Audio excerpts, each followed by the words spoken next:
In a moment, you'll hear James Stewart as the six-shooter. Just one of many fine programs brought to you each week on NBC. Tomorrow night, there's top comedy entertainment with The Bob Hope Show, The Phil Harris-Alice Faye Show, and Can You Top This with Senator Ford. Bob Hope delivers rapid-fire comedy routines, while Phil Harris and Alice Faye bring both mirth and music. It's a great Friday night lineup of comedy programs, all of them heard only on NBC. James Stewart as the six-shooter.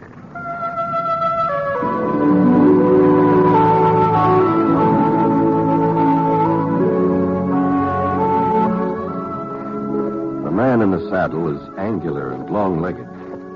His skin is sun-dyed brown. The gun in his holster is gray steel and rainbow mother of pearl.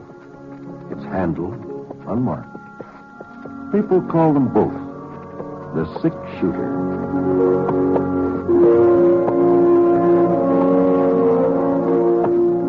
The NBC Radio Network presents James Stewart as the six-shooter. A transcribed series of radio dramas based on the life of Britt Ponset, the Texas plainsman who wandered through the Western Territories, leaving behind a trail of still remembered legends.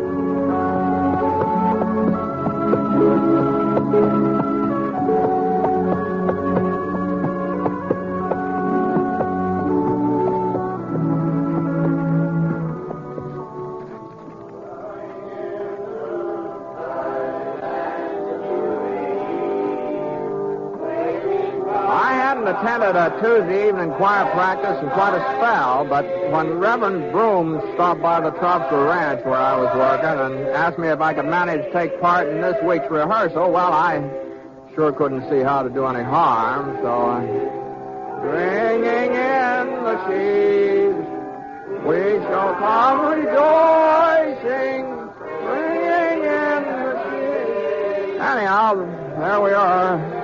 About 10 of us all gathered around at John Farley's General Store, it was. You see, the town of Easter Creek didn't have a regular church building yet. They held their services and social affairs in the Mercantile while they went ahead trying to raise money to put up a community church. It was during the second verse of Bringing in the Sheaves that things started sounding a little peculiar, sort of like the voices and the music were sort of traveling different trails. At first I thought it was me. I never have been exactly what you'd call melodious, but then the other folks were beginning to have their troubles too. Holy smokes, it just was getting terrible. And finally, Mrs. Peebles, she was the organist, she just threw up her hands and stopped even trying to play. I simply can't. No, Elvira. Heaven knows I've tried. I've done my best. But this organ just won't play anymore. Well, we'll have Mr. Farley take another look at it, Elvira. I'm sure he'll be able to get it back into shape. There's nothing Mr. Farley can do. Or anybody else. It's plain wore out. You can't expect a thing to last forever. Oh, no, of course not. Seems to me that after all this time, something could have been done about buying a new organ. When I donated this one to the congregation, I didn't suppose I'd have to go on playing it all the rest of my life. But apparently that's what's expected. No, there's no need to upset yourself, Elvira. Well, I can't help being upset. I say I can't help it. How do you think I feel every Sunday?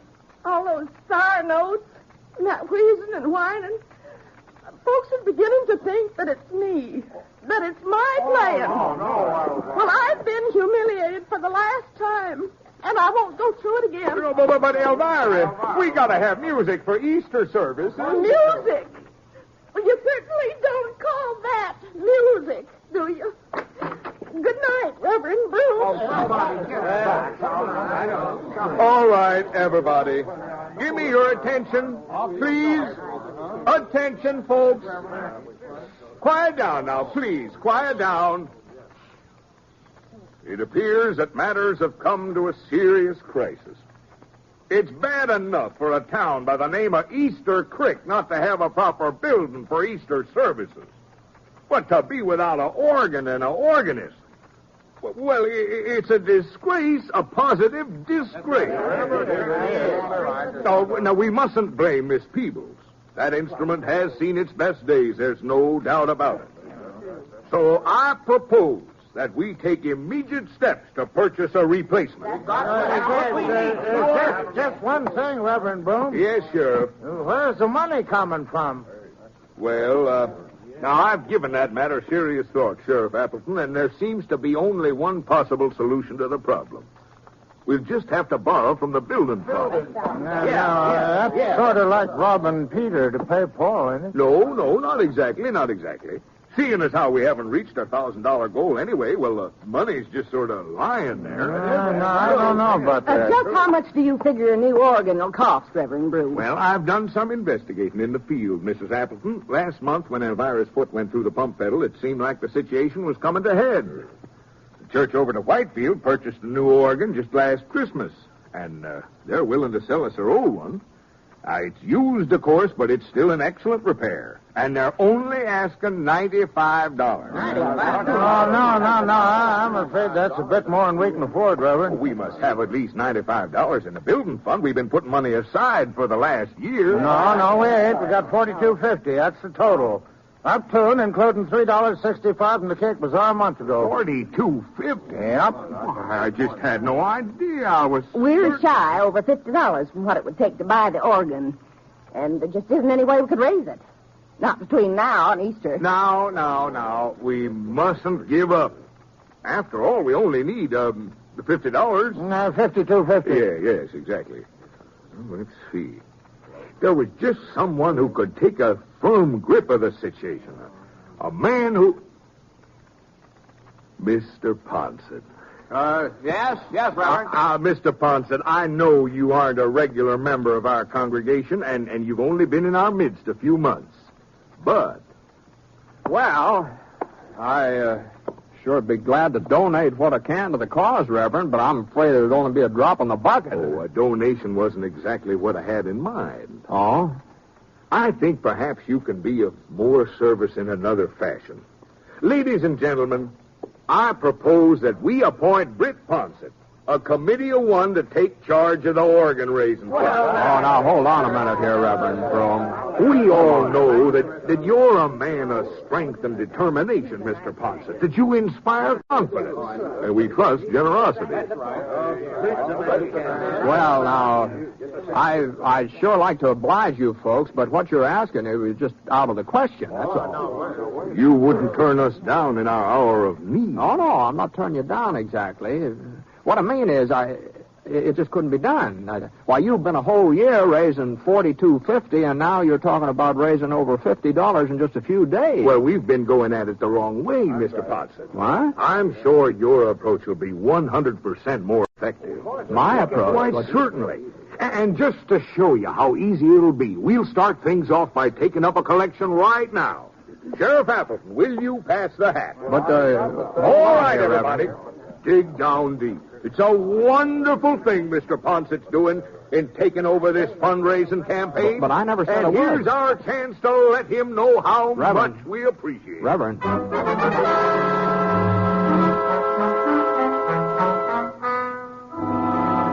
Well, the sheriff finished passing the hat and poured it out on the table, and Reverend Broom counted it, $2.50.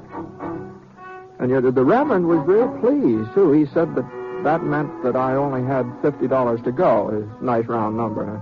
Well, not that I had any intention of taking this job of raising the money to get the new organ, you understand. I told the Reverend I couldn't do it. I told him just as plain as day that I couldn't do it, but somehow he got the idea that I had already agreed to do it, and no matter how hard I talked, he just kept... and the other folks, they were as bad as Reverend Broom. I was just outnumbered. That's all there was to it. So, early the next morning, I took my hat in my hand and started out. Must have been getting around noon when I finally came back to the sheriff's office. Oh, come in, Britt. Come in. Morning, Abner. Oh, how's everything going? You been out collecting? Yeah, I've been collecting. Well, Well, $11. That's what I got so far. Hey, $11, huh? That's remarkable, Britt. Simply remarkable. But the trouble is I've already asked everybody in town. Uh-huh. Except you, that is. Oh, well, I suppose I could give you $1, but don't forget I was in on the collection at choir practice. You ain't serious, Britt. You don't mean you really ask everybody else? As a matter of fact, there is one area I sort of skipped over. Oh? Well, those cabins over east of the creek and the ranches out that way. I haven't visited them yet. Well, you'd just be wasting your time if you did. I would, Yeah, those folks wouldn't be very anxious to help out at church. Mess of thieves, cattle rustlers, every other kind of riffraff. Oh, is that what they are? Oh, well, now, that's just a general census of opinion. Of course, if I could know for certain that we had any actual outlaws living around Easter Creek, if I was positive, that is, well, it'd be my duty to arrest them. I see. But the fact is, they ain't caused any trouble here in town, none of them. No, I can't go around arresting people on rumors. Well, can I, Britt? Yeah. I understand Red Eye Kirk has a place somewhere east of town. Is that right? That's hearsay, Britt. Pure and simple hearsay. Oh, I see. Why, you don't think I'd let a notorious gunfighter like Red Eye live right here under my nose, do you? Well, it's too bad he's not in these parts. Oh? No, I was thinking I might like to pay him a little visit. Well, what on earth for? Well, as long as he's not in the neighborhood, I guess it doesn't matter. Kind of a shame, though. Oh, well, now, if you're really anxious to... what I mean is... Britt, they do say there's a fellow who somewhat resembles Red Eye. He's got himself a cabin just this side of Deer Mountain. Just this side of Deer Mountain, huh? Now, wait a minute, Britt. Wait a minute. What in Sunday do you want to get mixed up with Red Eye Kirk for? What's he got to do with raising money for a new organ? Well, he probably won't have anything to do with it, but it's just that I don't want to leave any stones unturned, you see. So long, Abraham.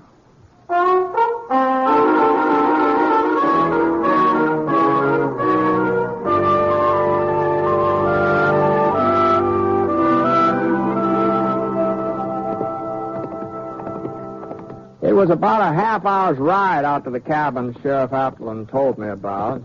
Not much of a cabin, though. Just a shack at the foot of Deer Mountain with a corral off one side.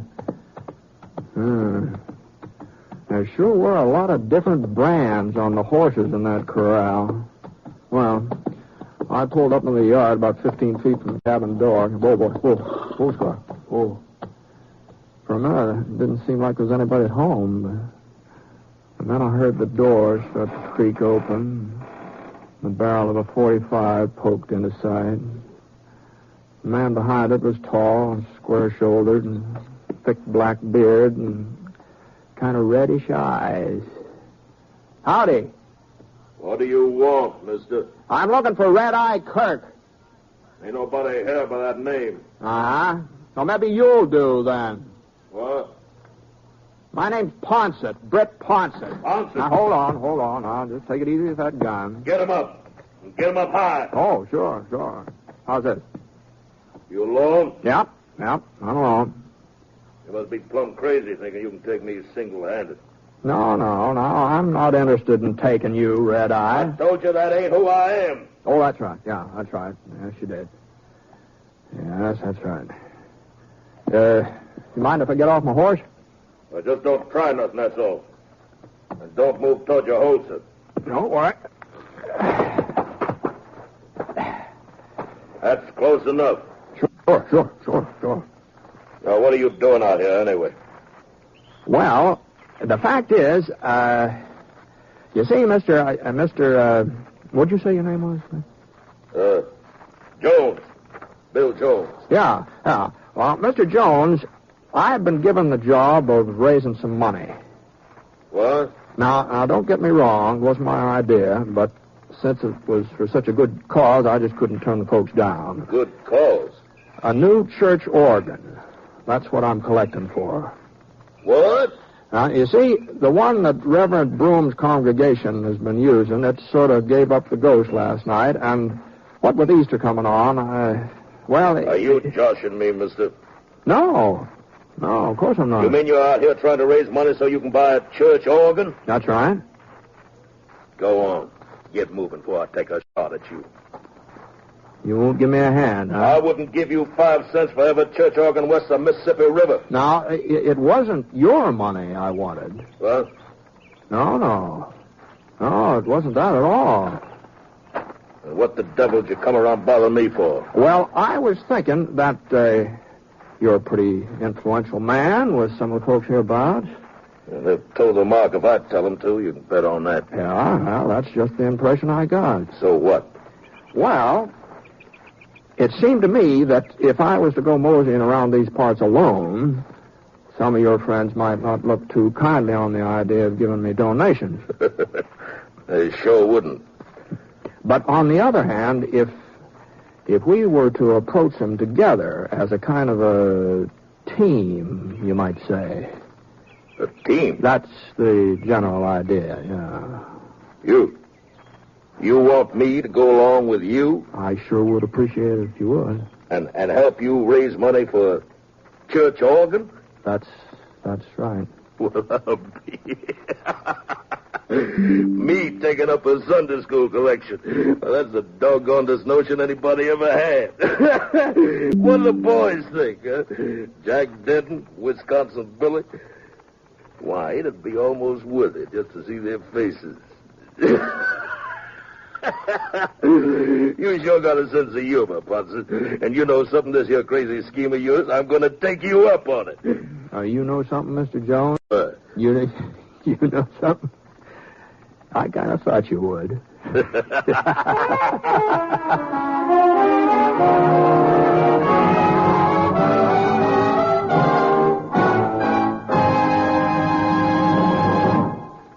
You are listening to The Six-Shooter, starring James Stewart as Britt Ponset, the Texas plainsman whose name has become a legend throughout the great Southwest. And now Act Two of the story called Crisis at Easter Creek.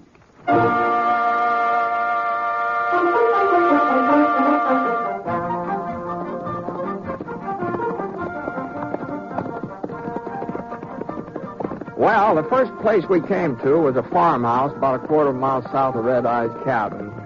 At least it had been a farmhouse once. There sure wasn't any crops growing in the vicinity now. The porch sagged off at a slant, and the windows were stuffed full of papers and rags. Even the front door looked like it was about to slide off its hinges. The place really looked deserted, but Red Eye gave me the nod, and we pulled up and dismounted. Old Red Eye, he had a great big grin as white as a full moon spread all over his face. Been there ever since we started off. Hey, Denton! Get out here, Denton! It's me, Red Eye. Well, well, I guess you know who I was anyway, didn't you? Oh, I had a pretty good idea. Howdy, Red Eye. What can I do for you? Denton, this here's Britt Ponset. Ponset. Howdy, Dan. Now, don't you worry, Red Eye. Even if he did get the draw on you, he ain't turning you over to no sheriff. Oh, put your gun away, Denton. Huh? Use your eyes. Ponset ain't covered me, is he? Then what are you doing riding along with him? Oh, we got us a little project. You explain it to him, Ponset. Well, the fact is we're collecting money to buy a new organ for Reverend Broom. What? That's right, Jack. Oh. Sounds to me like you said money for a new organ. I must be getting loco. I sure ain't going to argue that with you, Denton. Well, come on. Come on, fork over. You mean you're serious, Red Eye? Of course I'm serious. Then he must be holding a gun on you. I ain't got all day, Denton. How much we need, Britt? Well, let's see. 12 from 50, $38. Well, you heard him. Denton? Sure, Red Eye, sure. Now, just let me look in my purse here. Oh, yeah, two $20 gold pieces. How's that? Well, I didn't mean that you had to contribute the whole thing. Just What? keep the change. Just keep the change. Oh, well, thanks a lot. My pleasure entirely. Was there anything else, Red Eye? No, I guess that'll do it for now. Let's go, Ponset. Yeah, sure. Easy, boy. I'm glad you boys stopped by. Anytime I can, well, you know where to find me. We'll stop at Mike Morgan's place next. That's just down the road. Well, that's mighty considerate of you, Red Eye, but we don't need to make another stop. What? Well, what are you talking about? Well, $38, that's all we needed, you see. Oh. See, the organ's all paid for now. Well, there must be something else the Reverend needs money for, ain't it? Oh, I suppose. Doggone it, Ponset. I'm enjoying myself. And besides, it wouldn't be fair to the rest of the boys if Denton was the only one who got a chance to do a little contributing to charity. The least we can do is stop at Mike Morgan's, since how we're so close. I said, well, whatever you say. Whatever you say, Red Eye. Well, we made about 8 more stops before evening, and I must say that all of Red Eye's friends are mighty generous. I even had to turn down the offer of a couple of cows for the cause, seeing as how there was some doubt as to the legal owner of the stock in question. But the gold and the silver and the paper money, well, there just wasn't any way of telling how that was come by. At least, wasn't any way I could think of. So by sundown, I was carrying quite a load of cash. And we were riding away from Slick Wilson's place when Red Eye gave a little sigh and looked at me sort of disappointed. Well, guess I better head back home now. Sure, Red Eye, sure. What's the matter? I was just thinking about how Mike Morgan tripped over his shotgun when I told him what it was we wanted. Nearly blowed himself right over the bar. Yeah, it's kind of a close call, wasn't it? Doggone it, I don't see why Wisconsin Billy wasn't at home. Well, he'd have been fit to be tied. Well, we did all right without him, Easy. Say, Britt. Oh, why don't you come back tomorrow, huh? Oh, no. He'll probably be around there. Oh, no, thanks, Red Eye. I got a whole lot more than I ever expected. And I sure do appreciate your assistance. Oh, pleasure's all mine. Well, good luck. Same to you. Same to you, Red Eye.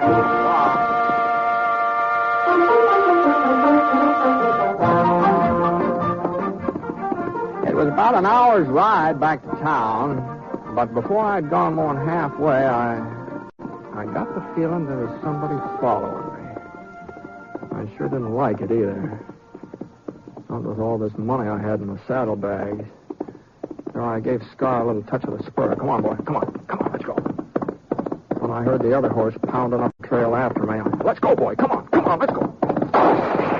His first shot was over my head. There wasn't any point in trying to outrun him, Scar being as tired as he was. So I slid out of the saddle and I rolled over behind a rock. He was still coming, so I eased my gun out of the holster and inched up to get a look at him. He was a big fella, holding his revolver loose in his hand like he didn't figure on using it. Well, I didn't figure on letting him rob me either. I waited until he was about even with the rock where I was hiding. Then I stood up. Drop it! Drop it! Okay, take it easy, Ponset. Why, you know who I am, huh? Red Eye told me you was heading this way. I've been trying to catch up with you for the last 15 minutes. You mean Red Eye sent you after me? I'll say he did. I'll be darned. I thought I had him figured different. Now, I suppose he told you about the money, too. Sure, here's mine. My share. Catch. What? Your share? For the church organ. Name's Wisconsin Billy. I was out when you come by to collect this afternoon. Oh! Then I wanted to make certain you got my donation. Oh, I see. Now, do you mind handing me my gun? You got it? No, not a bit. Here you are. Thanks. Well, so long, Ponset. Oh, yes, so long there.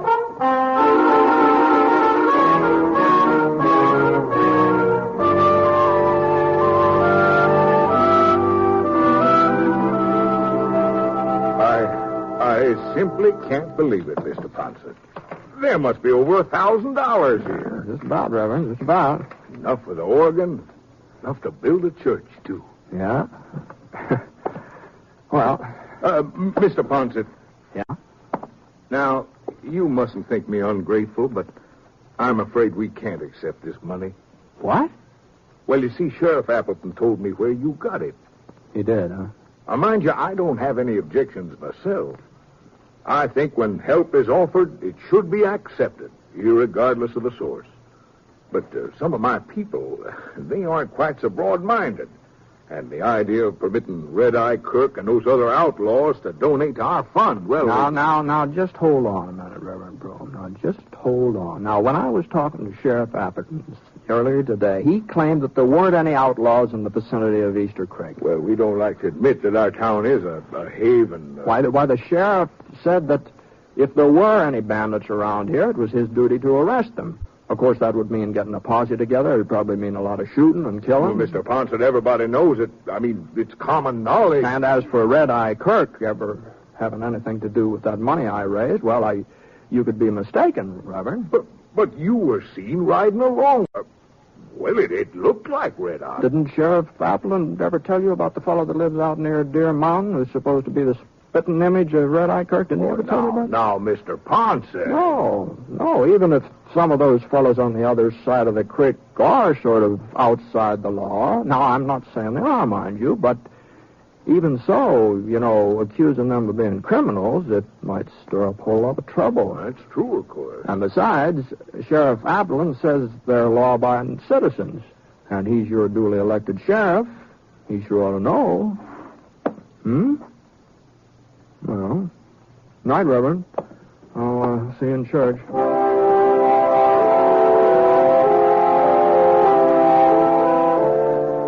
Well, I guess there was a little argument about whether or not to accept the money, but Sheriff Appleton finally convinced folks that they didn't have any right to turn it down. So, by the following Sunday, Easter, the congregation had a new organ. And the service was real well attended, too. Now, some of the folks didn't look like regular churchgoers, but Red-Eye, Mr. Jones, he explained to me afterwards that he and his friends just wanted to make sure their contributions had been put to a good use. I don't know if they've been back since, but you never can tell, Reverend Broom preached a real fine sermon that morning.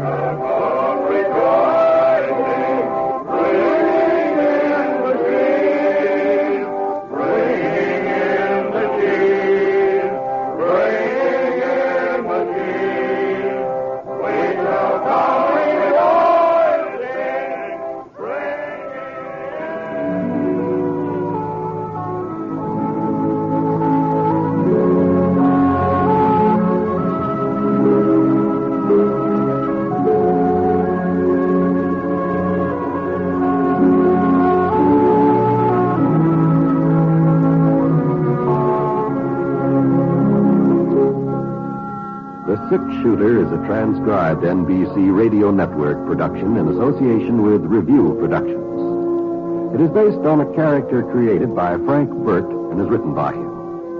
Mr. Stewart may currently be seen in the Universal International picture The Glenn Miller Story. Others in the cast were Virginia Gregg, Marvin Miller, Ted DeCorsia, Robert Griffin, and Red-Eye Kirk. Special music for this program was by Basil Adlam, and the entire production is under the direction of Jack Johnstone. All characters and incidents were fictitious, and any resemblance to actual characters or incidents is purely coincidental. Oh, by the way, you'll be interested in knowing that the six-shooter has been chosen for broadcast to our men overseas through the facilities of the Armed Forces Radio Services. This is John Wall speaking.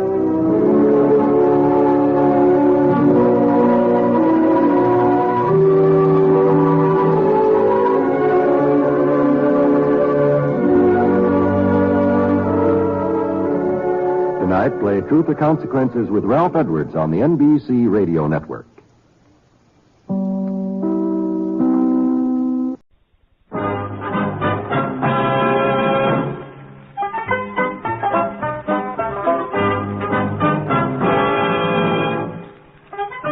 In just a moment, you'll hear James Stewart as the six-shooter. There's music for you tomorrow with two of your favorite song stylists, Dinah Shore and Frank Sinatra. Tomorrow, you'll also hear a special RCA 35th anniversary program starring another of your vocal favorites, Perry Como. Friday also means comedy on NBC, and the laugh merchants include Fibber, McGee, and Molly, and the experts on Can You Top This? It's a big Friday evening on NBC. James Stewart as the Sick Shooter.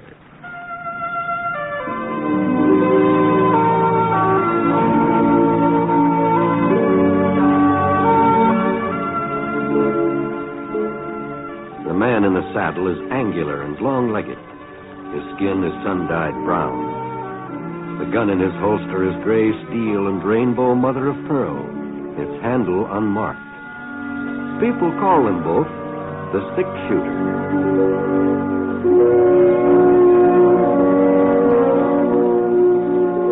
The NBC Radio Network presents James Stewart as the Sick Shooter, a transcribed series of radio dramas based on the life of Britt Ponset, the Texas plainsman who wandered through the Western Territories, leaving behind a trail of still remembered legends.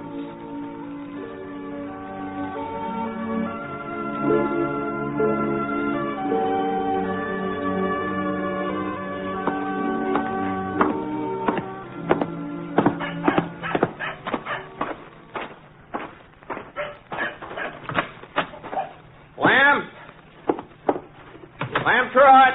Oh. Where are you, Lamb? This stall here, Britt. I'm currying down one of my mares. Thought you said you was going to sleep late this morning. Oh, I just can't seem to get used to a hotel bed. The way you sink down in them, you feel like you're lying in a pile of quicksand. Where's Scar? Huh? Scar? Why, my horse. I thought maybe I'd take a ride out towards Saucer Mountain. Which stall's in, huh? Well, now, Britt, I don't want you to fly off the handle. What? What are you talking about? Well, the fact is, Scar ain't in no stall at the moment. Well, what's happened to him? Now, Britt, you know I wouldn't let anything happen to a horse that was left in my livery stable. You know that, don't you? Lamb, where's Scar? Just tell me where he is. Well, he's out. Out? You remember Jess Alden, who runs the Willow Fork Gazette? Sure. Well, sir, Jess and his wife Zoe has got a young lady visiting him. Myra Barker, her name is. She's Zoe's niece. Well, what in the thunder's all this got to do with my horse? No, there's no need to get your head up, Britt. I'm explaining to you about Scar. Well, you're telling me about some woman named Myra Barker. Well, that's where Scar is at. Myra took him out for a little canter. What? Well, now, you see, she's from back east somewhere, and she ain't got no horse of her own, so every once in a while she rents one of mine. Well, all right, go on, Lamb. Well, she come into the stable this morning about an hour ago, just when I was opening up, and she said she felt like taking a little gallop to work up an appetite for breakfast, and so she is a first-class rider, Britt. I don't care if she... What's got into you, Lamb? The idea of letting some woman ride out of here with Scar. Well, now, I tried to argue with her, but Miss Barker is a real forceful young lady. She said she was sure you wouldn't mind since she was only going a short ways, and she told me I was to give you the rental fee, and here it is, Britt, 25 cents. I don't want any money, Lamb. I want my horse. Well, they ought to be back, but now Miss Barker usually never stays out more than 30 minutes. Yeah, but now, Britt, don't start fretting about Scar. She'll bring him in all right. I'm not worried about him. He'll come in of his own accord. Of his own accord? What are you talking about? Lamb, I've had that horse since he was a colt. I broke him myself. Sure, Britt, sure. Why, he won't let anybody else ride him but me. Well, the last time anybody tried to mount that horse, he spooked and he threw the fellow a good 20 feet right straight up in the air. 20 feet? Oh, you don't say. Well, I noticed he acted kind of skittish when she started getting on, but I figured that was because he wasn't used to being rode with a side saddle. Oh, of course he's skittish. He's... Side saddle? You mean she's riding Scar's side saddle? Well, she's a real lady, Britt. Yeah, she's a lady. She won't be much of a lady lying out in a bed of cactus somewheres. Come on, we'd better start looking. Yeah, I guess so. Well, I'll take that gelding, and you can take my... Britt, looky there. This is through the door. See her coming down the street? Well, I'll be darned. Say, I never knew Scar was a trick horse. Neither did I. Well, then where'd he learn that fancy step she's got him doing? Got me, Lem. Oh, and you had me all worried, saying he wouldn't let nobody else ride him. I ought to know better than to take you serious, Britt. Whoa, now. Whoa, now. Here, Miss Parker, let me give you a hand. Oh, thank you, William. I do declare he acts like he don't want you to get off. I guess he's going to miss me, aren't you, boy? That's a nice boy. He certainly is a fine animal, Lem. The man who owns him surely must be proud. Yes, ma'am, I am. Oh?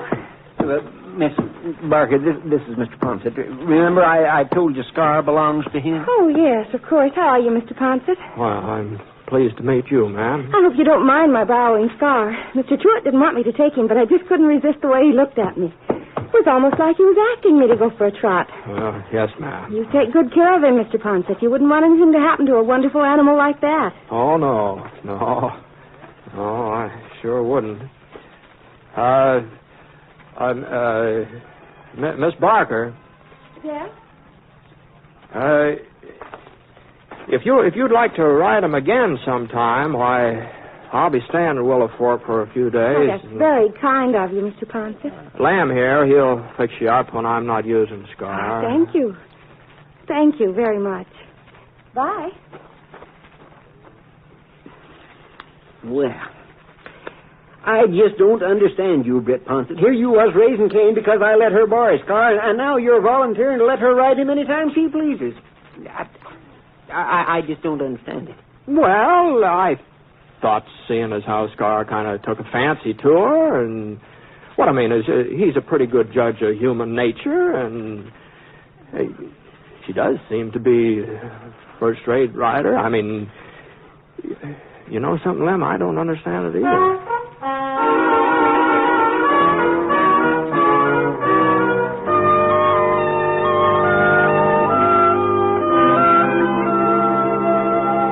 She was a nice-looking young lady. There wasn't any doubt about that. And I liked the way she spoke right out. She didn't beat around the bush like a lot of girls a man runs into. There was something about her eyes that... Well, anyway, I put my saddle on Scar, and we headed out toward Saucer Mountain. A couple of miles east of town, we came into a little hollow where nobody'd be able to see us. Whoa, boy, whoa. Whoa, now, slow down. Slow down. I thought maybe I'd get Scar to do that fancy sidestep he was doing with Miss Barker. All right, now, boy, now. No, come on. No. Now, that isn't good. Come on, now. Oh, now, Star, come on. Now, you were willing to do it for her. Now, come on. Quit that. Well, he just wouldn't do a thing. Acted like he thought I was taking leave of my senses. Oh, quit. I swung him back up onto the trail, let him travel in the style he was accustomed to. Must have been about noon by the time we got back to town. I pulled up in front of the cafe. Whoa, boy. Whoa, Scar. Whoa. Doggone you. Well, Mr. Ponset. Oh, Miss Barker. I was hoping I'd run into you again. You were... Oh, you want to borrow Scar? Well, it's about Scar. But I won't be borrowing him anymore. Oh? You see, I found out I was wrong to take him this morning. Uncle Jeff told me that in the West, a man's horse is something he doesn't loan as a rule. I'm terribly sorry. I didn't mean to be so inconsiderate. Oh, you weren't being inconsiderate, Miss Barker. Back east, they probably have different customs, that's all. Then I'm forgiven? Oh, sure, man. You're very generous, Mr. Ponset. Maybe you'll have dinner with us some evening. Well, so that I can prove to Uncle Jeff that I haven't completely disgraced the family name. And so he's a very good cook. Yes, I've always heard about Miss Alden. I never had the opportunity to sample her food, though. Well, any evening at all. I'm sure you'd be most welcome. Well, since I don't know just how long I'm going to be stopping here in town, maybe I oughtn't to put it off too long. I'm going to be free tonight.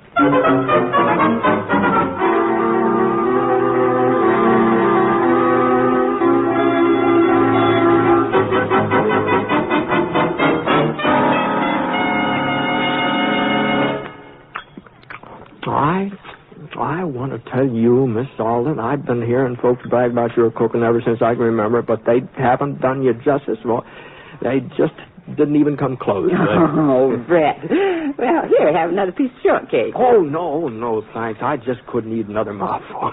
You sure? Oh, no, absolutely positive. Thanks just the same, though. Well, now, for certain. And I'll have another slice, eh? Now, Jesse, you've had more than your share. Besides, if you have another piece, there won't be enough for tomorrow. Shortcake ought to do for 2 meals. Well, you just offered Britt. That's different. He's company. Come on, Jesse. Help me with the dishes. Eh? The dishes? But I thought Myra usually... Myra has a guest. They might like to be alone for a few minutes. Now, come on, Jess. Sure. We put the porch swing up this morning, Britt. It's early for it, I know, but sure is a feeling of summer in the air. Yes, ma'am. Yes. Would you, care to go out on the porch, Miss Meyer? We don't have to unless you really want to. I mean, just because Aunt Zoe suggested it. No. I think I might enjoy it. All right, then. I'm afraid she isn't very subtle, is she? How's that? You know perfectly well Aunt Zoe was throwing me at you. I knew she would when I invited you. So? The fact is, I'm sort of a disappointment to Aunt Zoe. She's done everything in her power to marry me off. But so far, she hasn't had any luck. Well, the young men she's introduced me to are all very nice and pleasant. But, well, the truth is, I don't want to get married. Oh, I see. I'm not the least bit interested in settling down and cooking meals. I like a change of scenery. I like to meet new people. Uh-huh. From what Uncle Jess tells me about you, you feel the same way. Yeah, more or less, I reckon. So I thought that having you to dinner, well, it would please Aunt Zoe, and as far as we were concerned, we might get to be friends, but there'd be no danger of going beyond that point. Uh-huh. Well, now that that's all settled, shall we go inside? Oh, well, there's no hurry, is there? I mean, as long as there's no danger. Since we have this understanding, it is a nice evening, isn't it? Whatever you say. You know, Miss Barker, I was just thinking, every once in a while, somebody tries to get me married off, too. Friends of mine. Their intentions are good, but, well... Oh, I know how it is. What I was getting at is this. I haven't any idea how long I'll be here in Willow Fork, and, as long as I'm here, I was wondering if we couldn't see each other once in a while. That might take some of this marriage pressure off both of us. You see what I mean? Well, I suppose so, but... And we wouldn't be running any risk, seeing as how we have the understanding, you know. And your aunt would be pleased, my friends would be pleased, and... Well, you know, you're awful good company, Miss Barker. Why, thank you. Well, how about it? Well, all in all, I think it's a very practical idea, Mr. Ponset. I'd be delighted to see you again. Good. That's fine. Well, now, I'll get in touch with you the next time there's a doings. It probably won't be right away, but I'll get in touch with you.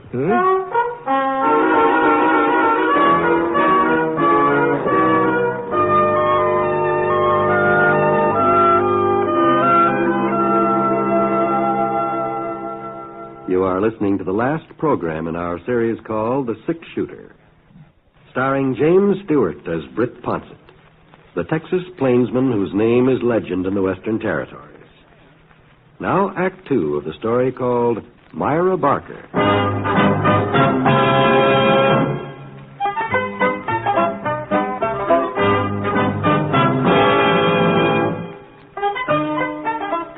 Well, as it turned out, there was a doings the very next night.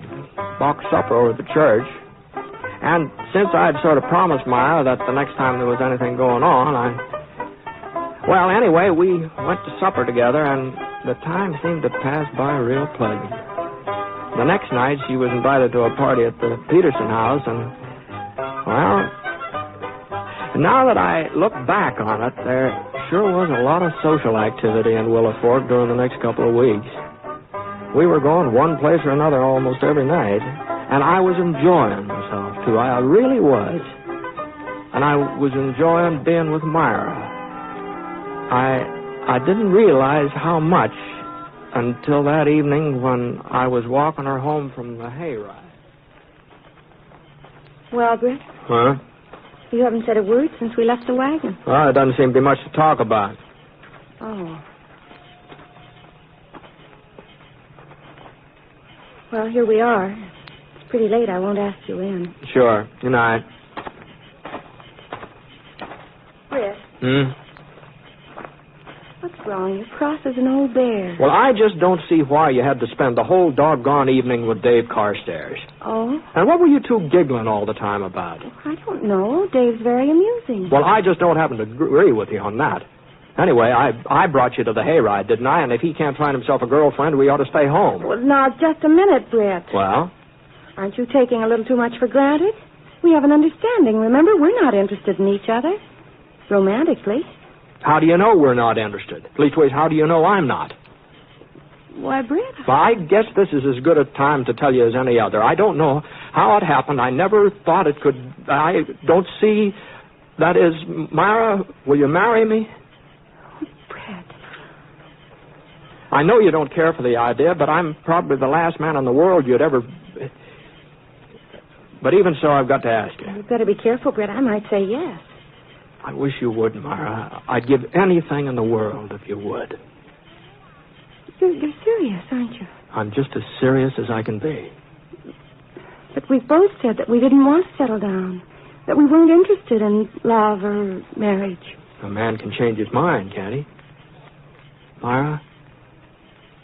I guess if a man can change his mind, a woman can too. Myra, is that you out there? Yes, Uncle Jess. Time you were coming in, ain't it? It's almost 11 o'clock. I'll be right along. Can't you let him alone for a minute, Jess? I've got to get up in the morning, Zoe, and I need my sleep. I know I haven't got much to offer you, Myra, but I saved up a little money, enough to get started. I thought maybe I could buy us a ranch. That is, if you'd like ranch life. Well, I haven't said I'd marry you, Britt. But I thought, well, you said you felt the same way I do, didn't you? I'm in love with you, Britt. I'll admit it. Well, But then... we're not children. We're used to living our own lives, and we've never put down roots, either one of us. Well, it's high time we did. I've got to think it over. Just let me sleep on it.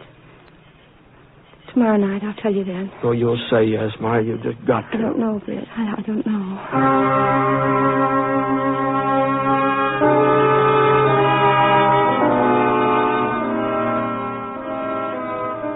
Well, I put in some long days in my life, but that next one, that was the longest I ever spent. Boy. Every once in a while, I'd start thinking that it just couldn't be. That I hadn't really asked a girl to marry me. But then I'd remember Myra, and it seemed like asking her to be my wife was the most sensible thing I'd ever done. Well, I had an early supper, what I could eat of it. And then I headed over to the Aldens. Myra was sitting on the porch swinging. She looked even prettier than she had before.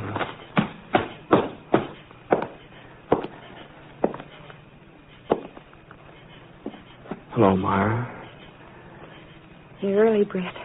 Yeah, I guess I am. I thought maybe you'd be late, or maybe you wouldn't come at all once you'd had a chance to think things over. Well, it wasn't me who had the thinking to do. Well, Myra... I'll marry you, Britt. Oh. I couldn't turn you down even if I thought it was best. Even if I knew it was. Oh, this is the best. Are you sure the day won't come when you're sorry you're tied down, when you're sorry you can't go off on a cattle drive to Kansas, or you can't head over to a new mining camp in Nevada, or you can't just be by yourself when you want to? You know, I've had my share of cattle drives and mining camps, more than my share, and I don't want to be alone anymore, Myra. And besides, settling down will be just as hard for you as it is for me, you know. Your life will be changed, No, too. it won't be as hard. A woman has roots even if she doesn't realize it. They're there all the time, waiting to take hold. And when if she has a home and a family, forgetting everything else is easy. She does her traveling and her dreaming and her wanting through her children. No, Britt, it's harder for a man. But I'll manage And it. the day won't come when you'll want to get in the saddle and ride up as far as the snow on the mountains. The day won't come when somebody will ask you for help, you and your six-shooter, a friend maybe, a friend who needs you. You'll just have to do without. Well, maybe someone like Sheriff Jennings at Eagle Falls, a friend like him. What makes you mention Sam Jennings? You don't even know him, do you? A man came into the Gazette office this morning while I was there. He was from Eagle Falls. He'd said had some trouble there over a month ago. A shooting. Well, if it was a month ago... The sheriff was wounded, and the man who did the shooting has a grudge against you. He was looking for you. That's why he came to Eagle Falls. Prescott, I think that was the name the man mentioned. Bide Prescott? Yes, that was it. Does he have a grudge against you, Britt? He did have. If the sheriff's wounded and wants you to come over to Eagle Falls to help him... Does Sheriff Jennings want me? The man in the office said he did. There's nobody else to go after Prescott, is there? I don't know. You'd like to go after him, wouldn't you? No. But you feel you should, don't you? But Prescott isn't here. Eagle Falls is over 100 miles away. You haven't answered me, Brett. Do you feel you ought to go after him? Well, if what you say is so, if Sheriff Jennings got wounded on my account, if there's nobody else... Go ahead, Brett. Go on. To Eagle Falls. Do you want me to go? Yes. I want you to. But it shouldn't take long. I'll come back. No. What? Don't come back, please. But I don't understand. There'll always be a Bide Prescott or a Sheriff Jennings. There'll always be someone or something calling to you, taking you away from me. Or you'd turn them down, you'd shut your ears, but you'd still hear it, Britt. And inside you'd feel that it was me that was holding you, and it would be me. No, Myra, I wouldn't blame you. I'd blame myself. And I wouldn't like myself very much for doing it to you. Don't you see, Britt, we're lucky this happened tonight, that we found out in time. No, Myra, Please, Britt, don't come back. Don't. Please don't.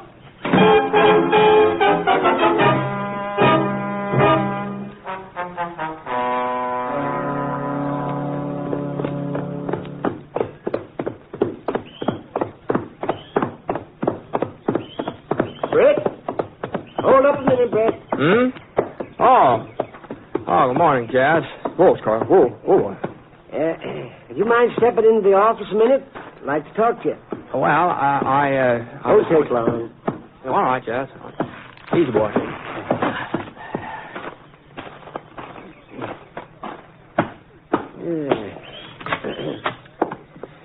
Sit down, Brett. No, I'm kind of restless today, Jazz.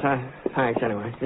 You sure have a fiddlefoot, don't you? Yeah, guess so. And you're on your way out of town, huh? Yeah. See, what about Myra? She's a fine girl, Jess. Really a fine girl. Mm-hmm. Britt, you're leaving on account of Sheriff Jennings over to Eagle Falls sent for you. Ain't that your reason? You might say so, in a way. Well, now, I don't want you to think that I meant to eavesdrop last night when you was talking to Myra, but somehow Zoe forgot to shut the parlor window, and we just couldn't help hearing a certain amount of what she said. Mm-hmm. Sure, yeah. Well, it ain't true what Myra told you. Leastways, the part about Sheriff Jennings sending for you, that ain't true. The fellow from Eagle Falls didn't even mention your name. Jennings ain't asked for your help, Britt. Yeah, I know, Jess. Huh? Well, you see, I ran into Bide Prescott 3-4 weeks ago, and, well, there's no reason for anybody to be going after him now. Well, if you knew that, if you knew you didn't have to leave Willow Fork, why in the name of common sense didn't you say so to Myra? Well, I figured she had her reasons for making up that story about Sheriff Jennings. I figured she was trying to turn me down without hurting my feelings. Oh, Britt, she didn't want to turn you down. She was just trying to make sure you wouldn't feel you'd made a mistake if you married her. No, she couldn't really care for me very much, Jess. Then why did she spend all night crying her eyes out? And why was Zoe up till all hours commiserating with her? Well, thanks for telling me that, Jess. Then you ain't leaving. Well, I'm leaving. But I'm real proud to know that Myra is somewhat fond of me. Oh, Britt, if you love her and she loves you... Oh, it's enough that she cried over me for one night, Jess. You know, I remember when I was a kid, my pa was like me in a lot of ways. Always on the move, always off somewhere, getting a new start, taking a new job, hunting a new frontier. He loved my ma, and she loved him, but she spent a lot of nights crying. A lot of nights. I just wouldn't want that to happen to Myra. There's no reason it should. Yeah? Yes, there is. When she was telling me that story about Sheriff Jennings wanting me to come over to Eagle Falls, I looked at myself real hard, and I knew that if it had been true, if Sheriff Jennings really had sent for me, well, it had been pretty hard for me to turn him down. Even for Myra's sake, it had been pretty hard. And someday I reckon I wouldn't be able to turn him down or anybody else like him, and Myra'd spend another night crying, you see. One of these days you'll change, Britt. Maybe I will. Maybe I will. Well, can I tell Myra that you might come back to Willow Fork? No, Jess, I don't think you better. Of course, if I do come back and she's still... Well, maybe we just better wait and see what happens. So long, Britt. Good luck. Thanks, Jess. I'll probably be seeing you again before too long. Let's go, Scar.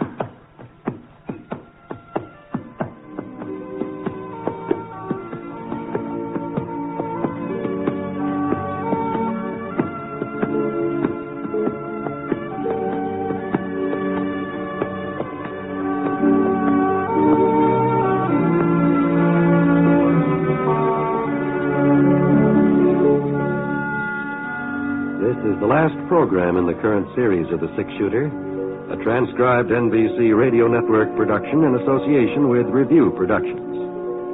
It is written by Frank Burt and is based on a character created by him. Mr. Stewart may currently be seen in the Universal International picture The Glenn Miller Story. Others in the cast were Virginia Gregg, who played Myra, D.J. Thompson, Howard McNear, and Parley Bear. Special music for this program was by Basil Adlam, and the entire production is under the direction of Jack Johnstone. All characters and incidents were fictitious, and any resemblance to actual characters or incidents is purely coincidental. It's been good to be with you with the Six-Shooter each week, and I hope that sometime, somehow, we can do it again. This is John Wall speaking.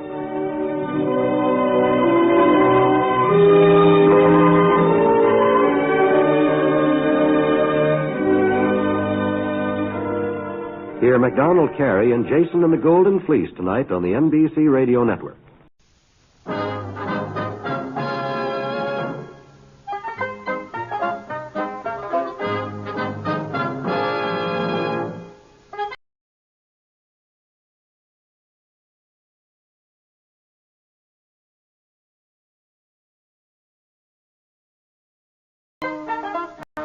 In just a moment, you'll hear James Stewart as the Six-Shooter, just one of the many great stars brought to you on Sundays on NBC. Every Sunday, hear Hume Cronin and Jessica Tandy in The Marriage, Sir Laurence Olivier on Theatre Royal, and Lawrence Tippett with the Golden Voices, Helen Hayes, Frederick March, Rex Harrison, and Lily Palmer on the NBC Star Playhouse.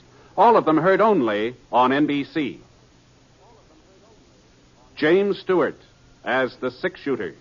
Your vacation, both guaranteed. Ask your employer about buying United States savings bonds through the payroll savings plan, and then join. Now, Act One of The Six-Shooter, starring James Stewart.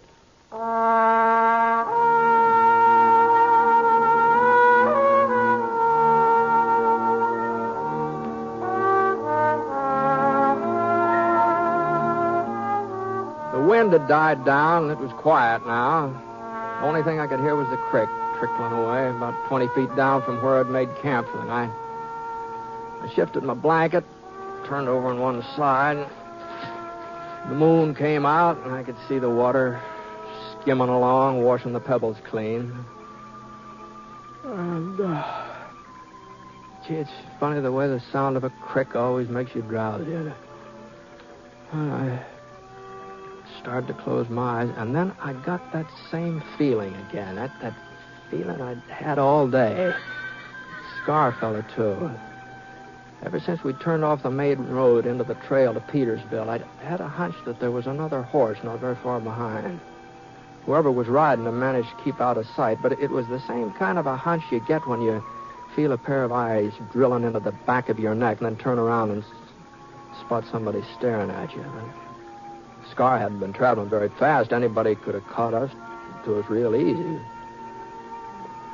fellow back there hadn't wanted to catch up. That is, if my hunch was right.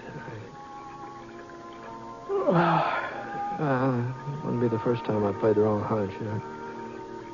No point of losing sleep over it, anyhow. It was Scar that woke me up. I could see a shadow over by my pile of grub, not more than 6-8 feet away. I inched my hand from under the blanket, and I got a grip on my gun. Are you looking for something, mister? Now. Hold on. Oh, just a minute. Hold on now. There. That's better. I'd kind of like to find out why you're pretty young to be roaming around this country, aren't you, son? I'm 11. Ah. You the fellow's been following me all day? It's a free trail, ain't it? Yeah, yes it is. Then you ain't got no right to interfere with my riding over it. Oh, that's true enough. But, you haven't got much right stealing my grub, either. I didn't steal any. Well, that's what you were fixing to do, isn't it? Maybe. Ah. Now, if you're hungry, you're welcome to it. I got plenty of grub here, but you just didn't have to come sneaking around to... I didn't know who you was. I was afraid you might try to send me back home. Uh-huh. Well, just where is home? Crescent. Oh. Well, if you'll stir up the fire, I'll see what I can do about heating up some beans. How's that sound? I'd appreciate it. Good. All right. Hand me that pan over there, will you? There we are. You won't tell nobody you ran into me, will you, mister? You won't tell them you seen me.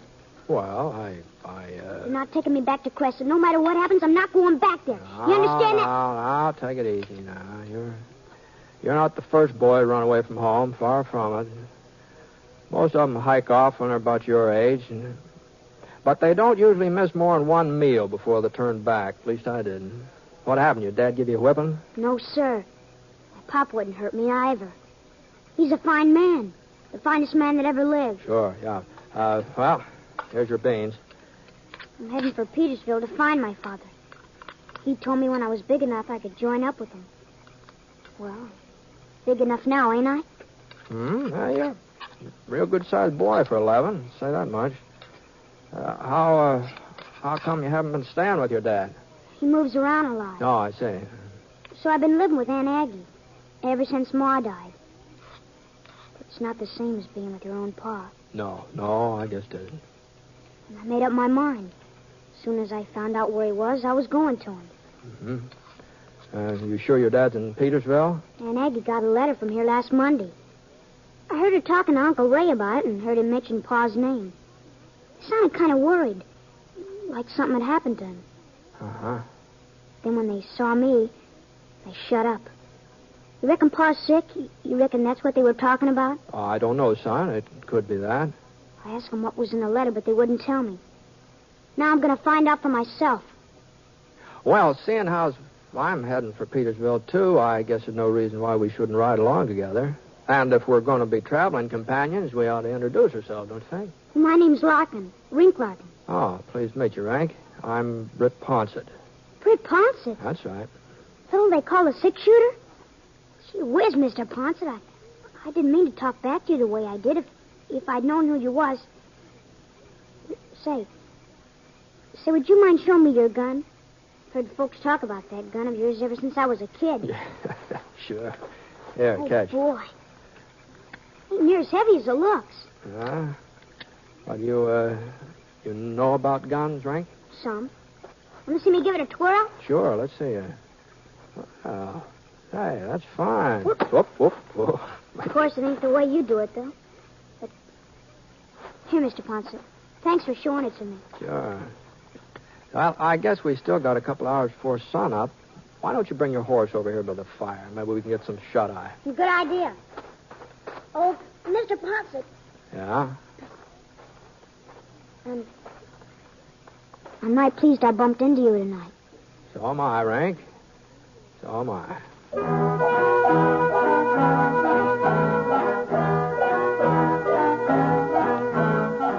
We got an early start the next morning.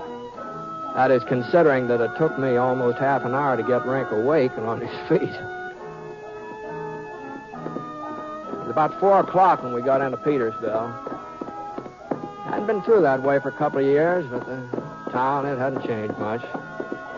But the only thing different I saw was a new livery stable and a fresh coat of green paint on the Jackson Hotel. Men playing checkers in the front porch, they hadn't changed at all. Except maybe their beards a little grayer. Of course, my hair wasn't exactly the same shade it used to be, you know. But that was from being out in the sun so much. At least that's how I figured it. Well, we pulled up beside a yellow adobe building right next door to the hotel and climbed off our horses. Well, come on, Rank. Let's go inside and see what we can find out about your father. That's the sheriff's office. Mm-hmm. Sure, he'll know where he is if any... What's the matter, Rank? I don't like sheriffs, that's all. Haven't been giving you trouble, have they? I don't like him neither. Heard him say so once. He was talking to a friend of his and heard him say how he hated some sheriff. Oh, well, I don't imagine he was talking about Sheriff Jay. There's good sheriffs and bad sheriffs, like everything else. But most of them are good. Come on now, come on. Britt Ponset. Hello, Sheriff. Hi. What in thunderation you doing in Petersville? Well, the widow Jenkins is going east for her daughter's wedding. She asked me to look after her place while she's away. Well, it sure is good to see you. Say, who's your friend here? No, this is Rink, Sheriff. He was coming to Petersville, too, so we decided to ride along together. Pleased to meet you, son. Howdy. Matter of fact, that's why we stopped in to talk to you. Rink wants to find out about his father. I'd be glad to help out if I can. What's his name, son? Larkin. Earl Larkin. Oh, I see.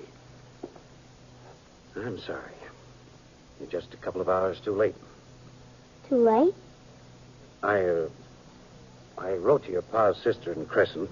Her answer came in on the morning stage. She said she didn't want your pa's body for us to bury him here. Funeral was this morning. Pa's dead? But, wait, you knew about him being killed, didn't you? Your aunt told you. I guess she didn't, Sheriff. Oh, I didn't mean to blurt it out, Britt. I figured... How... I thought... How did it happen? We don't have to talk about that now, son. I want to know. What happened? Look, suppose you come up to my house for supper, huh? After you've had a nice home-cooked meal. It won't do you no good to stall, Sheriff. I want to know who killed him. You'll find out anyway, Sheriff. Yeah. Yeah, I guess he will. All right, son. It was me. You? Marshal over at Atterbury sent word that Larkin and his pal Cliff Traeger were heading this way. I'd heard about him before. I knew what to expect. He rode into town about noontime. I was waiting inside the bank. I had deputized some of the boys, and they were with me.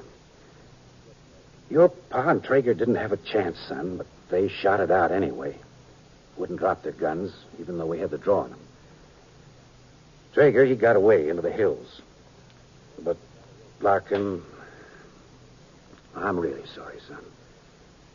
Sorry I had to be the one to do it, and even sorrier I had to tell you about it.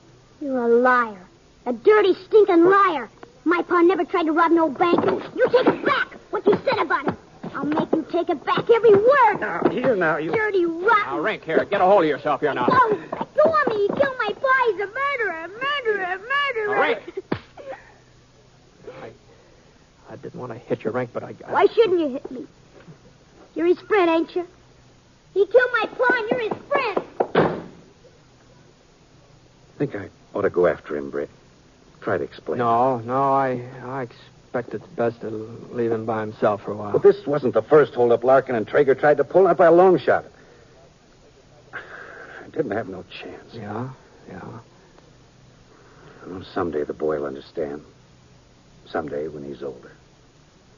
Yeah. Well, the trouble is, things don't wait for a person to reach the understanding age. They happen anyway, whether a person's ready for them or not. It doesn't look like Rink's ready. Not for this, anyway.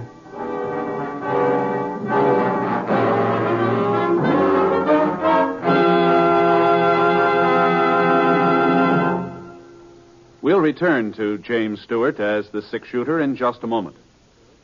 Monday night brings magnificent musical programs to the NBC radio network. It's an evening designed for restful relaxation. A time to sit back in your favorite chair and listen to melodies old and new on such famous programs as The Voice of Firestone, The Railroad Hour, and The Telephone Hour. The Voice of Firestone continues to enchant radio audiences from coast to coast, and the program is now in its 25th year. Also on Monday evenings, enjoy the operettas presented on The Railroad Hour. Gordon MacRae is your Railroad Hour host, and each week he is joined by a charming guest artist in the stellar productions of this fine show. You'll also want to hear the Telephone Hour every week as it presents the music of Donald Voorhees and the Bell Symphonic Orchestra and Chorus, as well as superb guest soloists. Listen Monday evenings on the NBC Radio Network.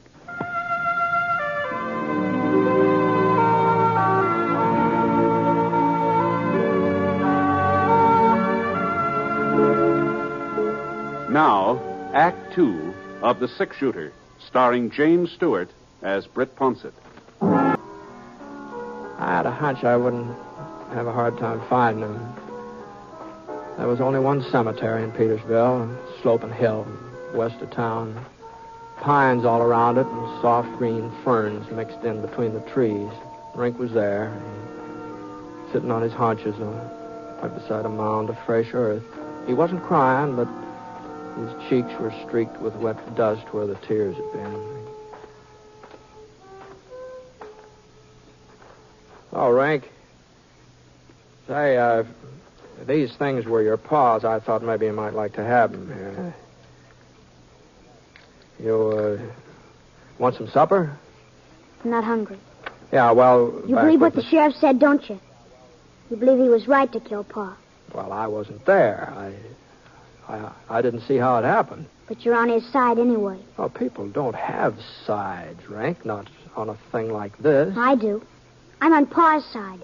He was a good man. Never did anybody harm, never. No matter what that lying sheriff says. Well, maybe you saw your dad different from other folks. And that doesn't mean you're wrong. Maybe with you, he was different. I want to make it up for him, Mr. Ponset. I'm going to get even with that sheriff. I will, so help me. Now, you listen to me. Let me alone, Mr. Ponset. Just stop John and let me alone. All right. All right, Rank. Now, if you change your mind, you know where the hotel is, huh? Good night. I thought he would change his mind. I thought it'd get cold out there in a couple hours and he'd come sneaking into the hotel room, but he didn't. He didn't change his mind. I had the room all to myself. I didn't sleep very much, though. You know how it is when you're expecting something to happen. You sort of keep thinking about it in spite of yourself, and you just don't sleep very sound. Anyway, Yeah? Who is it? Me, Britt. Sheriff Jay. Oh, come on in, Sheriff. Oh, morning. Hope I didn't wake you. No, I wasn't asleep. I should have been up a long time ago, but hand me my boots, sir, will you? Oh, sure. Thanks. Thanks. Hey, boy's not with you? No. No, I haven't seen him since last night. Don't know where he went. Oh? Something the matter? Thompson's hardware store was robbed about 3 a.m. No money missing. Just a revolver and some bullets, as far as Brad Thompson can tell. Oh, I see. Got in through the back window. Found some boot prints outside. Small boots. Size a boy'd be wearing. Wait, you find anything else? Yeah. There's a pretty clear trail leading away from behind the store. Be real easy to follow. Almost as if the fellow who robbed the hardware store left the tracks intentional so somebody'd come after him. What happened to that towel? Oh, here it is. It was the Larkin kid, wasn't it, Britt? Oh, it could have been. Don't tell me he's got some fool notion of revenging his father. Well, he did say something about getting even, Jay. So he figures when I go riding after him, he'll get a chance to kill me. That how you see it? It's pretty hard to be sure what's going on in a youngster's head sometimes. Doggone it, Britt. Sometimes I wonder why I keep on wearing this star. No matter what you do, it's wrong. Earl Larkin ain't the first man I've killed, not by a long sight. And he deserved it more than most. Killing him didn't end nothing. Just turned his kid bad. I guess I should have... Let Larkin kill you? Oh, no. You going after Rink? Oh, maybe the kid will come to his senses. When you're 11 years old and you get set on accomplishing something, you don't change your mind very easy, you know. What do you expect me to do, Britt? Go up in those hills and shoot it out with an 11-year-old boy? I got a son of my own. Ned's just about the same age as Rink. Oh? If Rink was covering me right now, there in that door, if I saw his finger starting to squeeze the trigger, I wouldn't be able to shoot. No matter what, I wouldn't be able to shoot. Where's his trail lead? East, over toward Skull Mountain. Oh, Widow Jenkins' ranch right over that way. I'm riding out to see her this morning. Well, I guess it doesn't matter whether I go after Rink or he comes after me. Might as well get it over with. That's what you think I ought to do, ain't it, Britt? Oh, no. No, not necessarily. All I was thinking was that if you did happen to decide to follow Rink, well, we could ride out together, part way at least.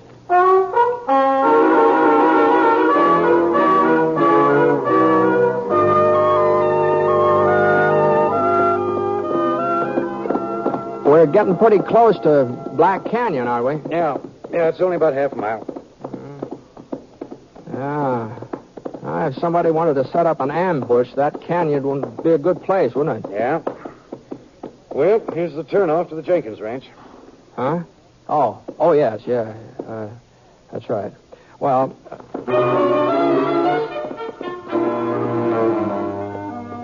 Ma Jenkins wasn't expecting me before sundown, so I didn't need to turn off just yet. I could ride along with Sheriff Jay a little bit further. We were moving through Black Canyon now, rocks on both sides, plenty of cover for a person who wanted it. Rink's trail went right straight ahead. And that's why we didn't pay much attention to what was happening behind us. Not enough attention, anyway. I did hear something, a little scratching noise. By the time I turned my head, the barrel of a revolver was poked out through a crevice between two boulders. And it wasn't Rink who was holding the gun. All right, boys. What? And don't reach. Traeger! Told you not to reach. Next time won't be your hand. Who are you? My name's Ponset. Britt Ponset. Oh. Sure took your time coming after me, Sheriff. Or were you waiting for somebody like the 6-shooter to give you a hand? I never thought you'd be fool enough to hang around. I give you credit for having good sense.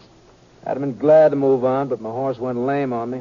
Besides, you put a bullet through my shoulder, remember? Just hold still, Sheriff. The wound is healed now. Okay, climb out of the saddle. But don't hurry things. Come down slow, one at a time. You first, Ponset. Your turn, Sheriff. Now, walk forward a couple of steps. Away from your horses. Hold it. Oh. Why, forget it. What happened to Larkin? I said... He died a couple of hours after you and him held up the bank. Well, that's the way it goes. All right, now let's... You haven't seen his kid, have you? What? Larkin's kid? Yeah, a boy about 11 years old. And what would I be... You mean he's in these parts? Yeah, he's gunning for the sheriff here. Sure takes after his own man, don't he? What do you mean, Traeger? Huh? Well, that was Larkin's trouble. Liked the gun too much. Oh? Sure.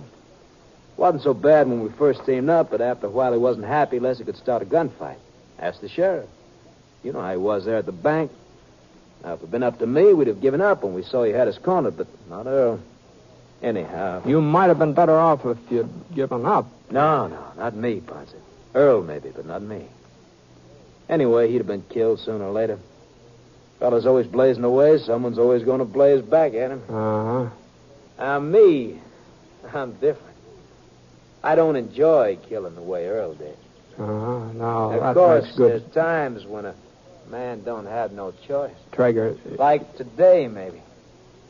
I gotta have a horse, and I gotta make a break out of these hills. Now, look, Traeger. Well, as I see it, there's only one way of getting a horse, and of making sure you boys don't follow me. Traeger! At least that's how I see it.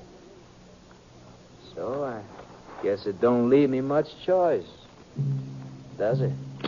He cocked his gun, and a ray of sunlight glinted off the barrel as he tilted up just a fraction of an inch. And then his trigger finger started curling back real slow, like he was playing with us, making us wonder which one of us. I wasn't sure which one of us was going to get it first. If it was me, Sheriff J might have a chance to draw before Traeger could fire again. If it was the sheriff, then his aim was right between us. He was taunting us, and he knew it. And the slightest move by either one of us. Yeah, that's right. Keep on wondering. Keep shaking. Nerves. Which one you thinking? But it's going to be both of you. Because you're nice and you're close. And his trigger finger kept tightening. Slowly. And boys, it's going to be now. So... For a split second, Trigger just stood there, not moving. And then he fell down on his face. And I saw Rink rise up from behind a rock about 8 feet away. Rink! Hello, Sheriff. Mr. Ponset. Hello, Rink. You... Holy mackerel, son. You sure turned up at the right time. You've been hiding behind that rock all the time? You seen me, didn't you, Mr. Ponset? When I snuck up behind that rock? That's why you kept talking about Pa. I thought I saw somebody. Figured it might be you. Sure hoped it was. I'm glad I heard what he said, Mr. Ponset. Otherwise, I'd never have believed about... I'm sorry I called you a liar, Sheriff. I'm sorry I tried to get you out here so I could... No, don't you worry about that, Rick. We're mighty grateful for what you did, both of us. You sure know how to handle a gun. Pa taught me. I still don't see how he could have been the kind of man who was also so good to me. Sure, Rink. Sure, I know. Well, sounds like Traeger's still got some life in him. Oh, yeah. Well, we better be getting him back to town. Come on, Rank, give us a hand.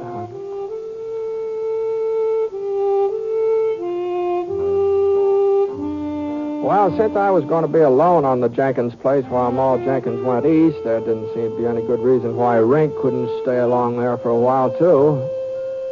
At least until the time for school to take up again. So I wrote a letter back to his aunt explaining things. She wrote back. She didn't seem to have any objections. But somehow, reading between the lines, I got the feeling she kind of missed that boy, Rink. And, well, it wasn't very long before he began to miss her, too.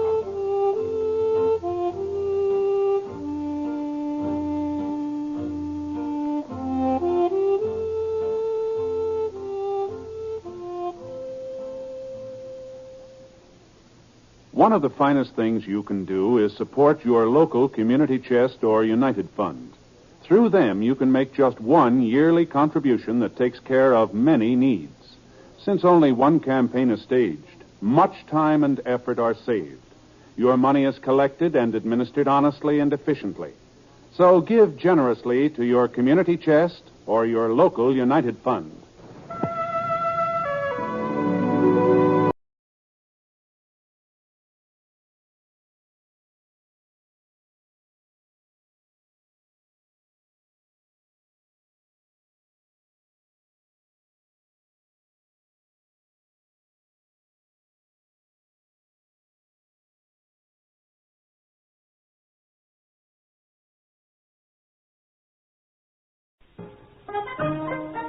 In a moment, you'll hear James Stewart as the six-shooter, just one of the many fine programs brought to you Sundays on NBC. Later this evening, listen to the NBC Star Playhouse with two of your favorite stars.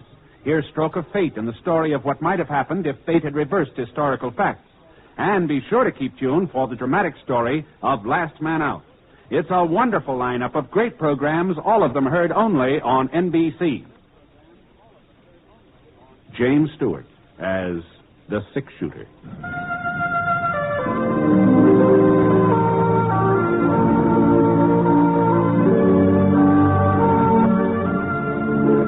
The man in the saddle is angular and long-legged. His skin is sun-dyed brown. The gun in his holster is gray steel and rainbow mother of pearl. Its handle unmarked. People call them both the six-shooter.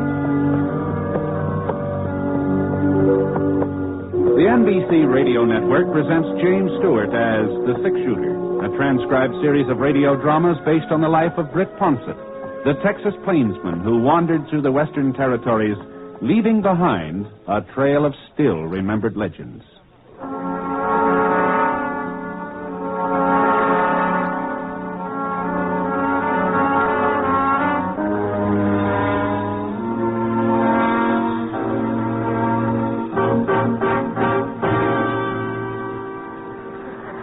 Confess thee of thy sin, Desdemona, or indeed thou art to die. My Lord Othello, have mercy on me. I say amen. And you, mercy too. I never did offend you in my life. Oh, pardon, woman. Oh. Nay, I speak the truth. I never did offend. You're offending us, lady. Hey, who is this guy Shakespeare anyway?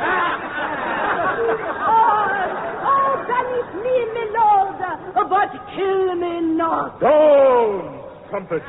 Kill me tomorrow, but let me live tonight. Beat back, kill her tonight. Yeah, let's get it over with. Nay. Lady, if you strive... But half an hour. Holy mackerel, not another half hour then. Go on, Othello. Put her out of her misery. How about our misery? Ladies and gentlemen. Ladies and gentlemen. We certainly don't mean us. Ladies and gentlemen. It appears that our thespian efforts do not meet with your approval. Appears? My company and I have played before all the crowned heads of Europe. We thought the enlightened community of Virtue City would welcome an opportunity to witness the works of the immortal bard as performed by Madame de la Seine, the distinguished French actress, and by your humble servant. We were mistaken. To err is human, to forgive divine. I forgive you. The performance is concluded. Good night. Hey, now, just a minute. You mean you ain't going on to the end of this thing? You have understood me correctly, sir. What's Shakespeare gonna think? Yeah, what about the money we paid? Do we get it back? What about... Silence! Silence, please! My company has more than earned a meager pittance. You ain't earned nothing until the show's over. That's right. Either you finish up your acting up there, you give us our dough. This ultimatum is outrageous. I reject it flatly. Just you stay up there on that stage, mister. I said... Please, sir, please, there are ladies present. Someone might be injured. You going on with the show, ain't you? Well... The performance will continue. But under protest, sir. Under severe protest.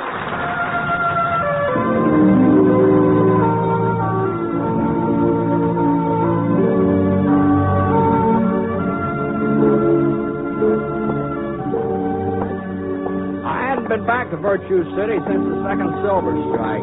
The first mines played out, 10, 15 years ago, and the town had been crumbling away like a stale loaf of bread. But the new strike last spring, for the looks of things, is even bigger than the first one. The old stores all opened up again, and half a dozen new ones being built.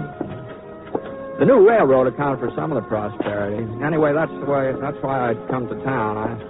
I was supposed to meet the train from Chicago and pick up some spare parts for the pump at the Round Y Ranch where I was working. The train wasn't due until the next day, so I headed over to the hotel to see about getting a room. The clerk was sitting behind the registration counter looking through some kind of a contraption. I didn't know what it was. Sure had never seen a gadget like that before. Excuse me. Sorry, mister. Didn't know you was there. Well, I like just got me a new set of pictures. I was sort of anxious to try them out, you know. Pictures? My stereoscope. Oh. Why, you seen a stereoscope before, ain't you, mister? No, can't say as I have. Why, it's the newest thing. All the folks back east have got them. Here, just let me show you, huh? Now, you wait a minute. Just wait till I find Niagara Falls. Yeah, here it is. Now, you just look through the front end there, huh? That's right. Well, I'll be doggone. Why, it just looks like that water come right at you, doesn't it? Why, you'd think it was real. You'd think you were right there. Here, just let me show you another one, huh? Now, let me see. Oh, yeah, pyramids. I'm the only fellow in town got the pyramids. The pyramids? Yeah, they're in Egypt, you know. Yeah. There. Now, how's that? Why, just look at... Oh, I can't believe it. Well, that fella standing out in front of the pyramids, it's just like you could touch him. You could just reach out and touch him. I've never seen anything like that before in my life. Yeah, you just wait till I find that redskin to shooting an arrow. Got the way he's aiming it. Well, if you didn't know it was a picture, you'd swear you was looking at the... Key, if you please. Oh, sure, Mr. Plunkett, sure. And you may as well have my bill ready. We'll be checking out this afternoon. Oh, thought you were supposed to give another show tonight. The performance has been canceled. Hey, Arch. I beg your pardon, sir? Arch, don't you remember me? You seem to have the advantage, sir. I don't believe that... Britt Ponset. Well, what the thunder are you doing in Virtue City, Arch? Why, I haven't seen you since our triumphal tour of Texas, wasn't it, Britt? What? When we were the honored guests of the governor, my company and I. You remember he insisted that we stay at the executive mansion? Now, Arch. I shall never forget the warmth of our reception there. The people of Texas have a true appreciation of the art of the drama, unlike some of our more recent audiences. Audiences? Well, come along, old boy. Come along. You must join us for a spot of tea. Marguerite would be so delighted to see you again. Marguerite? Who's she? My lovely wife. Oh. Don't tell me you've forgotten her. Well, no, I thought her name was... We've taken the presidential suite, of course. If you'll just follow me... Well, now, hold on, Arch. I've got to see about a room for myself. Oh, nonsense. The clerk will take care of these trivial details. This way, dear boy. This way.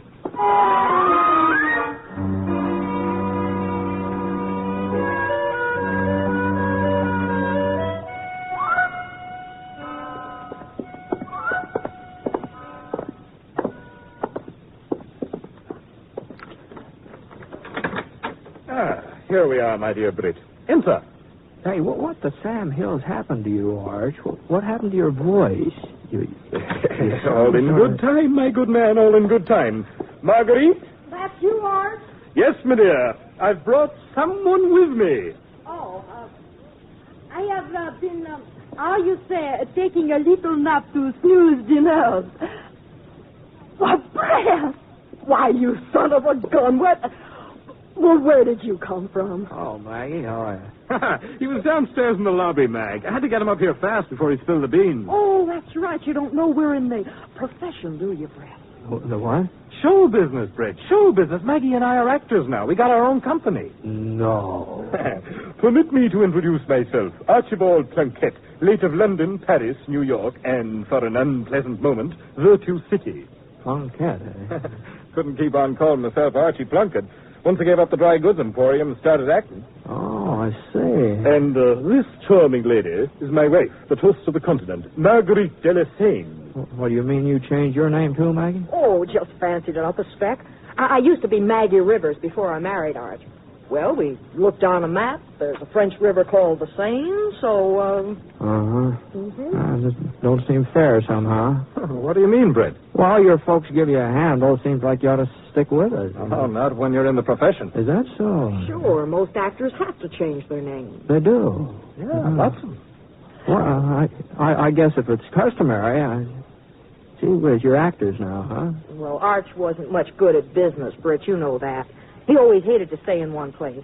And then when the drought hit, well, we were cleaned out. Yeah, it was right about then Doc Ryder come through with his medicine show. Remember the Doc, Britt? Oh, yeah, sure. His guitar player left him flat. Run off with that girl who used to do the singing, the one with the yellow tights. Yellow tights? I don't think... yeah. So the Doc needed somebody to take their place, and, well, Maggie always had a real sweet singing voice, and seeing as how we were broke anyhow. Doggone tights never did fit me. Well, you're not still with the medicine show, are you? Oh, we sure ain't.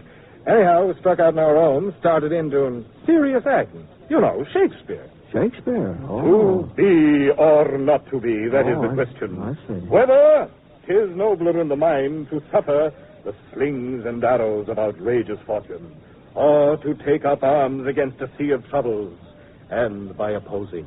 That's pretty good. That's Hamlet. Oh, yeah. Oh, that's... To tell you the truth, Britt, I was going to appear as the melancholy dame this very evening. But circumstances have compelled us to abandon the production. Is that so? Yeah, there was little trouble during our performance of Othello last night. You mean the folks didn't like the show? Well, when they started shooting up at the ceiling, that was the impression that we got. Well, now, they shouldn't have done that. I couldn't agree with you more completely. Anyway, we're going on to Rocky Falls. Maybe folks there will have a little more... Oh, who on earth? Right, now, you won't say anything. You won't give us away. Oh, no, of course not. Your servant, sir? Forgive me for intruding. Are you Archibald Plunkett, the actor? I am he. Delighted to meet you, Mr. Plunkett. And what may I do for you, sir? I happen to be spending the day in Virtue City, and I saw a theatrical poster advertising a performance of Hamlet, one of my favorite plays. Unfortunately, when I tried to buy tickets, I was informed that your company isn't appearing this evening. That is correct, sir. A sudden change in our schedule. We have so many engagements, we're unable to fill them all. I understand, Mr. Plunkett. I understand. The vagaries of show business. See, I happen to be in the theater myself. Indeed? My card. No, thank you. I'm sorry I won't have the opportunity of witnessing your performance. Good afternoon. Good afternoon, sir. Old faker. Why, I bet he's no more in show business than you are, Britt. Probably thought we'd give him a couple of free passes. Oh, no.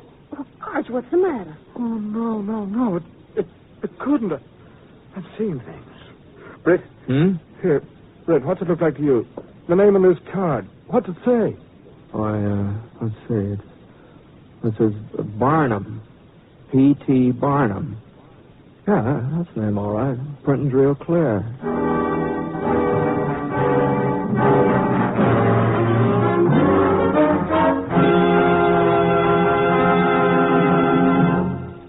We'll return to James Stewart as the six-shooter in just a moment. Now, during the holiday season, with more cars than usual on the road and adverse weather conditions, think a minute. If a child should dash across an intersection, if a tire should blow out, could you stop in time to save a life? As always, during a holiday season, you must be more alert than ever in following simple safety rules. Keep your windshield clear of fog and snow. Be certain your headlights and wipers are working properly. In wet weather, never slam on your brakes. It's a sure way to put your car into a skid. And always follow other cars at a safe distance. Don't be one of those unfortunates who will lose his life in a traffic accident this Yuletide. Be careful, friends. Live to have a safe and happy Christmas.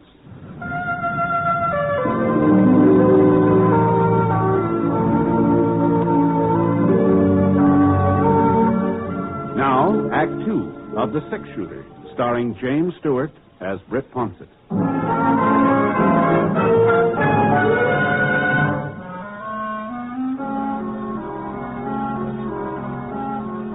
For the next couple of minutes or two, Arch and Maggie just stood there, looking at each other. And the way they were looking at each other. I tell you, it was the same kind of an expression a calf gets just before you hit him with a branding iron. Then Arch walked over to the window and raised it up just like he was getting ready to jump out. I thought sure Maggie would stop him, and she didn't. All she did was just grab the calling card out of my hand and started rubbing her finger over the printing on it. Arch, it's real engraving. Yeah. Why can't I do it, Maggie? Why can't I end it all right here and now? Oh, now, what are you talking about, Archer? What's got into you folks, anyhow? P.T. Barnum, Britt. You know who P.T. Barnum is, don't you? Well, he said he was in show business. In show business? He is show business. Jenny Lind, General Tom Thumb, half the stars in America owe their careers to him. Yeah?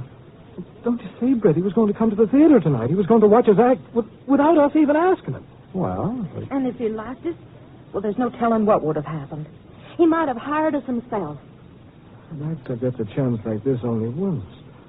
To appear before P.T. Barnum. Arch, maybe it's not too late. It is too late. No, listen now. Now, the company is still in town. All we'd have to do is unpack the costume. The performance has been canceled, Maggie. Then we'll uncancel it. I'll round up the rest of the cast, change your train tickets. Sure, that's it. And you get over to the Opera House. Make sure they haven't let it out to somebody else. Yeah. Oh, no. No, what about an audience? Oh, yeah. Well, I tell you, give some of the kids around town passes. They'll spread the word quick enough. Well, now, just don't stand there, Arch. Get moving. Oh, all right, Maggie. Yeah. All right. All right. Well, Maggie, I guess Britt, now you go and find Mr. Barnum. What? He must be staying in the hotel. The clerk will give you the room number. Well, tell him we rearranged our schedule again. We're playing Hamlet tonight.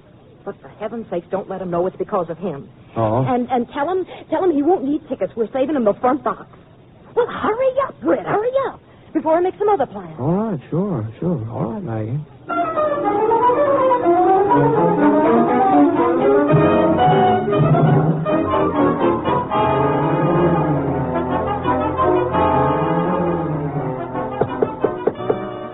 Come in.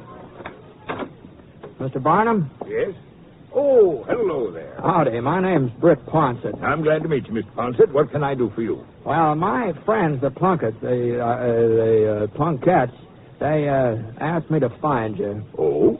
And they've sort of changed their plans. It seems they're going to stay over in Virtue City tonight and give the show. Oh, I see. And they asked me to tell you that they're saving a box for you if you'd care to use it tonight. That's very considerate, Mr. Ponset. I'd be delighted.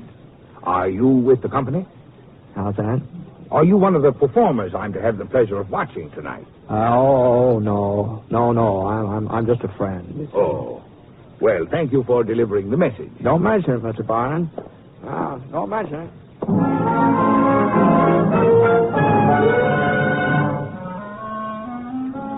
Well, I didn't see any more of Arch and Maggie that afternoon. I figured they'd have plenty to keep them busy. This acting job's about like anything else, I guess. There must be a certain amount of work to it. Anyway, about 7 o'clock, I was up in my room putting on a clean shirt, getting fixed up to go to the theater and watch their play. Hey, man. Hello, Britt. Oh, hello, Arch. Maggie. Oh, what's the matter? I'm just born under an unlucky star, I guess. Oh? It's my fault. I never should have suggested giving a performance tonight in the first place. Well, what, couldn't you get the Opera House? No, it's available. Well, Mr. Barnum's coming. He told me so himself. Oh, heaven forbid. Well, I thought you were so anxious for him to see you. Not just to see us, but to like us, to appreciate our talent. Oh, if I'd only stopped to think, Arch. Oh, don't blame you, my dear. Blame myself. Should have realized the whole idea of our playing tonight was out of the question. Now I've sent those kids all over town. Well, maybe we can catch an early train. Sneak away before anyone knows. Now, hold on there. Now, what are you both so down on the mouth about? Now, you got the theater, and you're going to have an audience, Mr. Barnum included. Well, that's just it, Britt, the audience. Huh? It'll be the same folks who came last night. Oh, I see. They boo us, make fun of us, probably start shooting again. And what'll Mr. Barnum think? We're the worst actors he's ever seen. That's what he'll think. Yeah, but there ought to be some way of maintaining order. What about the sheriff? He's the man to do it. Already seen him. Yeah? Oh, what'd he say? Said we ain't any better than we was last night. He's advising the boys in the audience not to aim at the ceiling. Is that so? One big opportunity, Britt. And it's ruined before we ever got started. Well, maybe there won't be any trouble. Maybe the audience will like this, what is Hamlet? Maybe they'll like that better than the one you gave them before. They won't. It isn't one of our most successful presentations. Mm-hmm. You couldn't try something else, could you? We only do 2 plays, Britt. Othello and Hamlet. I see. I guess it wouldn't be much point repeating that Othello, huh? No, wouldn't. Uh-huh. Well, I'm awful sorry, Arch. I wish there was something I could do. Do you, Britt? Do you really wish there was something you could do? Why, sure, Maggie, sure. Well, as a matter of fact, we did have one possible solution. So? It sort of involves you in a way. What, me? You see, you're practically saving our lives, Brett, if you do it. Explain it to him, Arch. Maybe you'd better do the explaining. Oh, no. It really was your idea, Arch. Go on, Arch. Well, you see, but now, don't say no until you hear me out. Well, I'm not saying anything. You see, we were thinking most of the folks here in town they must know you by sight, and they know you're the 6-shooter. So, it...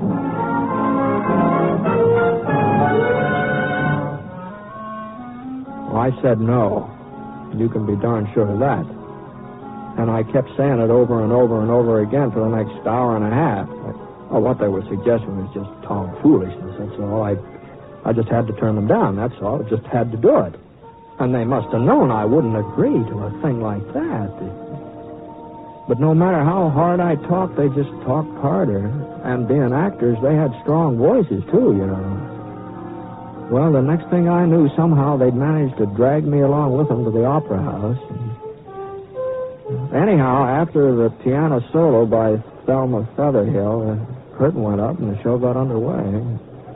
Started out all right, too. Audience seemed to be paying attention.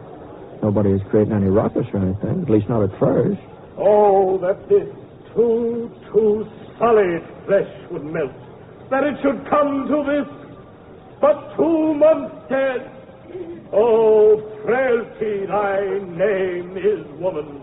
Oh, Zion, oh, Yes, high on you, too. Yet the source of most unrighteous tears has left the flushing in her galled eyes. She married. Sounds like old Lady Crandall. She only waited 2 weeks after Jed Crandall kicked the bucket. No, it cannot come too good. But break my heart, for I must hold my tongue. Better get a good grip on it, mister. You see, Britt, you just gotta do it. I can't do it. Look at poor Arch out there. Isn't it just enough to break your heart? Weary, pale, flat, and unprofitable seem to me all the uses of this world. Your acting's a little flat, too, mister. Go on, Britt, that's your cue. What cue? Go on, that's it. Oh, good Horatio. I am glad to see you well. Hail to your lordship, Britt. Huh? Hail to your lordship. Oh, yeah. Hail to your lordship. What make you from Wittenberg, Horatio? How's that? A truant disposition. A truant disposition. Can't get to school, kids. Here comes the truant officer. I will not hear your enemies say so. Nor shall you do mine ear that violence to make it toucher of your own report against you. No, he's bringing out the report card. Sid, you better take it easy. Huh? Don't you see who that is, that other actor fella? What are you talking about? It's Britt Ponset. Ponset, the 6-shooter? You must be crazy. He's staying at the hotel. I seen him this afternoon. Well, what's he doing up there on that stage? He's a friend of them actors. Oh. If I was you, I'd keep my big mouth shut from here on in. There ain't no sword he's wearing under that rig. That's a 6-gun, plain as day. It followed hard upon. Thrift, Horatio. The funeral baked meats did coldly furnish for the marriage table. Would I had met my dearest all in heaven, where I had seen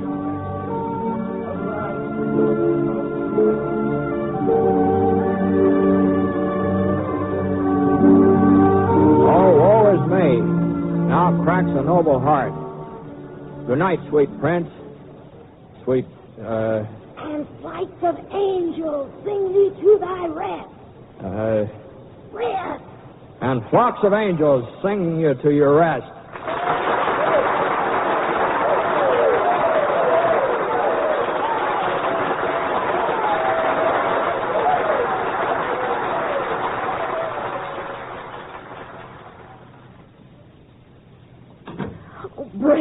Britt, golly, we can't ever thank you enough.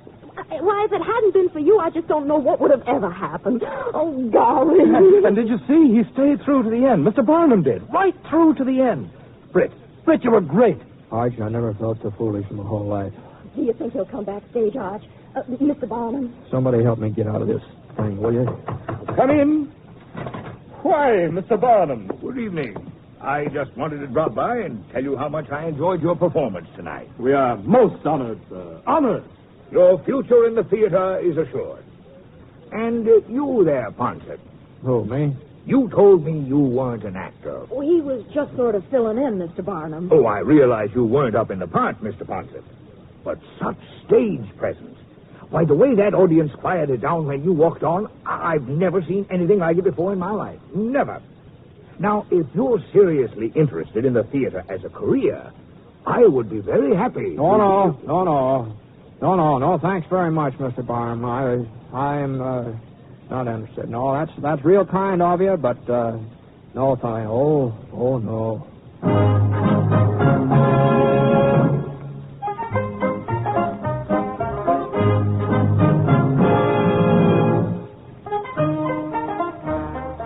Well, sir, I got out of that theater just as fast as my legs could carry me.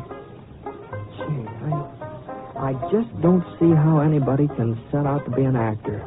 All those people staring at you, and that sweat running down the back of your neck. Holy smoke. Worse than any gunfight I'm showing. Of course, that applause, after it was over, that applause, that did sound kind of good. And Mr. Barnum, he's very nice about saying that I had stage presence, whatever that means. I suppose a man could get used to play acting if he had to. It sure is a scary business.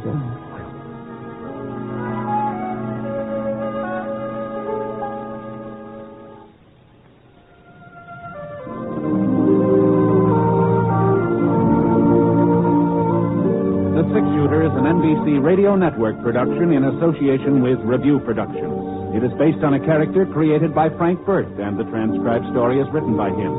Mr. Stewart may currently be seen in the Universal International picture, The Glenn Miller Story. Others in the cast were Michael Ann Barrett, Tony Barrett, Ted Bliss, Marvin Miller, and Dan O'Herlihy. Special music for this program was by Basil Adlam, and the entire production is under the direction of Jack Johnstone. All characters and incidents were fictitious, and any resemblance to actual characters or incidents is purely coincidental. This is Hal Gibney speaking.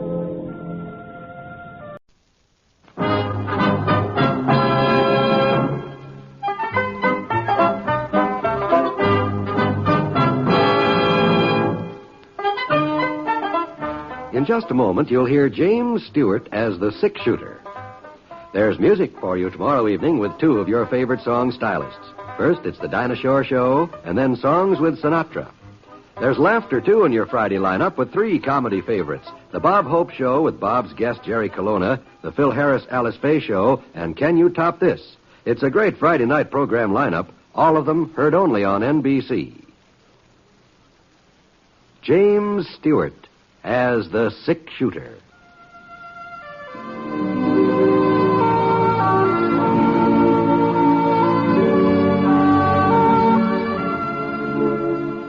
The man in the saddle is angular and long-legged. His skin is sun-dyed brown. The gun in his holster is gray steel and rainbow mother of pearl. Its handle unmarked. People call them both the Six Shooter.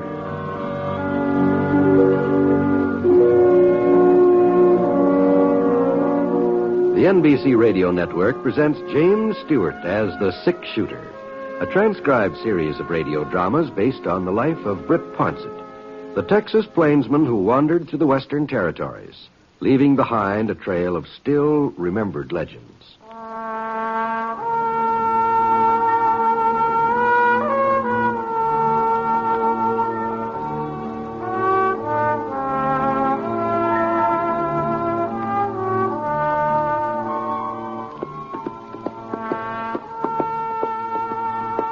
It was about 7 o'clock on a Saturday evening, and I was riding down the east trail that led from Kansas City over to Crown Ranch. Been a real warm day. A little breeze was coming up now, and things were cooling off to a nice, comfortable twilight. I hadn't seen any signs of habitation for the last few miles. The soil was pretty thin and sandy. Probably wouldn't grow much.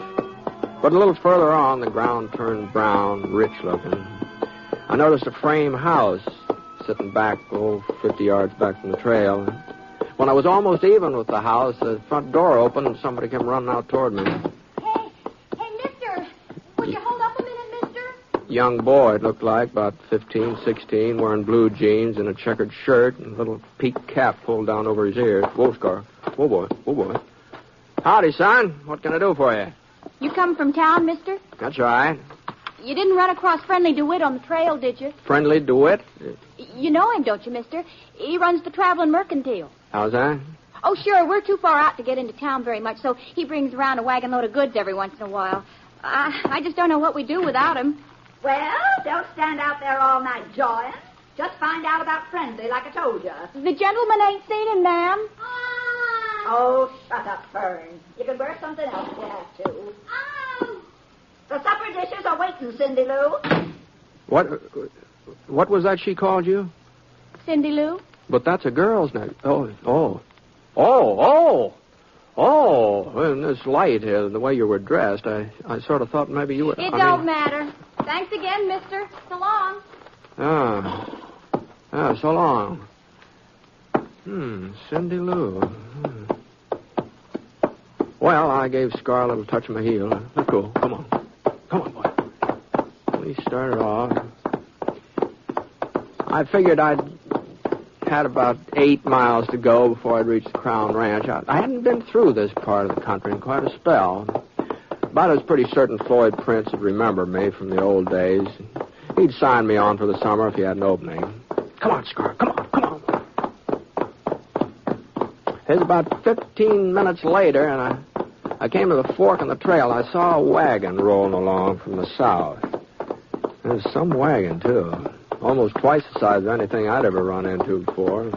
And the way the canvas bulged out, it looked like it was loaded to the brim. Well, it stood to reason that this was the traveling mercantile that Cindy Lou had mentioned. Whoa, Scar. Whoa. Whoa, Peggy. Easy now. Easy there. Howdy, friend. Good evening. You're, Mr. DeWitt, I take it. You take it right, sir, except for that Mr. part. Just call me Friendly, like the rest of the folks. A friend in need is a friend indeed. Something you needin', mister? No. Shoelaces, chewing tobacco, flour, salt, kitchen utensils, ammunition, yardage, sewing equipment, anything at all.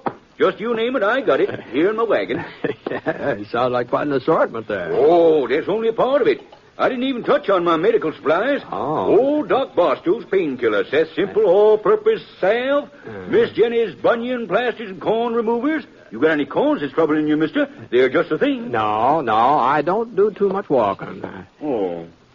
Some liniment, then? No, thanks, just the same. I'm in pretty good health. Well, what about wearing apparel? I got a full line of Levi's shirts, bandanas, cotton and wool socks. No, I'm just not in the market for anything friendly. The only reason I stopped was to tell you that those folks down the trail were getting kind of anxious about you. Folks down the trail? Uh-huh. You know, the farmhouse a couple miles back there.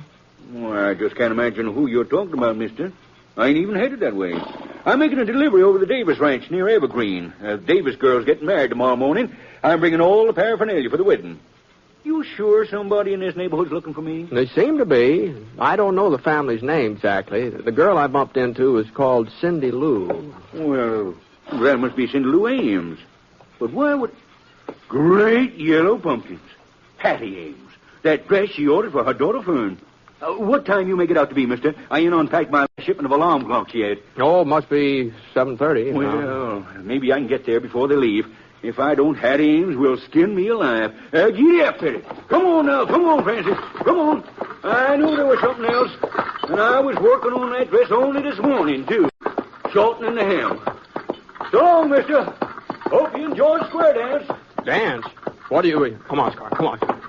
Dance? What are you talking about? Well, that's where you're heading, ain't it? The Crown Ranch? Yeah, as a matter of fact, it is. But I didn't know about any dance or anything. I was going to ask Floyd Prince for a job. Oh, you mean tell me you ain't heard about the celebration tonight? No, not a word. Well, it's a count of Floyd Prince's son.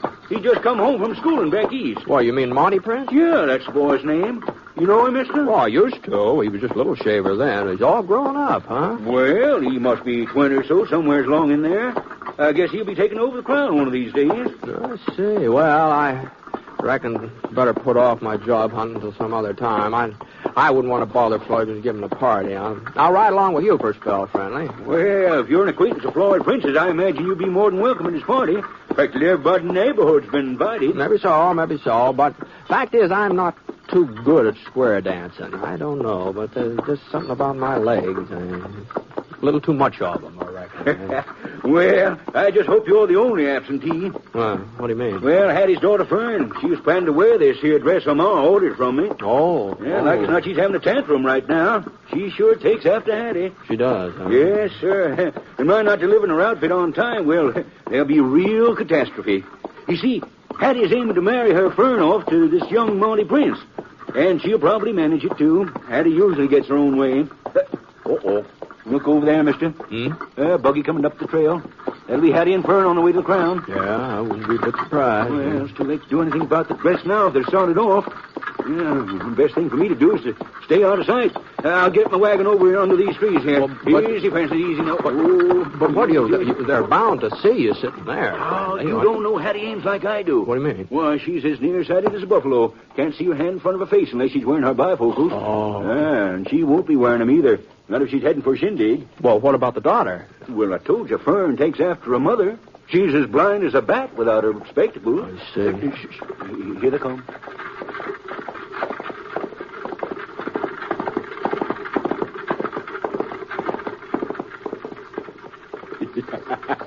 There. What did they tell you? Oh, doggone. They never even glanced over toward us, did they? No, not a glance.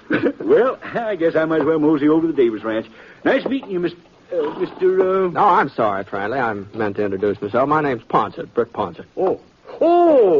Why, Mr. Ponset, I didn't recognize you. Oh, no reason why you should, Friendly. No reason you should. Well, I heard so much about you. And that gun. Here, Mr. Ponset, here. I got me some samples of a new hair tonic. Smells real elegant, too. Maybe you'd like to try it. They say it'll grow fuzz on... Not that there's anything matter with your hair, you understand? Well, my supply is kind of decreasing. A little tonic might be very handy. All right, sir. Just a second now. I got it right back here. Yeah, here it is. Ah, thanks, Friendly. My pleasure, Mr. Ponset. My pleasure. Well, Say, I just happened to think, what happened to the other daughter? Well, that buggy that just went by, there were only 2 women in it. Now, the girl I met back at the farm, she wasn't... Oh, you mean Cindy Lou? Well, she wouldn't be going to Prince's dance. She wouldn't have. No. You see, Hattie ain't got much use for her. Cindy ain't Hattie's real kin. She's just a stepdaughter. Oh. Yeah, Hattie and Fern, well, they just seem to go out of their way to make things miserable for her. Like this here dance, for instance. Everybody knows that Monty Prince and Cindy Lou used to be real friendly when they was kids. Well, she'd probably give her eye tooth to go to that party tonight, see him again, but, well... It's too bad she can't. Yeah, but there's nothing anybody can do about it. Why, she don't even have a dress to her name. You know, I've got a hunch she'd be real pretty if Hattie ever allowed her to fix herself up. Well, she seemed a mighty nice-looking girl to me. Yeah, sure is. Yeah. What's the matter? Why shouldn't Cindy Lou go to that dance tonight? With all the stuff in this wagon, I could fix her up so she'd be the prettiest girl there. Oh, maybe you could, Friendly. Maybe you could. It'd sure be a good trick to play on Hattie and Fern. Why, if they couldn't tell my wagon at 50 feet, they'd never know Cindy Lou when I got done with her. Come on, Mr. Ponset. What? Well, girl can't go to square dance all by herself. She's got to have an escort. Oh, I suppose so, but, now hold on, Friendly. What, you don't mean me? Well, you're a friend of the princess. You said so yourself. Why, I'm old enough to be her... If we don't hurry, Mr. Ponset, square dance will be all over. Come on. Step lively there, Francis. Come on there, Peggy. Let's go traveling. Come on, Mr. Ponset.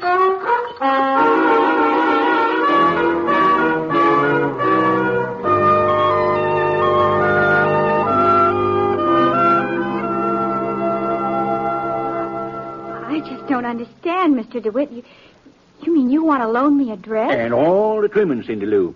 Before I get done with you, you'll be so dooted up that your own stepmother won't recognize you. And you want to take me to the dance, Mr. Ponset? Yeah, sure. That is, if you want to go. Yeah. Well, that's right kindly of you both, but the fact is, I don't have no interest in attending the doings at the Crown. Oh, you don't, huh? Well, in that case... I don't know where you ever got such a notion, Mr. DeWitt. As if I cared anything about seeing Monty Prince again. I haven't even thought of him since he went away to school. Not once. Well, I reckon your stepsister Fern's done some thinking about him. A lot of good it'll do her. Monty wouldn't look to... I mean, it's none of my business, one way or the other. No, I guess it isn't. I'm sorry we bothered you. Let's go, Friendly. Okay, Mr. Ponset. Night, Cindy Lou. Mr. DeWitt. Was there something you wanted, Cindy? I guess maybe I'm acting kind of ungrateful. I mean, well, you both did put yourself out for me, and it was real generous of you to do it. I don't suppose it would do me no harm to go to that square dance. For a little while, anyway. If you really want me to. Well, now, that's more like it. Let's see now. The first thing we got to do is find a dress. You come on out to my wagon, Cindy. We'll pick something that'll make you look like a princess. Yes, sir, a real princess.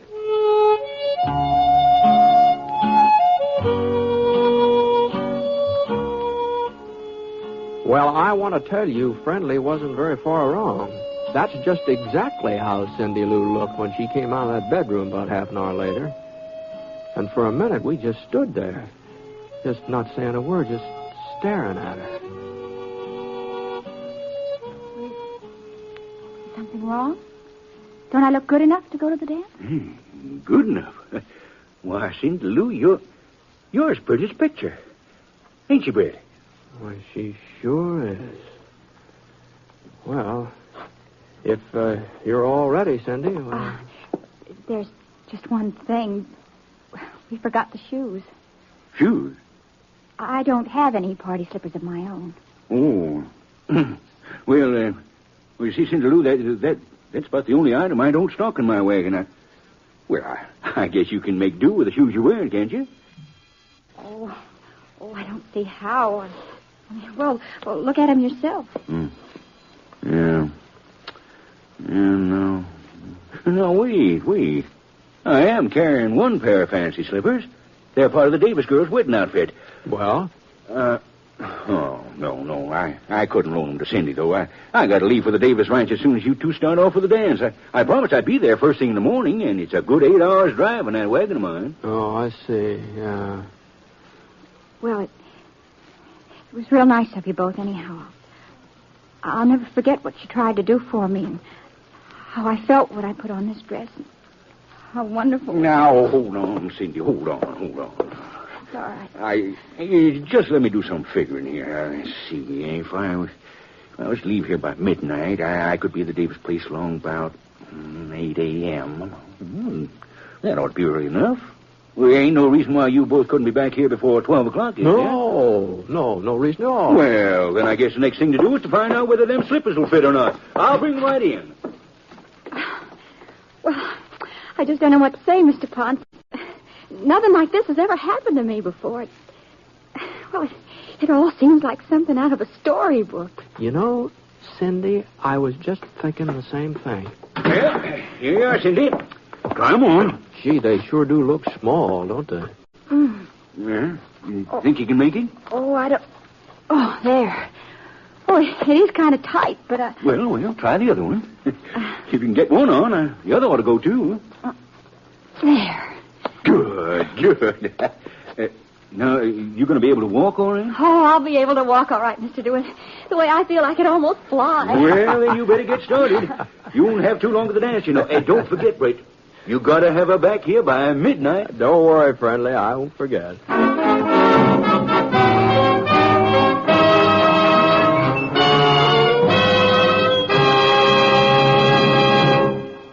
You are listening to James Stewart as the six-shooter. The story of Britt Ponset, the Texas plainsman whose name has become legend throughout the great Southwest. Now, Act 2 of the story called When the Shoe Doesn't Fit.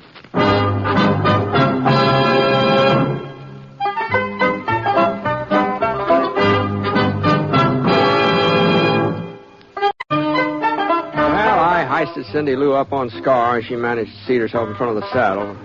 I kind of held on to her to keep her from falling off, and we started off for the Crown Ranch.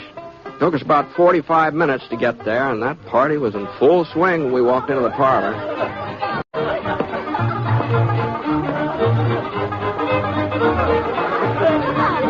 Rope your cow and brand your calf. Bring your honey an hour and a half. Floyd Prince came over to the door when he saw us and told me we're more than welcome. He's real nice, considering I'd invited myself. I sort of managed to avoid mentioning Cindy Lou's name, and what with all the hubdub, Floyd didn't seem to notice that I hadn't introduced her properly. But Floyd's son, Monty, well, he didn't wait for any introduction. He just took one look at Cindy, and that was the last I saw of her. As far as I could tell, the other girls at the party were just completely out of the picture from then on.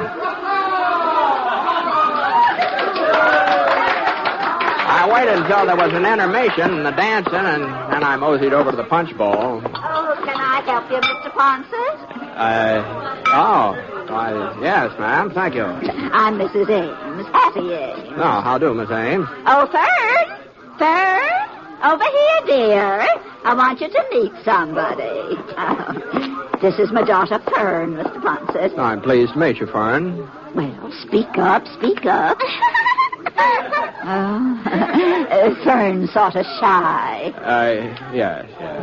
Oh, by the way, that young lady that you brought to the party, she doesn't seem to be spending much time with you, does she? Oh, that's the trouble when a man brings a pretty girl to a dance. He's apt to find himself all alone. Fern, stop your fidgeting. Of course, now, some girls have character as well as looks. All right, I say. Grab your partners for the next dance. And everybody join in. Oh, my goodness. They're starting another dance. Now, Mr. Ponset, don't think that you have to ask my permission to dance with Fern. You just go right ahead.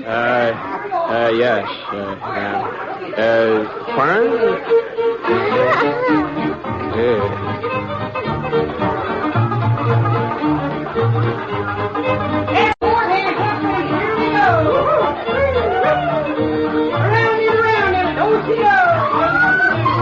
Like I said, I'm not much of a square dancer, but there just didn't seem to be any way of turning Fern down. Well, I guess I should say there wasn't any way of turning her mother down. So, we did our best. Whoop. Sorry, Fern.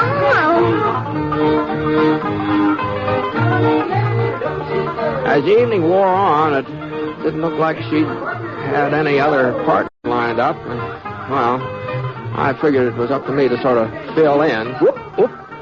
Oh, I sure didn't mean to kick you, Fern. There's one thing about her, though. She sure didn't talk a man to death. And somehow the time passed, and the next thing I knew, it was after 11 o'clock. Now, that meant Cindy and I had to be starting home, so I looked around for her, but she wasn't in sight. I excused myself for Fern and headed out the front porch. Yeah, Cindy was there all right, but the thing that surprised me was she was all alone. Looked like she'd been crying. Cindy. Oh, Mr. Ponset. What, are you all right? Oh, I'm fine, just fine. Where's Marty? I don't know. Well, maybe you'd better find him and say goodnight. I never want to see him again. Not as long as I live. Oh. Well, what happened? I thought you two were hitting it off real good. I thought so, too, at first. While we were inside dancing, everything was just wonderful. And then, all of a sudden, he started acting like he didn't care about me at all. Said he couldn't be spending all his time with one girl. He had to dance with some of the others. Mm-hmm. Well, after all, the party is in his honor. And that ain't all, Mr. Ponset. He didn't even know who I was. Well, didn't you tell him? Well, I thought sure he'd know. I never figured he'd forget me, not in just a few years. Well, you've changed, Cindy, and the way you're all fixed up tonight. Oh, that wouldn't matter. Not if Monty really liked me. I'd never forget him. I'd know him no matter how much he changed or how he dressed. Well, all you had to do was just tell him who you were, you know. No, I just couldn't. And you mustn't tell him either. You've got to promise me you won't. Now, please, Mr. Ponset. Well, if that's what you want. Well, I think maybe we'd better leave. Yeah. Well, I'm ready. You got everything? I guess so. Why? I don't know. I just thought maybe you'd lost one of your slippers or... My slippers? Whatever gave you that idea? I don't know. I just sort of crossed my mind somehow. Never mind. I'll get Scott.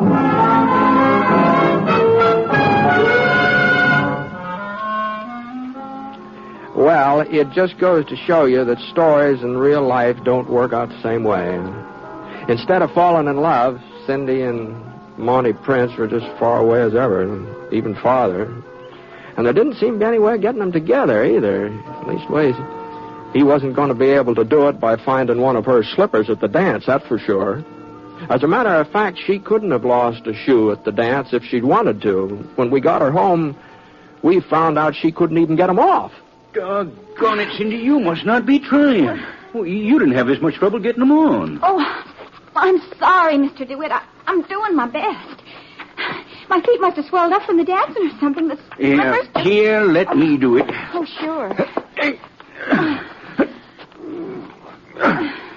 Why, they're just plain stuck fast. I know. Maybe in the morning my feet will go back to normal. And Yeah. then you... Hey, look out the window there, friendly. Isn't that a buggy out there? Holy smoke. Fern and Hattie. So long, Cindy. Bye, Britt. Oh, wait a minute, friendly. I don't want them catching me here either. But what about the slippers and the wedding tomorrow? The bride's wearing a long dress, reaches clear down to the floor. She can get married in the bare feet if she has to. Well, thanks for everything. Good night, Cindy. I'm sorry things didn't work out better for you, but good night.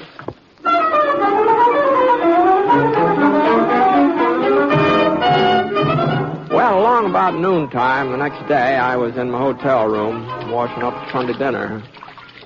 They were planning to serve fried chicken and corn fritters and apple pie. The Castle Hotel always put the food on family style, so I figured I'd better be real prompt or there wouldn't be any... Yeah? Yeah, come in. Oh, Marty. Oh, what are you doing in town? I came to see you, Mr. Ponset. Oh, is that so? It's about that girl you brought out to the Crown last night. Well, I sort of had the impression you weren't too interested in her. Oh, I'm interested, all right. I wish I wasn't, but I am. How's that? Well, you see, Mr. Ponset, before I went back east, I was real fond of another girl.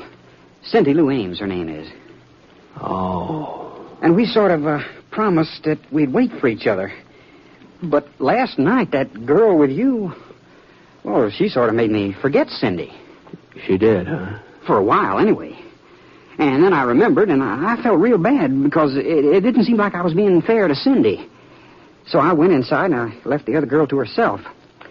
But doggone it, all night long I kept thinking about both girls, and they sort of got mixed up in my mind. I couldn't even keep them straight. Uh-huh. You've got quite a problem there, haven't you? Yeah. Excuse me. Good morning, Mr. Ponset. I finally managed to get... Oh. Cindy Lou. Hello, Monty.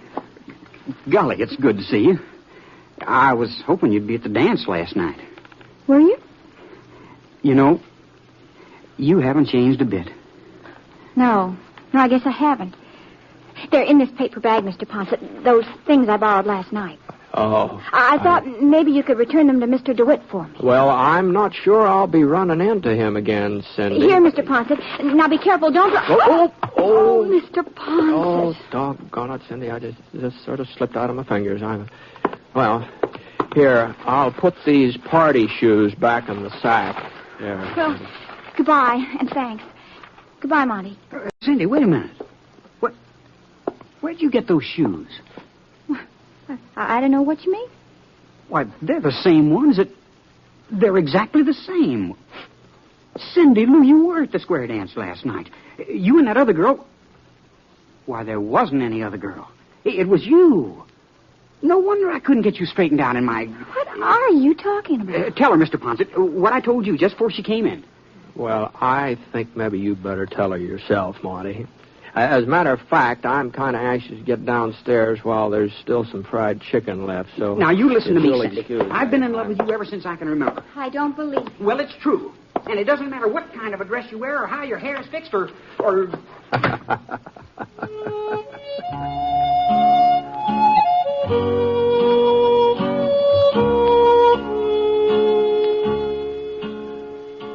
Well, there wasn't much point in my hanging around to see if Cindy and Monty would finally get together.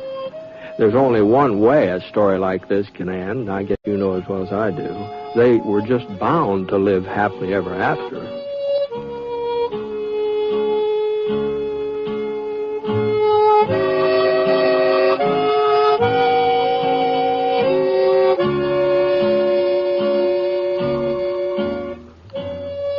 The Six Shooter is a transcribed NBC Radio Network production in association with Review Productions.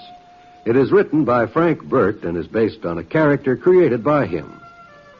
Mr. Stewart may currently be seen in the Universal International picture The Glenn Miller Story. Others in the cast were Barbara Eiler as Cindy Lou, and Eleanor Audley, Sandra Gould, Bill Johnstone, and Sam Edwards. Special music for this program was by Basil Adlam, and the entire production is under the direction of Jack Johnstone. All characters and incidents were fictitious, and any resemblance to actual characters or incidents is purely coincidental. This is John Wald speaking.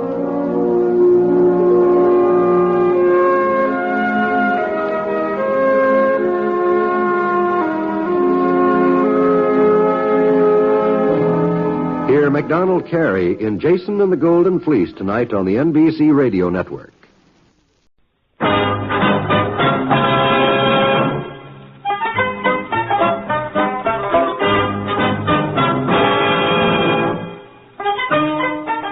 In a moment, you'll hear James Stewart as the Six Shooter.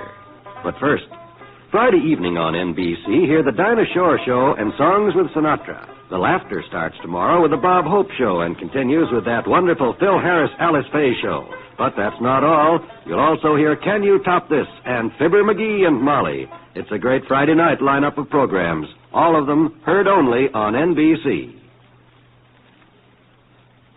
James Stewart as the Six Shooter.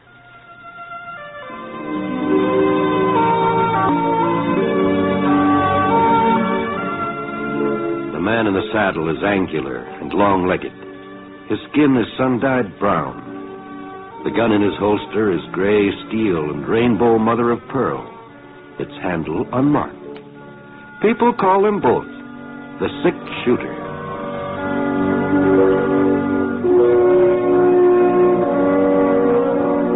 The NBC Radio Network presents James Stewart as the Six Shooter, a transcribed series of radio dramas based on the life of Britt Ponset, the Texas plainsman who wandered through the Western Territories, leaving behind a trail of still-remembered legends.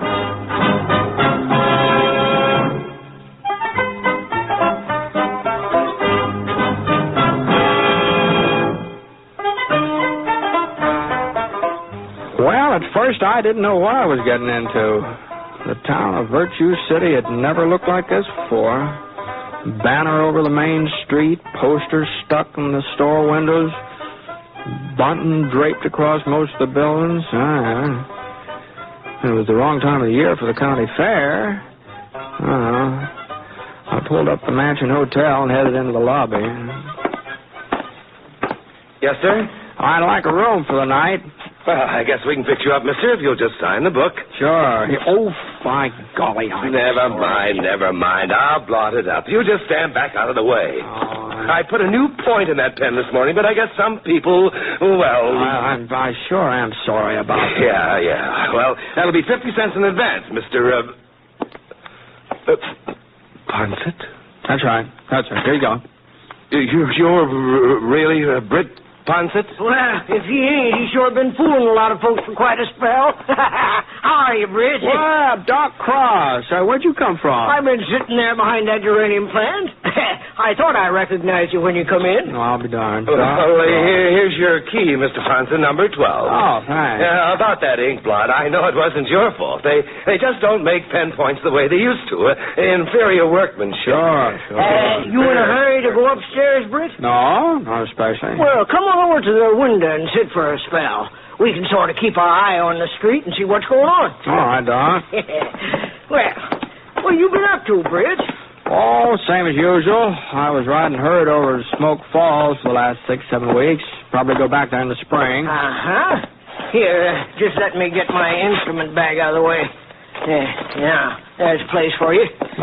You treating somebody in the hotel? No, not exactly. I sort of make my headquarters here in the hotel nowadays. Well, what happened to your regular office? Oh, I still got it. But, hotel's handier. What with all this fighting and shooting going on so much of the time. Shooting? You ain't heard the news, huh, Britt? No, guess I haven't. Well, you see, Gus Cotton moved into Virtue City a couple of months ago. Gus Cotton? You know who Gus is, Britt, that gunfighter. Used to be part of the McGinnis gang over at Willowfork. Oh, sure, yeah, I've heard of him. Well, it seems Gus and Tracer McGinnis had sort of a falling out. Gus decided it'd be healthier for him and his kid brother Roy to change residence, so they come over here. And by now, they've just about taken over the whole town. Oh, I just can't believe that Sheriff Davenport would let a thing like that happen, Doc. George Davenport was killed last August, Britt. He was killed? No. I reckon it was an accident. At least that's what the inquest said. Well, who's taking his place? There ain't been nobody so far. New sheriff will be elected tomorrow, along with the mayor and the usual town officers. Oh, I see. So that's why the place all fixed up, huh? Election day, Yeah. huh? I was kind of wondering about that. Yeah, it's been a real hot campaign, too. Sheriff part of it, that is. I ain't had so much medical business since the Apaches was moved on to the reservation. Yeah, well, who's running? Ernie Needle. He's one of the candidates. You remember Ernie Brett, the blacksmith? Oh, sure. And there's a good man, too. He'd make a good sheriff, I imagine. Yeah, if he wins. Roy Cotton's running against him, Gus's brother. Oh, I see. Yeah. Of course, in a fair election, Ernie'd win hands down, but Gus Cotton's doing his best to see that it won't be fair. He is, huh? Yeah. Half the voters in town have been bought off. The ones who won't be bought, well, they've been threatened. Why, if anybody even... Britt, maybe you can give us a hand. Huh? I'm sort of chairman of the group that's backing Ernie Needle. The Citizens Committee to Keep Virtue in Virtue City. That's what we call ourselves. I see. Now, Britt, if you could join up with us... Now, hold on, Doc. I'm not a voter in this town. I'm not even a resident. I know, but you've got influence. Lots of influence. And if you... Well, Doc, Well, you have lots of influence, Britt. And look, if you was to come to our rally at the schoolhouse tonight and sort of sit up there on the platform next to Ernie Needle, well, that might win him some of Roy Cotton's votes. Now, I'm sorry, Doc. Now, this just isn't any of my business. Now, you know that as well as I do. Now, Britt... No, so long, Doc.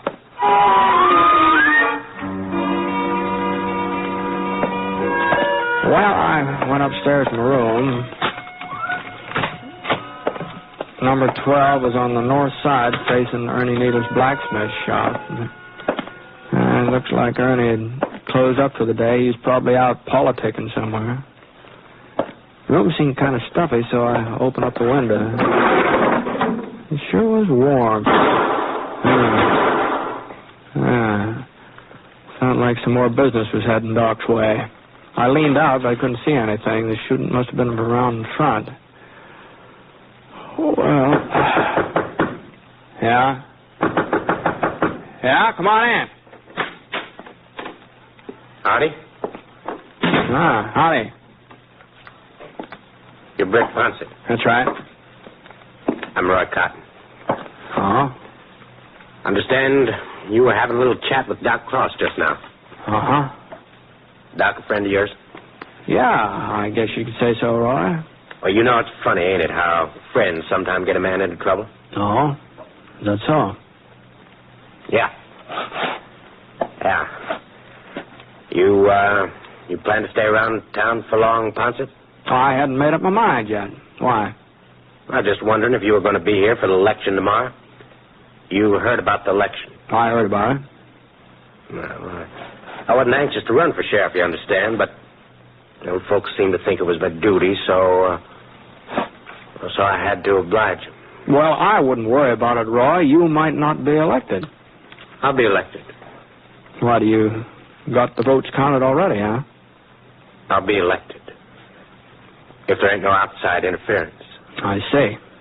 So maybe it'd be best if you just moseyed on out without sticking around for the vote.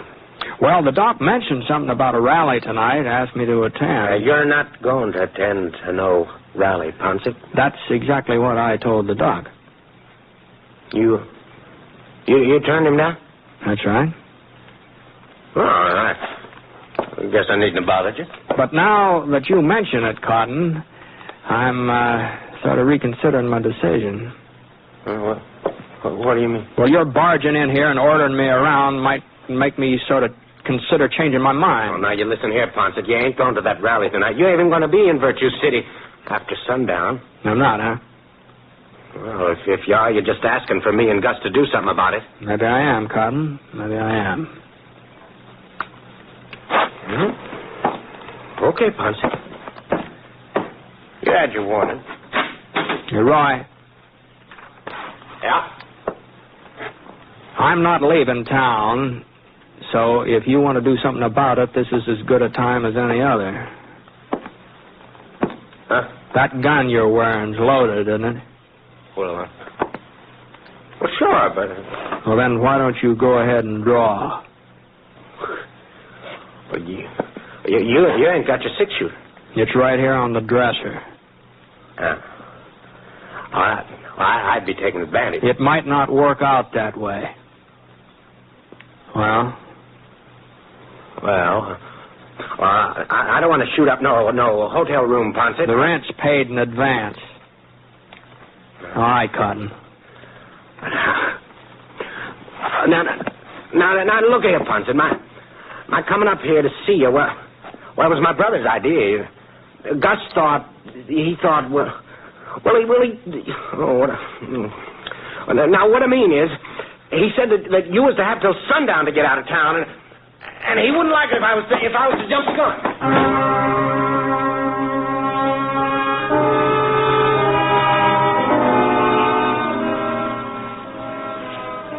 Well, I guess nobody exactly welcomes the idea of being told what he can do and what he can't do. And I suppose when it comes right down to it, I'm as stubborn as the next man. So, instead of leaving town, I had supper in the hotel dining room, and afterwards, well, I sort of moseyed over in the direction of the schoolhouse.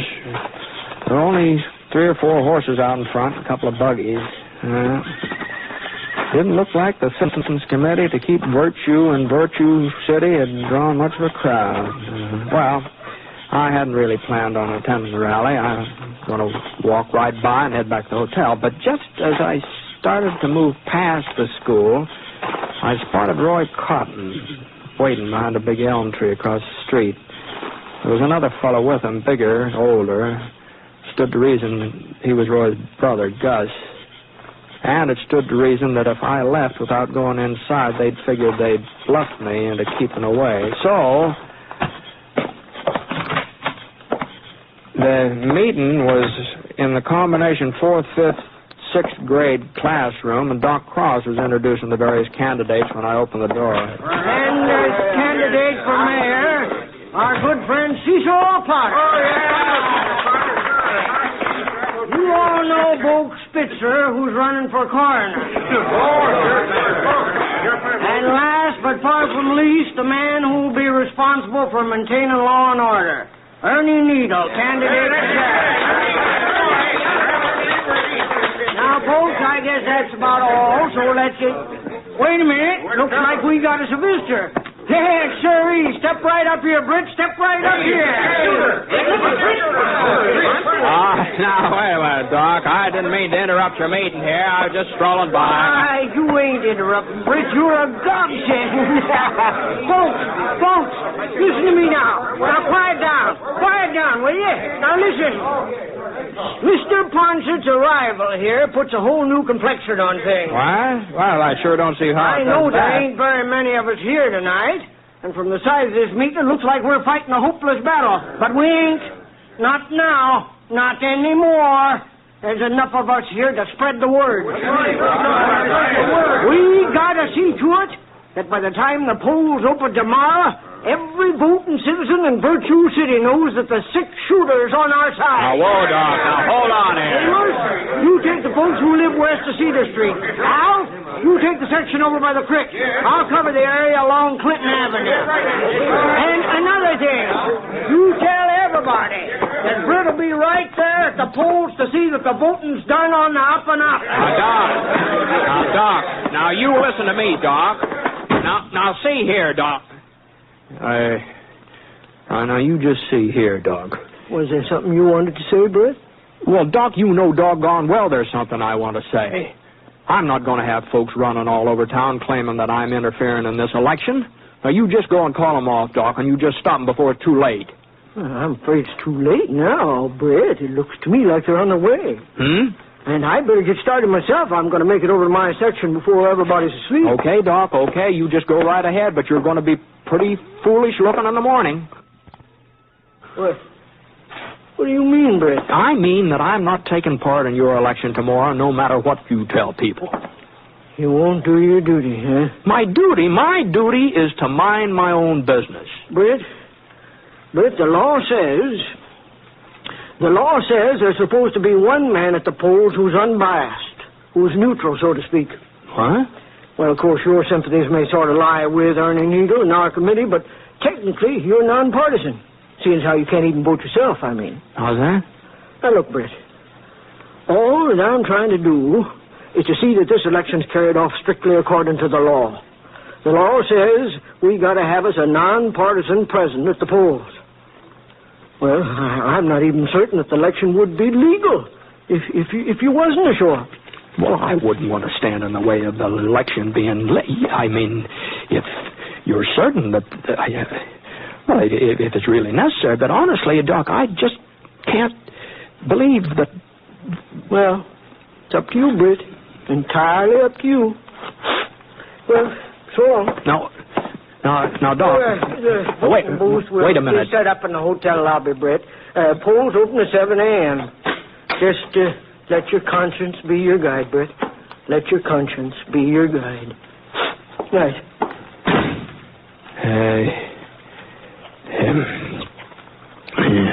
United.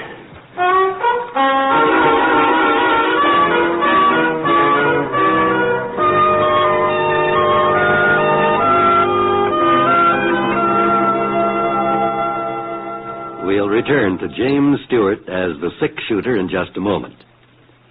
Meantime, I'd like to pass on a word of thanks for the many gratifying letters we receive each week from you, our audience.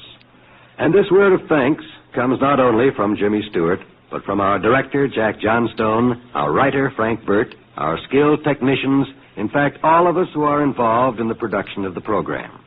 We appreciate your letters far more than you may think, even though we may not be able to answer all of them. That is why we take this way of saying thank you.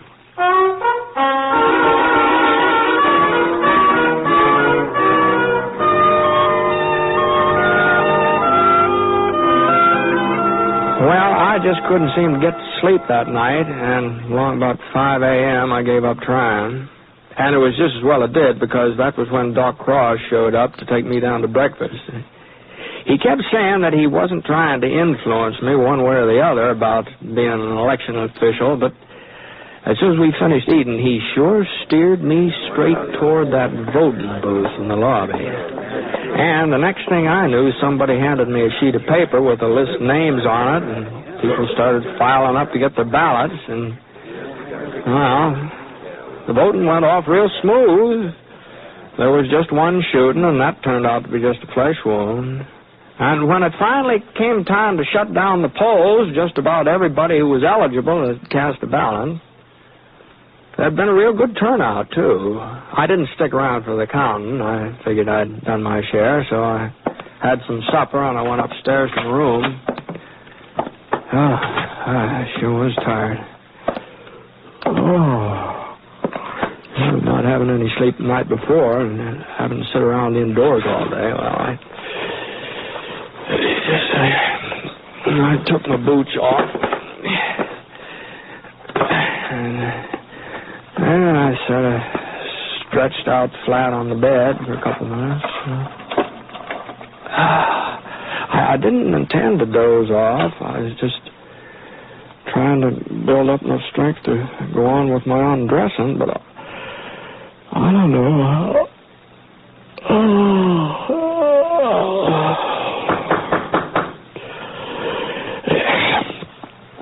Huh? What the Santa hell is it? Oh, yeah. Oh, is that you, Doc? Come in.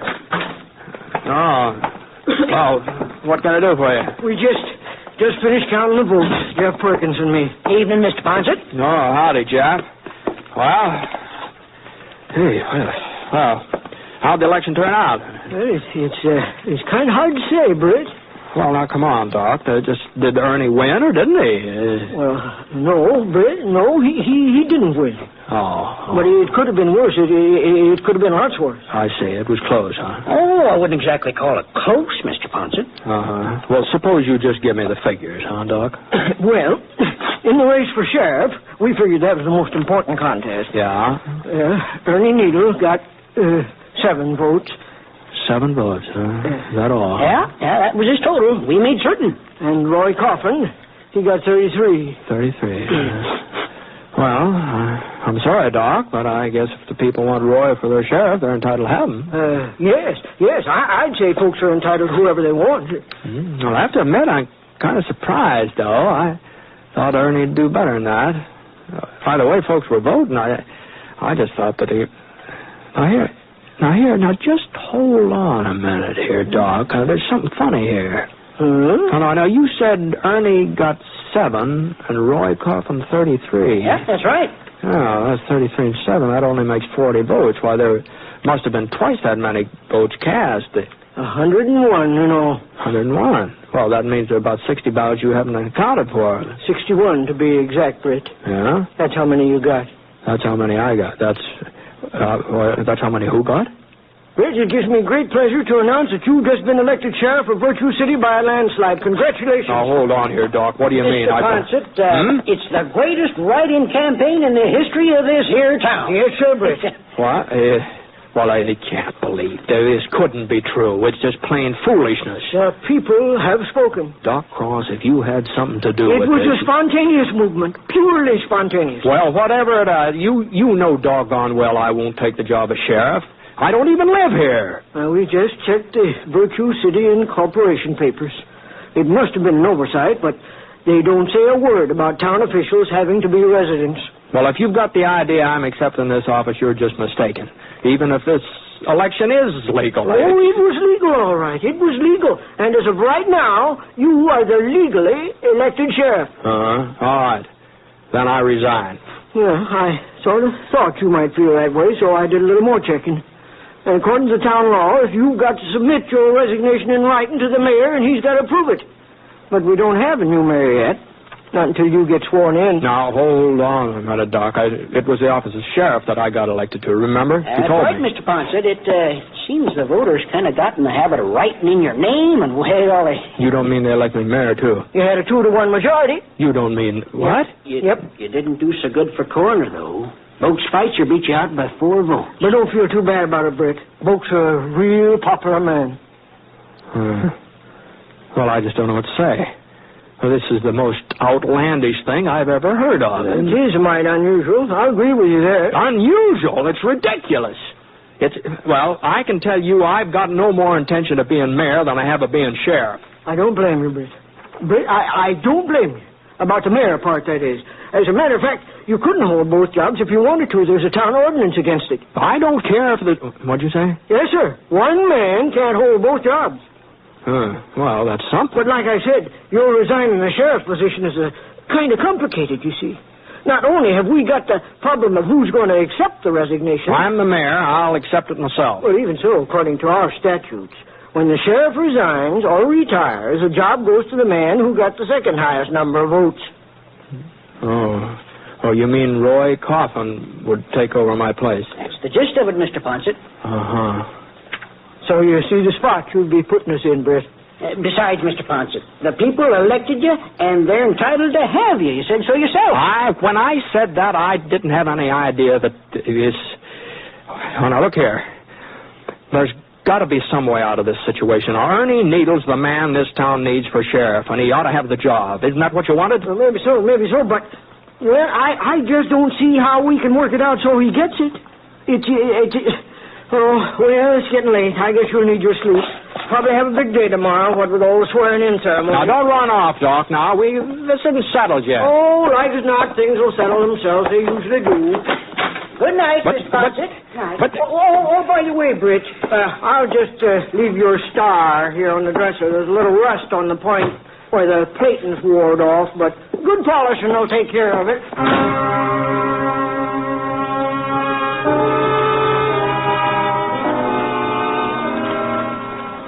Well, that was the second night in a row I didn't get much sleep.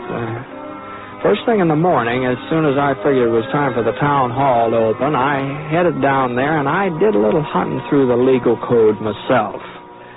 And it was all true what Doc Cross had told me. If I gave up the job of sheriff, Roy Cotton would be next in line for it. Well, about 9 o'clock, a delegation headed by Doc Cross came in to make the preparations for the swearing-in ceremony. I told them that the ceremonies just have to be postponed until I had a talk with the Cotton brothers. They were living in the old Peterson place on Flower Street. You've got your nerve coming around here, Ponset. If you figure on making a name for yourself as sheriff by arresting us, you better do some more figuring. Arresting you? You mean you boys have done something illegal? No, he never said that. Well, putting you under arrest was the farthest thing from my mind. Of course, if you think I should. And just what is it you do want, Ponset? Well, the fact of the matter is, it's my understanding that Roy here would inherit the sheriff's job if anything happened that I wasn't able to go on. That's right, Ponset. And like as not, something will happen, too. Uh-huh. Well, I was just thinking that under those circumstances, it might be a good idea for Roy to get all the experience he can while I'm around to show him the ropes. You want me to work with you? Well, I don't see why not. Come to think of it, I could use you both as deputies. Deputies? Yeah, that'll save me getting the whole big posse together. I think the three of us ought to be able to handle the McGinnis gang. McGinnis? Tracer McGinnis. You heard about him, haven't you? Oh, that's right. You all used to be sort of friendly, didn't you, before you had that falling out with him, that is. You don't mean Tracer McGinnis is heading this way? Oh, it's probably just another false rumor, but it's probably not a word of truth to it. Yeah, but why'd he be coming in here, Gus? Unless he's after us again. Yeah. Well, now, if you fellows would just hold up your hands, I'll give you the oath. No, wait a minute, Ponset. Maybe it'd be better if you was to take out more of a posse. Oh, no, Gus. Like as not, Tracer won't be bringing his whole gang, maybe only 10 or 12 of them. All right, now, boys, you hold up your hands. No, I ain't going to mix it up with Tracer McGinnis, Ponset. I had enough of him already. But, Roy... The kid's right for once. Well, I'm afraid you fellas don't quite understand. Now, according to the ordinance passed 2 years ago come November, if any man refuses to take part in the duly constituted posse, he forfeits all right to hold office in the town of Virtue City from that time on. That'd mean that you couldn't be sheriff, Roy. Gus, I don't figure that's going to make much difference, Ponset. You see, we don't aim to stay around Virtue City anyhow. Yeah, that's right. We were sort of planning to leave town today, weren't we, Gus? Yeah, we were just doing our packing when you come in. Well, maybe we ought not to wait to pack, Gus. Them McGinnis boys ride fast when they're on the move. They sure do. Come on. Oh, I wouldn't hurry myself too much, boys. If you ask me, I think you'll have plenty of time to finish packing before they get here. Plenty of time.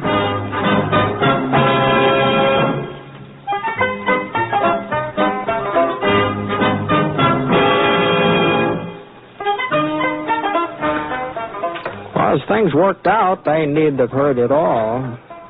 As far as I know, Tracer McGinnis never did show up in Virtue City. Of course, Ernie Needle became sheriff that very same day, right after I resigned. And I guess he hasn't had too much trouble keeping folks in line. You see, the Cotton brothers haven't been heard of since they beat it out of town. It just goes to show you, a person really shouldn't believe in rumors. It's funny the way they get started, isn't it?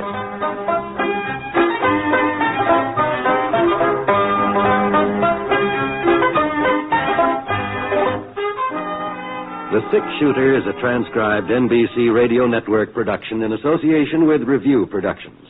It is written by Frank Burt and is based on a character created by him. Mr. Stewart may currently be seen in the Universal International picture The Glenn Miller Story. Others in the cast were Carlton Young, Dal McKinnon, Paul Richards, Frank Gerstle, and Junius Matthews. Special music for this program was by Basil Adlam, and the entire production is under the direction of Jack Johnstone. All characters and incidents were fictitious, and any resemblance to actual characters or incidents is purely coincidental. This is John Wall speaking.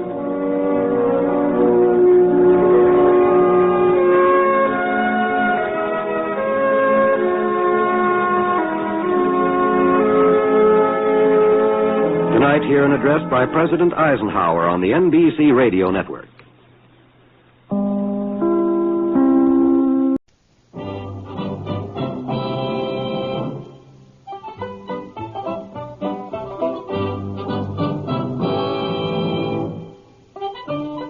In a moment, James Stewart as the Six Shooter. Tomorrow night here on NBC, there's a complete lineup of both music and laughter for you. On the musical side, there's the Dinah Shore Show, followed by Songs with Sinatra. For humor, the Bob Hope Show, followed by the Phil Harris-Alice Faye Show. Then comes Can You Top This? And your nightly visit with Fibber McGee and Molly. A great Friday night lineup of programs, all of them heard only on NBC. James Stewart as the Six Shooter.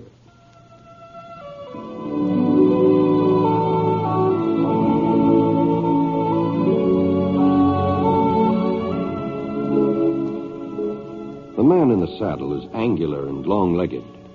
His skin is sun-dyed brown. The gun in his holster is gray steel and rainbow mother of pearl.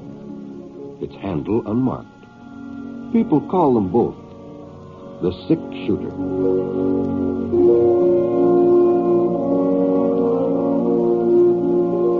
The NBC Radio Network presents James Stewart as the Six Shooter, a transcribed series of radio dramas based on the life of Britt Ponset, the Texas plainsman who wandered through the Western Territories, leaving behind a trail of still-remembered legends.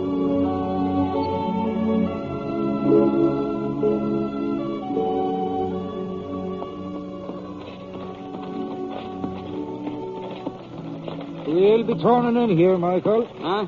As long as they're going into town anyway, we can be seeing whether there might be anything Homer Dunfield's needing. Well, we got enough to do, Pa, just getting the things we need for ourselves. Oh, now, what kind of a neighbor are you, Michael O'Hara? We'll turn in, I said. Okay. That's one thing that you'll have to be learning. A man can't live by himself. And there's many a time Mr. Dunfield's done us a favor. Yeah, sure. Hold on. Ho. Mr. Dunfield! It's Sean O'Hara, Mr. Dunfield. I don't see no sign of him. Maybe he's gone into town himself. Hold on. Don't be in such a hurry now. The least we can do is... Mike, would you listen now? Huh? Them cows. There's something the matter with Mr. Dunfield's cows. I reckon they're hungry, Pa. That's what it sounds like to me. That's more than hunger that's troubling them animals. Come on, boy. Now, we'll have a look. Oh, now, Pa, wait. Michael. All right. Like as not, Mr. Danfield ain't going to appreciate us butting into his affairs. He's always been able to run this farm without any... Look there, would you look? Aha. Yeah, they've not been milked, that's what it is. The sun's in the middle of the sky and they've not been milked. Yeah. I knew there was something wrong here. I felt it the minute we pulled up in the yard, so I did. Maybe Mr. Danfield's sick. Maybe that's it, huh? Sure, and I hope that's all it is. But when I get one of these foreboding feelings, well... Mr. Danfield! Well, try it, Pa. See if it's locked. Oh, no, I don't know. It doesn't seem right to enter another man's house when he's not That's for home. his own sake, ain't it? Here. If he ain't home, we'll leave him a note explaining the... Pa. What is it, Mike? Over there, across the room by the sofa. Michael, that's Mr. Danfield. Oh, he's been shot bad, real bad. But there's the spark of life left into him. Would you get the doctor, Michael, as fast as you can, and I'll stay here till you come back. Sure, boss. And the sheriff, too, the sheriff. You best bring the sheriff. Yep, boss. That poor Mr. Danfield.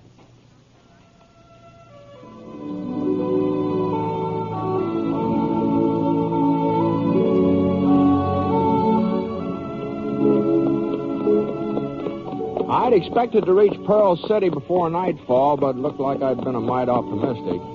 The sky had already lost most of its color, and I still had a good 15 miles to go, so I slowed Scar down to a walk. Easy, boy, easy. Ooh, here. I started looking around for a place to make camp. It didn't really much matter when I got to town. The spring roundups were sure to be over, and a day or two, one way or the other, wouldn't make any difference about my finding a summer job. Besides being out in the range for another night, I'd probably get a lot more sleep than I would in any of those hotel beds. Well, about a mile further on, I spotted a little flicker of light behind a couple of gray-green boulders, and when I rode up closer, I heard somebody singing and playing a guitar. Oh, it looked like I wasn't the only one in the range that night.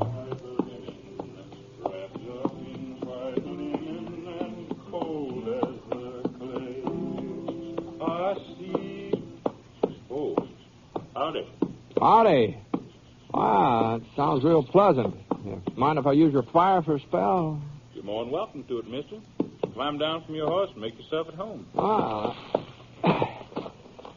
Thanks very much. I'm heating up some beans. Plenty for both of us. Well, that's mighty considerate of you, but I've got some grub of my own here. Well, there's no point in wasting it, is there? Like I said, I got more than enough here. That is, if you don't mind eating beans. No, I reckon that's what I'm carrying, too. My name's Ponset, Britt Ponset. Well, I'll be darned. Huh? I sure heard about you, Mr. Ponset, and that gun of yours. Yeah. I'm Toby Yeager. I'm pleased to meet you, Yeager. Here, just let me get my guitar out of your way so you can sit down. Oh, thanks. I hope I didn't interrupt your singing. That sounded real pretty. It just sort of helps to pass the time, especially when I'm alone. Mm-hmm. Did you care to try a tune, Mr. Ponset?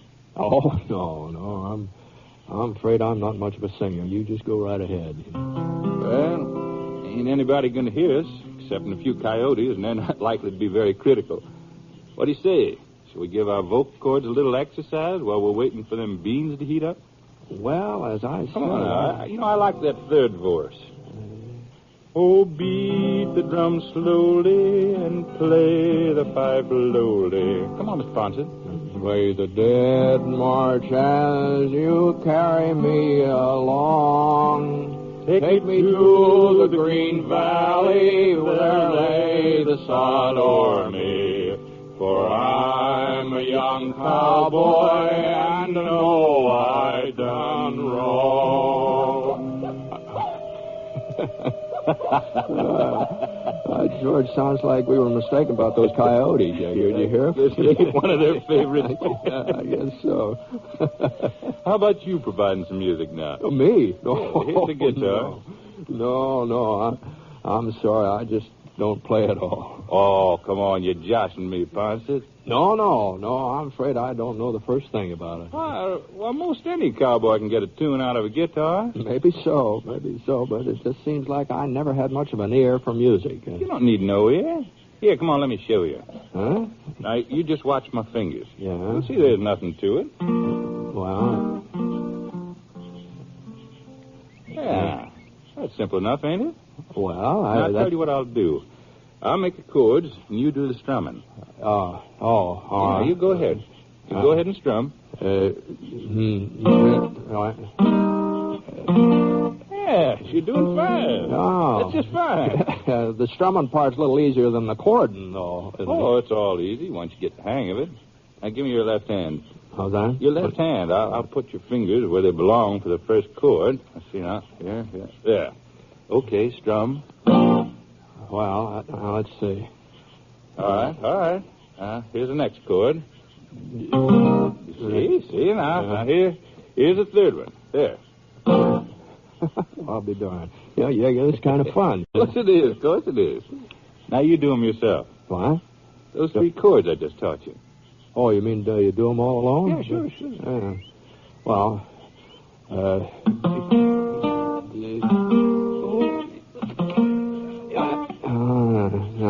no, this contraption just isn't for me. Oh, you mustn't give up yet. A little more practice, you'd be a first-rate guitar player. No, that's mighty flattering, Yeager, but I think I'd better stick to my humming. Well, you go right ahead. Now, play some more. That tune you were trying to teach me, that sounds real pretty. You mean this one?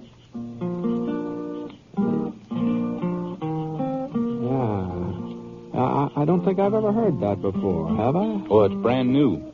Folks back east are all singing it, but it ain't got this far west yet. Oh, I see. Are you from the east? No. Utah's my home. But I spent a couple of months in Chicago last winter.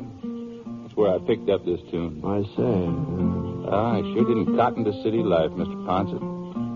I headed back this way first chance I got. Been laying track for the Santa Fe. That's so?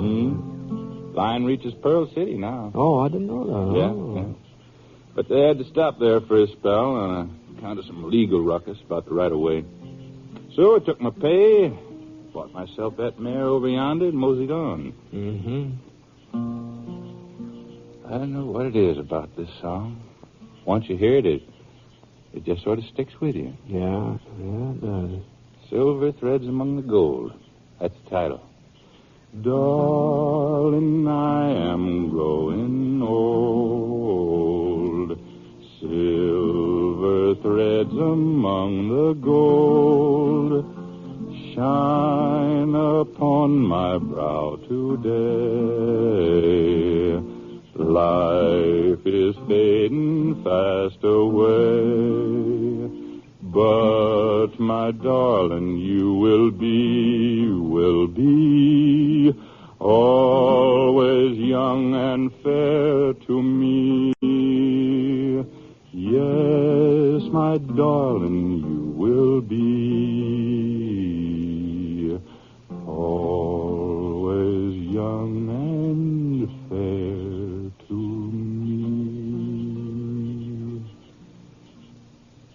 Oh, that's real nice, Yeager. Oh, God.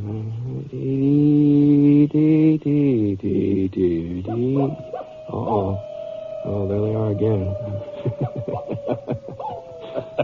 It's got some more verses, but that's the only one I can remember. You care to join in? No. I think I've bothered the coyotes enough for one evening.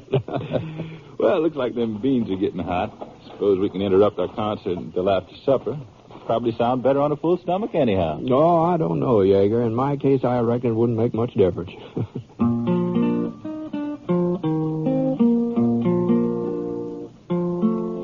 Well, we had our fill of beans, and then Yeager picked up his guitar again, did some more singing. What with the music and all, I felt kind of sleepy, so I spread out my bedroll.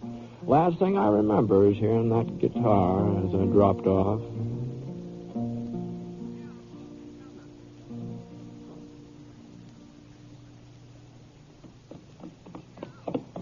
The next morning after we had breakfast, Yeager headed on south and I swung north toward Pearl City. A couple hours later, I was riding past the farms just this side of town. I noticed a buggy and 4 or 5 horses pulled up in Homer Danfield's front yard. Homer had always lived alone ever since I could remember. He never had been much of a man for company either, so I turned off the road into the lane leading to the house. Sean O'Hara was sitting on the steps whittling. On the size of the pile of shavings at his feet, figured he'd been doing it for quite a spell. Whoa, Scar, whoa. Oh, Sean. Huh? Hi. Don't you remember me? Britt Ponset. Oh, why, for goodness sake, Mr. Ponset. I never had no idea you was in these parts. Lord, it's a miracle you've come. What are you talking about, Sean? Oh, it's a terrible thing that's happened to Homer Dunfield. What? Him lying in there right now, hovering between life and death, so he is. Oh, well, I'm sorry to hear that. He's pretty sick, huh? Has been shot, Mr. Ponset. A big hole right over his chest. Is that so? It was along about noontime yesterday when we found him, my son Michael and myself. Oh, that poor man. Well, just what happened, Sean? Well, now, if you ask me, it was a thief who done it. Sure, and from the looks of his house, somebody turned things every which way searching for valuables. And besides, anybody who knew Homer Dunfield, anybody from around Pearl City, that is, they'd have no call to try to kill him. He was a well-liked man, Mr. Ponset. Well, he sure was, yeah. Yeah, the doctor's staying with him almost 24 hours now. And Sheriff Gentle, too. But, you know, the poor Homer has not breathed a conscious breath during the whole day and the night that followed. Yeah, and like as not, he'll never be able to tell us just exactly what... Oh, hello, Sheriff. Huh? Oh, howdy, Britt. Where'd you come from? Oh, just passed through on my way to town, and Sean's been telling me about Homer. Yeah, has there been any improvement, Sheriff? Well, I wouldn't exactly call it an improvement. He did come to for a couple of minutes. Oh? You don't say. Yes, he told me what he could. But I'm afraid it won't do much good. The fellow broke in night before last, along about midnight. He was a stranger. Homer had never seen him before. And he didn't get a very good look at him either. Well, he was trying to rob Mr. Dunfield. Is that what happened? Yeah, that's the way it was. Uh-huh. Homer heard him prowling around in the parlor and come downstairs. The fellow let fly with a slug, caught Homer right under the shoulder. He's lost a lot of blood. The doc thinks maybe one of his lungs is nicked, too. Yeah, that sure is too bad. Yeah. Well, not much I can do without a description, evidence. Sure, no one couldn't he tell you anything at all about the man? No, as far as Homer can recollect, he was medium height, medium build. That's about all. Except for the song he was singing. The song? Yeah. Homer didn't pass out right after he was shot, not entirely. He remembers hearing the fellow searching around and humming and singing to himself while he was at it. Something about silver and gold and getting old. Homer ain't too clear in his own mind, and well, as far as I can tell, it's a song I never heard before. You ever hear it, Sean? No, it don't sound familiar to me, Sheriff. What about you, Britt? Britt? I've heard it, Sheriff. Huh? At least I've heard something mighty similar. Mighty similar.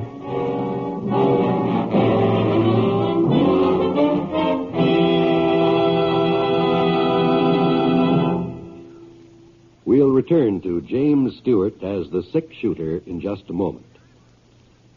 Our country was founded by men who had faith in God and who were willing to endure hardship and sacrifice for the sake of that faith.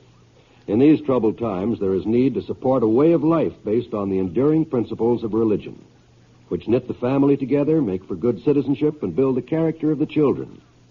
The religious institutions in your community need your interest and support, so take an active part in religious affairs.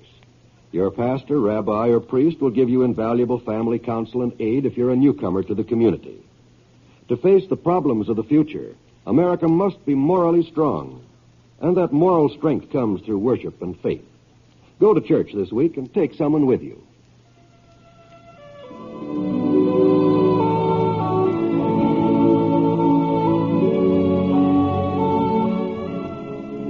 Now, Act 2 of The 6 Shooter, starring James Stewart as Britt Ponset.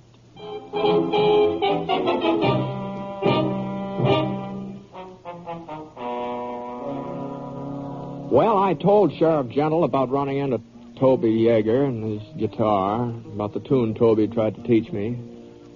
Of course, that didn't prove that Yeager had anything to do with shooting Homer Dunfield, even though it was a new song. Well, like Toby said, it was popular back east, and there might be other folks who knew it out west, too. But Yeager had been around Pearl City lately. He told me so himself. He was a medium-sized man and a stranger, so I gave the sheriff all the details I could remember. Well, it sure ain't much to go on, but it's something. I reckon we better get started. Tell you the truth, Britt, the doc don't figure Homer will last more than another day or two. And if we don't get this Yeager fellow back before he... Well, you were saying that he sung a certain song. That ain't going to convict him of murder. No, of course not. Well, let's go. Well, you don't need me, Sheriff. I need somebody to pick up this fellow's trail and point him out to me, don't I? Well, I could tell you. Oh, we're just wasting time, Britt. If we're going after this man, let's get started. All right, Sheriff. All right.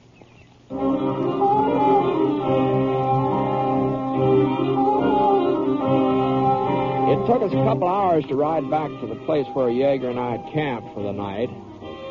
When we'd split up, he said he was heading south, so the sheriff and I looked around for his trail that way. We didn't have too much trouble finding it. There was only one thing. He hadn't gone south, leastwise not for very long. As soon as he hit Little Creek, a mile or so from the camp, he turned west towards Saddle Mountain. We were able to make pretty good time the rest of the day, and that trail didn't look like he was in too much of a hurry, so I figured maybe we'd been gaining on him. We didn't stop for supper. We just kept right on going, and even after nightfall, there was enough moon so we could still make out his tracks. Well, about 9 o'clock, we were moving through the pass between Saddle Mountain and Porcupine Peak. We're getting pretty high up, too. Not very many trees, just a scrub pine every once in a while. Easy, Scrub. Whoa. Here. Hold up a minute, Sheriff. Huh? I thought I heard something. No, I guess I was wrong. Or maybe the wind's changed. Here. No. There it is again. You hear it? Hear it? Yeah. Yeah, he must be up there. Right around that bend. Think we'd better move in on foot. Yeah, I rode up on him last night. He seemed tame enough. Well, okay.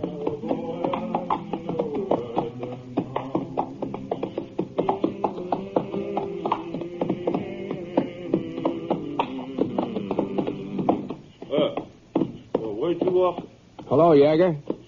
Why, Mr. Ponset, thought you was heading other way. Yeah, I sort of changed my mind. Come back for another guitar lesson, huh? No, not exactly. Yeager, this is Cleet Gentle from Pearl City. Howdy, Mr. Gentle.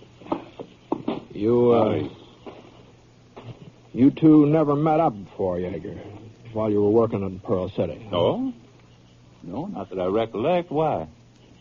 Mr. Gentle's the sheriff there. Sheriff? That's right.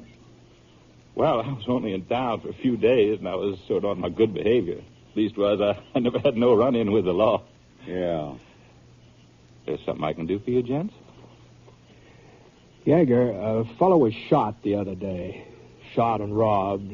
Farmer just outside of town. Oh? He didn't recognize the man who did it. He remembers one thing about him, though. A song he was singing. Well, I reckon I ain't the only man that gives out with a song once in a while, am I? No, but this particular song, well, it's the one you played for me last night. I played a lot of songs for you last night, Mr. Ponset. Silver Threads Among the Gold. That was the name of it. Well? You said it was a new tune, as I recall. You picked it up back east. Did I? Yeah. Well, ain't you kind of jumping to conclusions, Mr. Ponset? Nobody's accusing you of anything, Yeager. Well, then just what is it you want? I want you to come back to Pearl City with me. Let Homer Danfield take a good look at you, see if he can identify you. Danfield? Yeah, that's the man that was shot. He's still alive, huh? Do you think he was dead, Yeager? Oh, I didn't think nothing about it one way or the other. How much money you got with you? Ooh, $40, $50. Mind showing it to me? Money looks all the same, don't it? Yeah. Okay. Here.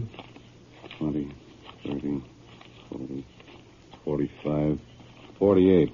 $48. Oh, that's what I said, about $50. That's what Mr. Danfield had stolen from his china cabinet. About $50. The money's mine. I was working for the Santa Fe. They just paid me off the other day. You're wearing a gun, I see. Well, so are you. So's Ponset. I'll take it. Sure. All right, Yeager. Let's go. You want to get started right now? As soon as you're ready. It'll take me a couple of minutes to get my pack together and my horse saddled. Well, I'll give you a hand. Thank you, Mr. Ponset. Yeah, here. Here's mind fastening this onto the back of my saddle? I sure wouldn't want to go off and leave my guitar behind. Yeah, I'll take care of it for you.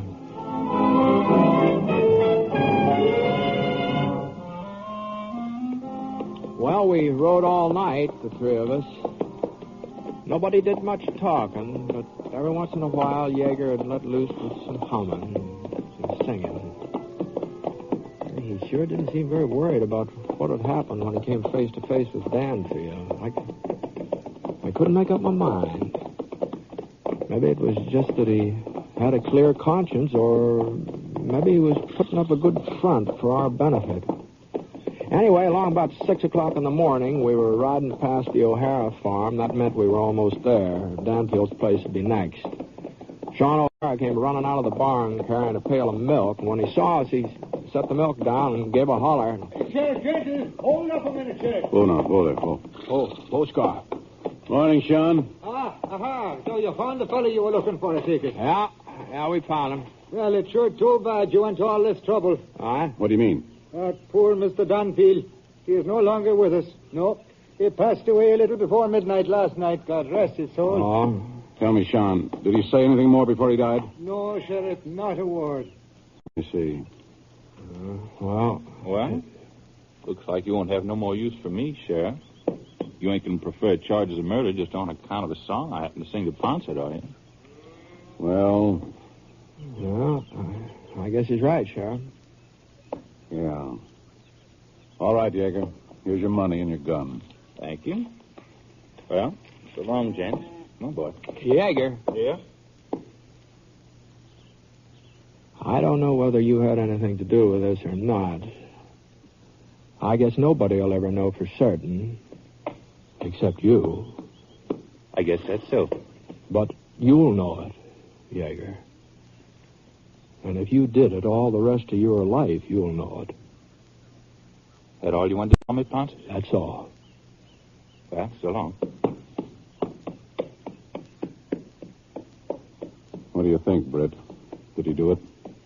Sheriff, I just don't know. There's some coffee in the kitchen if you'd be liking a cup. Thanks, Sean, but I'd better get in town. Hey, well, how about you, Mr. Ponset? I reckon I could use a cup of coffee. Well, I'll be seeing you. Take it easy. Sure. Sorry you had that ride for nothing, Britt. No, it's all right. I guess I brought it on myself. So long. The kitchen's doors are on this way, Mr. Ponset. Yeah, it sure was a shame about Homer Danfield. Yeah, it sure was. Here, morning, Pa. Oh, now it's about time you got up, young man. You remember Mr. Ponset, don't you? Oh, sure. Hi, Britt. All right, just fine, Mike. Hey, what are you doing with Toby Yeager? Is he a friend of yours? No, not exactly. You know him, Mike? Oh, well, he was working over on the railroad. We met a couple of times. Played poker over at Red Philpott's place. Now, Michael, I told you can't afford to be losing your money. Oh, I never lost, Pa. Not when Toby was in the game. Why, he's got the worst luck any man I ever played with. Take the other night. Railroad paid him off, and he lost every cent of it. What night was that, Mike? Was that the night Homer Danfield was shot? Well, come to think of it, I guess it was. I see. All right, I think maybe I'll skip that coffee for the time being, Sean. Thanks anyway.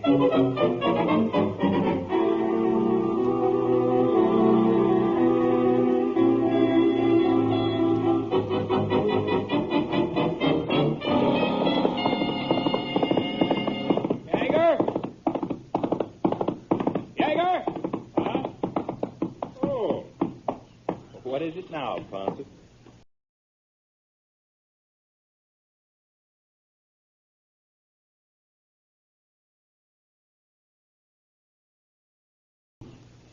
Let you and me go into town, huh? What for? Easy going, easy. That $48 you're carrying, that isn't Santa Fe money.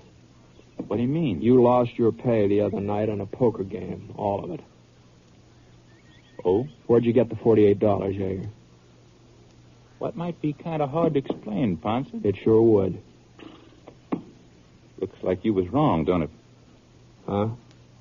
Well, you said if I was the fellow who shot him, nobody'd know it, except me. You shot him, huh? Sure. Well, then I was wrong.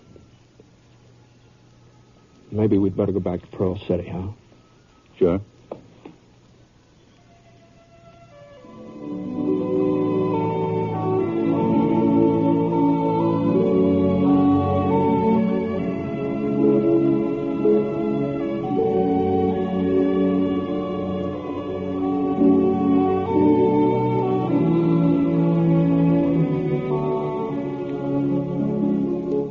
The Six Shooter is a transcribed NBC Radio Network production in association with Review Productions. It is based on a character created by Frank Burt and is written by him.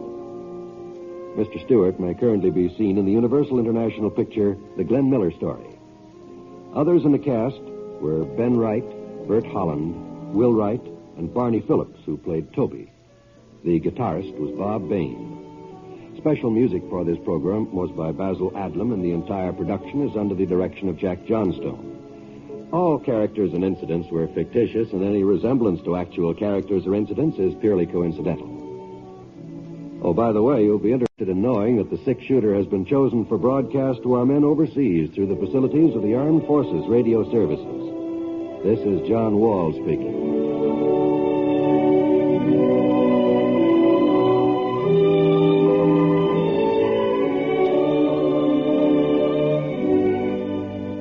MacDonald Carey stars in Jason and the Golden Fleece tonight on the NBC Radio Network.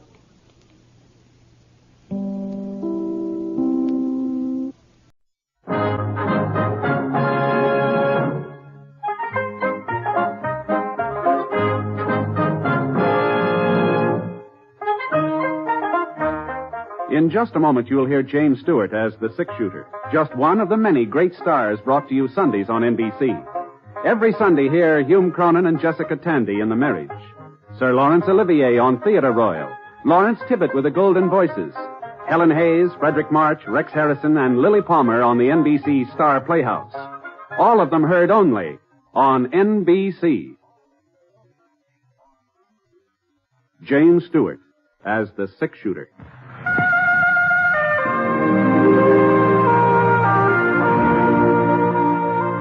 The man in the saddle is angular and long-legged. His skin is sun-dyed brown. The gun in his holster is gray steel and rainbow mother of pearl, its handle unmarked. People call them both the Six Shooter.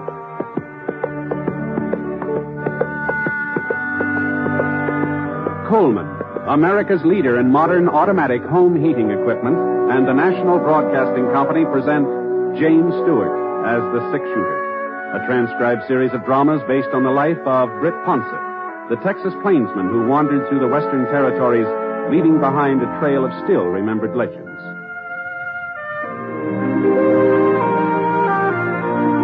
Now, in just a moment, immediately following this important announcement, you'll hear Act One of The Six Shooter. Have you heard about the Joneses? They're going to Europe for 6 weeks. They'll start in England, then visit Holland, Belgium, France, and Italy. It'll be a wonderful trip, a lifelong dream come true. And someday, it can be your turn to do just as they did. Put your money where it will earn $4 for every $3 you invest in United States savings bonds. Start planning today. United States savings bonds can take you to Europe, too. Now, Act One of The Six Shooter, starring James Stewart.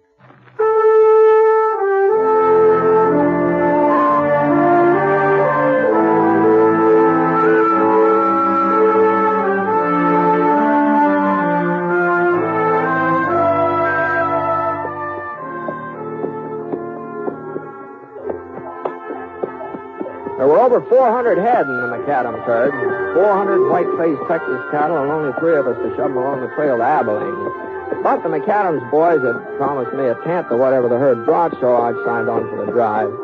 And it looked like I was going to earn the money, too. There'd been a cloudburst the second night out. Now it sounded like we might be heading into some more bad weather. The sky was all black and purple, and the wind began blowing up little balloons of dust.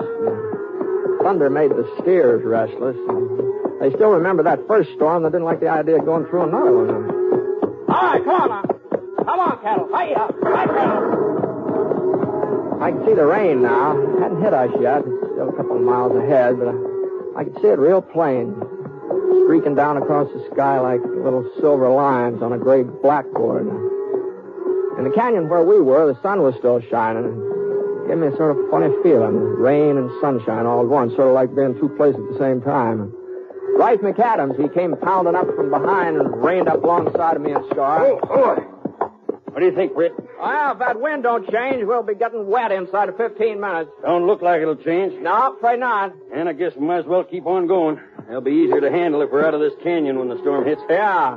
I'll ride up and tell Norm. Okay. Norm! Hey! Yeah? Get the light out. Keep moving. What's the hurry? Weak enough for you? Do as I tell you. Stop beeping. Okay. Come on, move it. Norm will speed him up, Britt. I'm going back and see that there ain't no stragglers. Want me to give Norm a hand? No, I can handle it myself. It's about time he learned how. All right, you're the boss. Yeah. Just keep an eye on him, Britt. Sure. That lightning had hit a pine tree about 50 yards up the side of the canyon. And when it toppled over, it started a couple of boulders rolling down the side of the ravine toward us. That was all the cattle needed to set them off. One of the longhorns took a look at the rock and let out a bawl that told the other animals to get out of his way. Hey, stop them, Norm! Stop them before they stand. Life circled around and galloped over toward his brother. But Norm wasn't waiting for him. No. I saw him head up the slope of the canyon, and it looked to me like he didn't intend to stop anything. All he cared about was getting out of the way. So I dug my heels into Scar's flanks. We rode right into the middle of the herd. If I could split them in half, only part of them would tear loose, even in a stampede. Life was in front of the herd now. The lead steer turned off. A couple of more shots, and the rest of them followed. There we are. I knew there wasn't going to be any stampede. Not now, anyway. Rife had stopped him just in time. It's nice going, Rife. Somebody had to do it. Yeah. What happened to you? Horse bolted. Almost threw me. Yeah? Guess he was scared. The horse? That's what I said. Yeah. Well, here comes the rain. It looks like this is the tail end of it, though. Probably would have been more in a shower. We better keep moving anyhow. You take over up here, Britt. Norm will riding back with me. Sure. Your horse all right now? I guess so. Okay, let's go.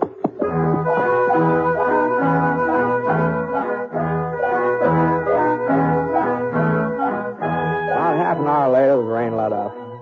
It was nearly sundown, and a green-yellow rainbow arched up over the hills to the east, and Rife decided to make camp for the night. Neither of the McAdams brothers said much during supper, and afterwards Norm sort of moved off a couple of yards from the campfire and started playing his mouth organ.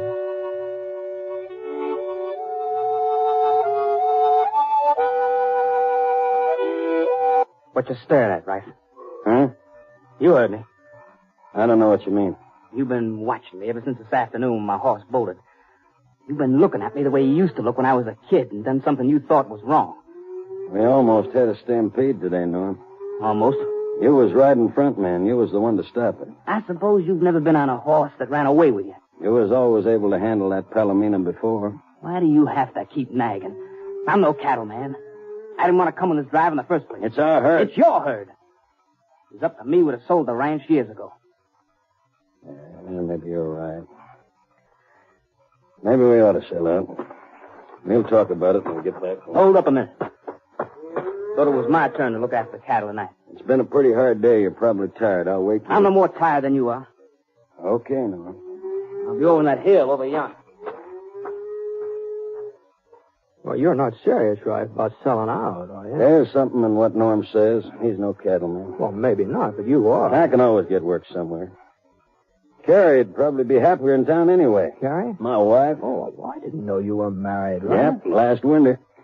She's staying with her folks in Bradley while we take the cattle north. Is that so? Carrie's a fine girl, Britt, younger than I am, about Norm's age. Young and pretty. You'll like her, everybody does. Yeah, even Norm. First time in our life him and me have ever agreed on anything or anybody. Well, she told me not to take him with us on this drive, said he'd never make it. I should have listened to her. Now, he's pretty young, Rife. This is his first cattle drive. For all we know, his horse maybe did run away with him, you know. Norm did the running, not his horse.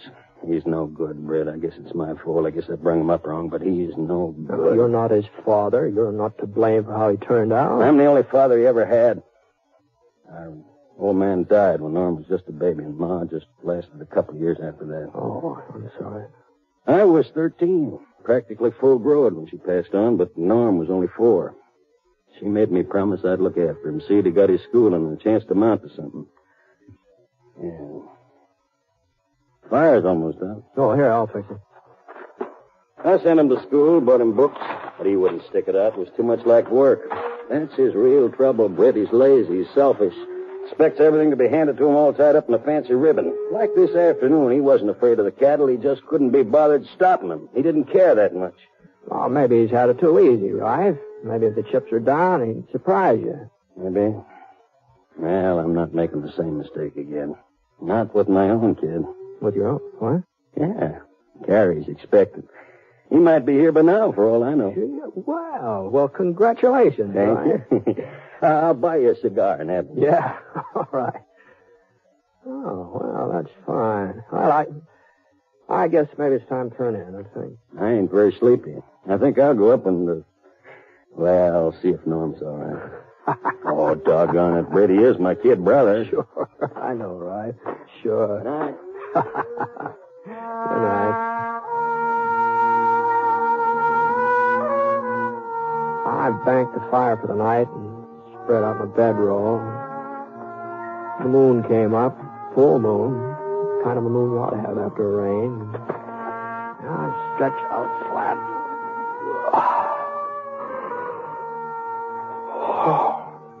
Well, except for a couple of rocks right in the small of my back. Well, I felt about as comfortable as a man has a right to feel.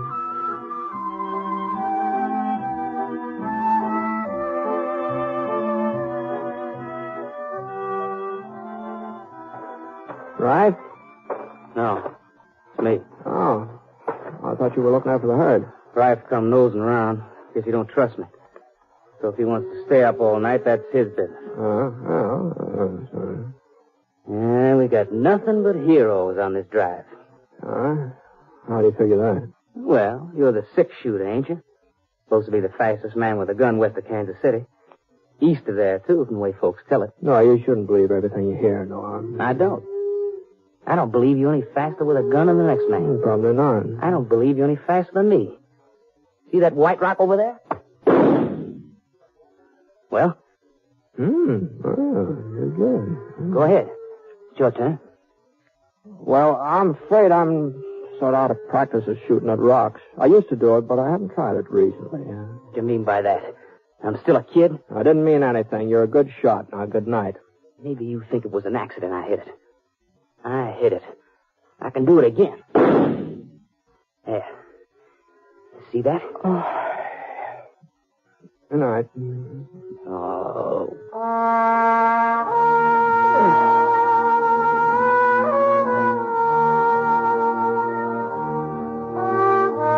ground was kind of damp and cold all night, but it didn't keep me from sleeping.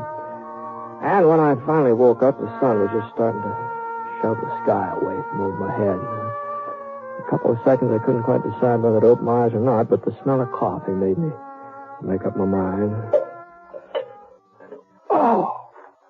Morning. Morning. Want some Java? Ah, thanks. Where's Norm? Taking a bath? Taking a bath? Yeah. Found a water hole the other side of the hill. Oh. He'll be back any minute. Trust Norm to keep himself duded up. Wouldn't surprise me if he showed up wearing a clean shirt. Yeah. Well, you can't blame a fellow for... Yeah, what's this? Oh, that looks like a letter. Oh, here, it's yours. Mine? Well, it says Love, Carrie. Isn't that your wife's name? Carrie? Yeah.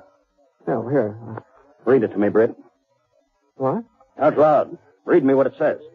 Well, I'm not interested in somebody else's mail, Ralph. I especially love letters. Is that what it is? Well, you ought to know. It's yours, isn't it? No, Britt, it ain't.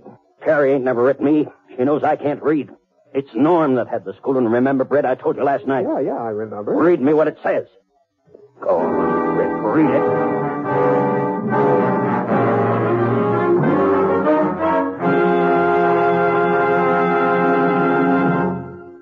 We'll return to James Stewart as the 6-shooter in a moment. First, a word from Coleman, America's leader in modern automatic home heating equipment.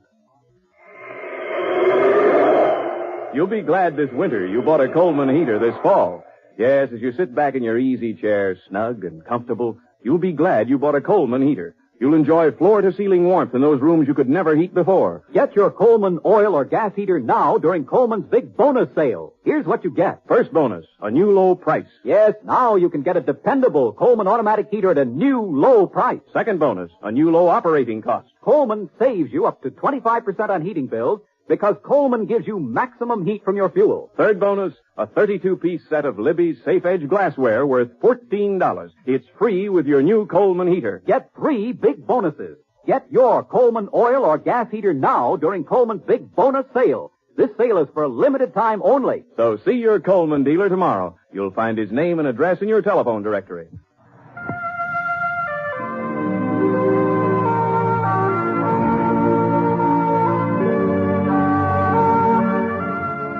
Now, Act Two of The Six Shooter, starring James Stewart as Britt Ponset.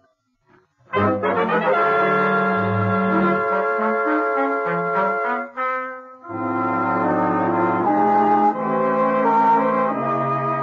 sun was warming the back of my neck as I stood there facing Rife, holding that piece of lavender paper in my hand. I looked down at the letter and then up at Rife again. He was just standing there, waiting, not moving. Not any part of him moving except the vein in his throat that jumped out a little throbs. I'm waiting, Britt.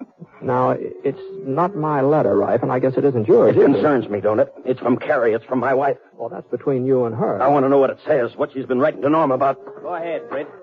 Read it to him. Or maybe you'd rather I told you what it says, Rife. It says, Carrie loves me. That she'll always love me, and it goes into detail. You rotten little whelp! Then we are, Rife. You think that gun will stop me? I'll break your neck. You're walking right into it, Rife. Now, put it away, Norm. You wanted a sample of my shooting last night. You put that gun away and you'll get it. What am I supposed to do, take you both on? This isn't my argument. It'll take 3 of us to get that herd to Abilene. I just want to be sure there'll be 3 of us to do it. There ain't going to be 3, Britt. You've taken everything from me. All your life you've taken everything, but you're not taking Carrie. All right, that's enough, right? Come on now. I meant what I said about finishing that drive. 2 men may not make it, and I'm going to be sure I'm not going to lose that money you promised me. Now, come on. Now, straighten up here. What's the matter with you? You both able to ride now? Yeah. All right. I'm able. Norm, what about you? Sure. All right, now, come on. Let's get started. I dumped out the coffee and covered up the fire while Norm got the horses. We saddled up and got the herd underway. Norm moved out to the front, and I stayed in the middle. Rife brought up the rear. I figured it'd be just as well if I stayed between them. I looked back a couple of times, and whenever I did, I saw Rife staring at Norm, watching every move he made. But he didn't say a word. All day long, he didn't say a word.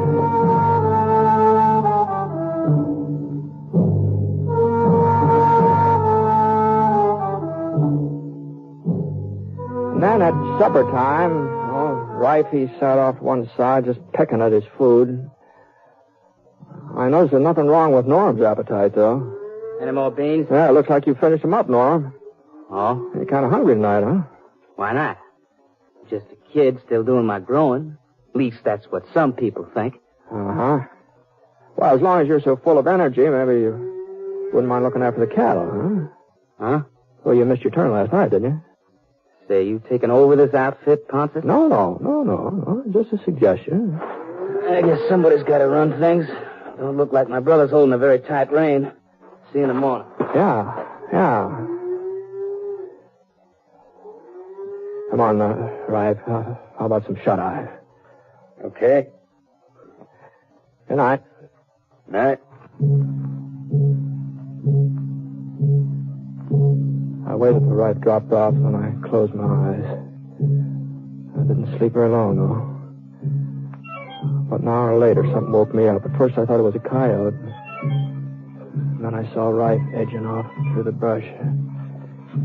You going somewhere, Rife? Huh? coyote woke you up, too, huh? Yeah. That gun ain't gonna do much good if you're figuring on killing it, right? What do you mean? It's empty, right? You ain't got no right to interfere. Oh? I'm just thinking about that 10% of the herd. I'm gonna kill him, Britt. You can't stop me. Nobody can. He's your brother. No, he ain't. Not anymore. Would a brother do what he did to me? I ain't never had anything I could really call my own. If he wanted something, he took it. I never stopped him. But Carrie is my wife. She belongs to me, and this time I'm going to stop him. Hadn't you better wait and talk it over with her? I waited too long already. Why do you think she didn't want Norm to go with us on this drive? It wasn't because she was afraid he'd never make it. She wanted him there, with her. And at a time like this, she's... Easy now, right? Probably want to take over the baby, too, when that comes along. No, come on now. You've got to get some sleep now. You'll feel better in the morning. Come on now. No, I won't feel better in the morning, Britt. I won't feel no better until I'm even with him.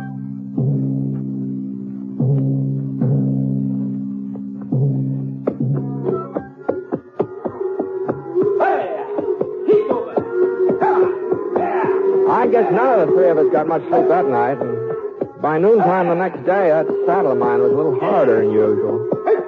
I'd been sort of keeping my eye on Rife. He was still riding behind me. But the sun was getting hot, and I was kind of drowsy, so I just sort of jogged along for the next few miles, not paying much attention to anything or anybody. If Scar hadn't given me a jolt, easy, boy, easy now. I wouldn't have looked around, and I wouldn't have seen that we were coming into a gorge. It was very narrow, barely wide enough for the herd, and the rock walls jutted up at a sharp angle, too steep for a horse to climb. By the time I got my bearings, it was too late. This was just the kind of a place Rife was looking for. I couldn't see him now, but I knew he was doing the firing, and I knew why. He was trying to stampede the cattle. And there in the gorge, Norm wouldn't be able to get out of the way. There was no chance of getting back to stop Rife. All I could do was just jam right into the middle of the herd. Come on, boy. Now, come on.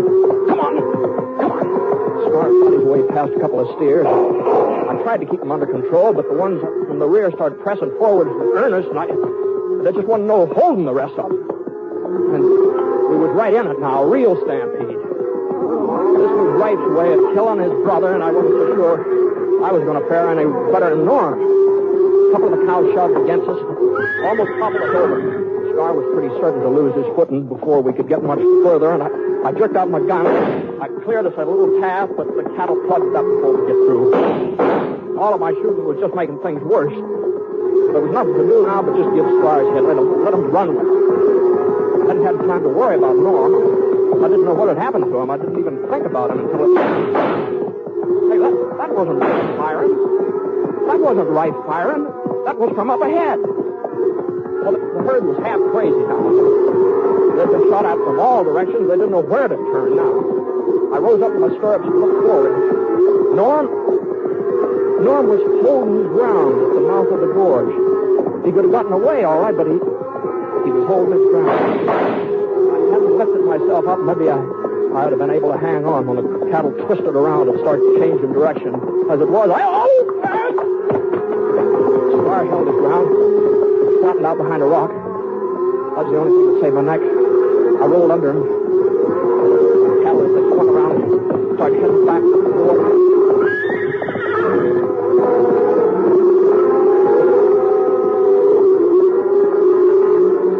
In a couple of minutes, I was in the clear. The cattle passed me by. I pulled myself up to my feet, and I looked around. The herd was still out of control. They're charging out the other end of the gorge, and then I got a flash of Rife. Norm must have heard it too. Rife! Norm came pounding past me, firing at all the way like a crazy man, trying to get through to his brother.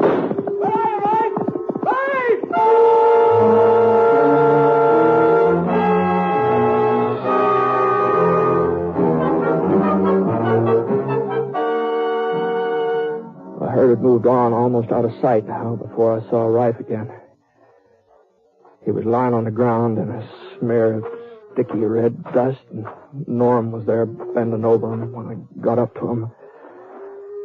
You all right, Rice? I started him, Norm. I figured you'd try to get out of the way, but you didn't run. You stopped him. He stopped him, didn't he, Britt? Yeah. I didn't mean for him to turn on you, Rice. I swear I didn't. I know that.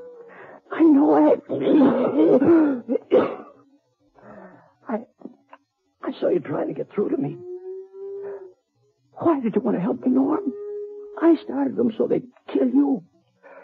Why did you want to help me? You're my brother. You're all I've got, all I've ever had. You hear that, Britt? You don't hate me. Right. Listen, about Carrie. About that letter. It's all right, Norm. I don't blame you. I don't blame Carrie. But she loves you, Rice. That letter was written a long time ago, before you and her were married, before she even knew you. A long time ago? Yeah, I've carried it with me ever since.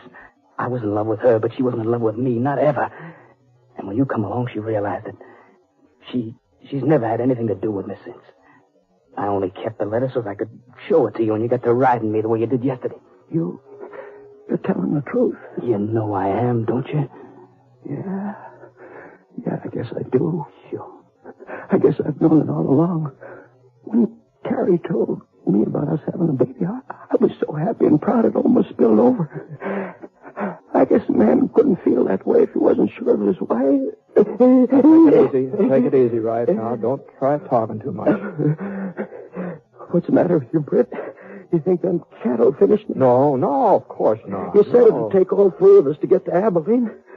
That's the way it's going to be. All three of us. Sure. You and Norm and me.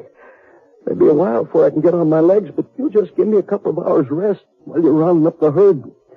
A couple of hours and I'll be around to...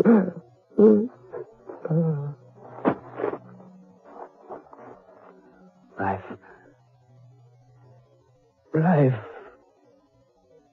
He's dead, Norm. But he can't be. He was feeling better. You hurt him. Well, a man don't always know when he's dying, Norm. Sometimes a man's lucky. Britt,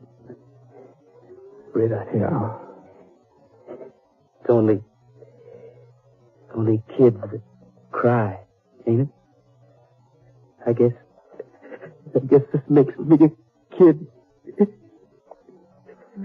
No, I wouldn't say that, Norm. I'd say you've done a lot of growing up today.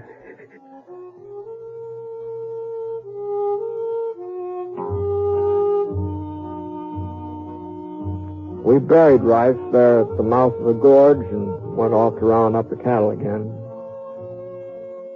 We managed to find most of them, and about a week later we hit Abilene. All during that week, I kept wanting to ask Norm about that letter from Carrie, if it was true what he told Rife, if it really had been written a couple of years ago. But somehow, I don't know, the subject never came up. Leastwise, I never found a good time for bringing it up. Besides, it really wasn't any of my business.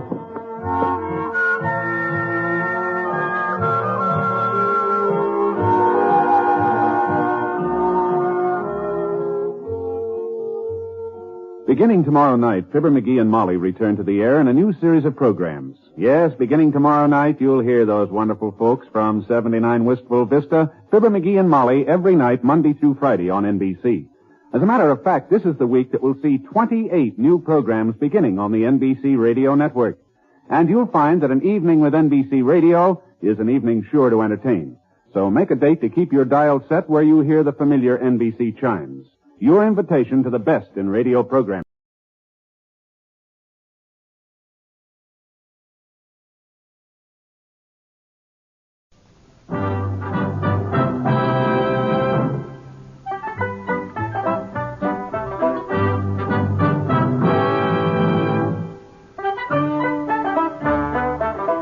In just a moment, you'll hear James Stewart as the six-shooter, just one of the many great stars brought to you Sundays on NBC.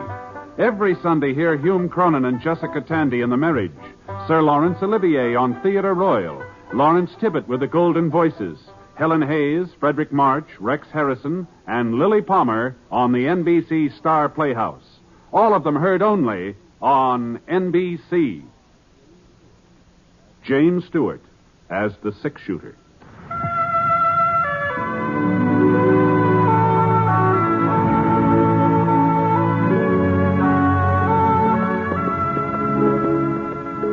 The man in the saddle is angular and long-legged.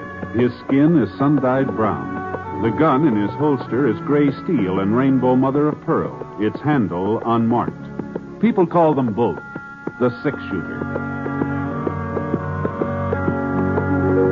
The NBC Radio Network presents James Stewart as the six-shooter, a transcribed series of radio dramas based on the life of Britt Ponset, the Texas plainsman who wandered through the Western Territories, leaving behind a trail of still remembered legends. Now, in just a moment, immediately following this important announcement, you'll hear Act One of The Six-Shooter. Meet the safe driver. If you know what makes him stay alive on the highways, you may be able to follow his good example. He always keeps his car in A1 mechanical condition. He shows courtesy for other drivers. He knows that speed is his greatest enemy. And most important, he knows and obeys the laws. Remember, few accidents happen with safe drivers. Are you one of them? Now, Act One of The Six-Shooter, starring James Stewart.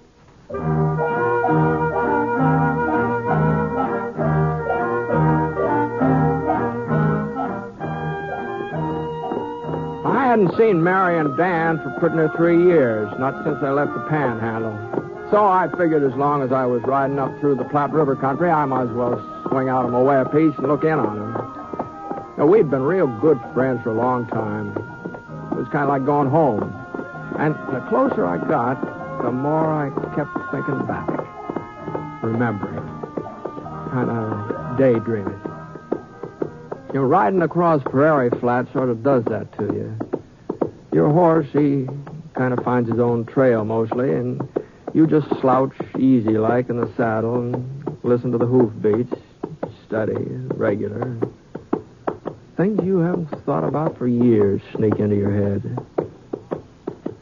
Anyhow, I still had a day to go, and I was watching out for a good spot to bed down when I saw this campfire up ahead. Well, the way I figure, human beings are always better company than coyotes, so I gave Scar a flick with the reins and headed up toward it. Whoa, easy now, boy. There we are. Easy. Ah, howdy. Hiya.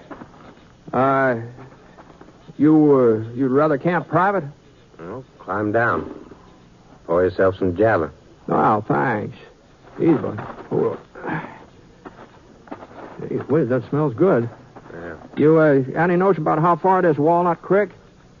20 miles or so, I reckon. That where you're going? Yeah, I was stopping over there. A couple of friends there I haven't seen in quite a while. Uh-huh. Yeah, a fellow there I ain't seen for a while, neither. That's all. Hey, by George, there's good coffee. Yeah, I've been hunting him for over 3 years. Finally located him. I'm going to kill him. Uh-huh. How come? He murdered my kid brother 4 years ago in Laredo. Shot him down in the street. Yeah. Well, another killing won't bring him back. Oh, nothing will bring him back. And after I killed Dan Mailer, nothing will bring him back neither. Dan Mailer? That's right, Ponset. Huh? Yeah, I know who you was. As soon as you rode up to that fire and I got a look at that gun of yours. Britt Ponset. The fellow they call the six-shooter. Well, you must have known I was a friend of Dan's. How come you told me all this? Well, I figure you'll warn him. And that's fine with me. I want him to know. Have time to get scared, maybe try to run away. I like it if he runs a while first. If I catch up with him, you tell him that, Ponset. You tell him Red Lawson's coming to kill him. And ain't nothing he can do about it. Well, thanks for the coffee. Easy, boy. Now, Lawson, I reckon Dan won't run. seeing you. Come on, boy. Come on, Scar.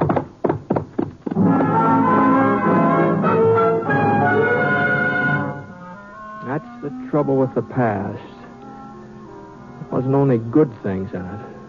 It got some bad ones, too. And one of the bad ones was reaching out for Dan and Mary. I didn't know this fellow Lawson. I didn't know what he was talking about, but I did know Dan. And I knew if he'd killed somebody back there in Texas, it hadn't been murder.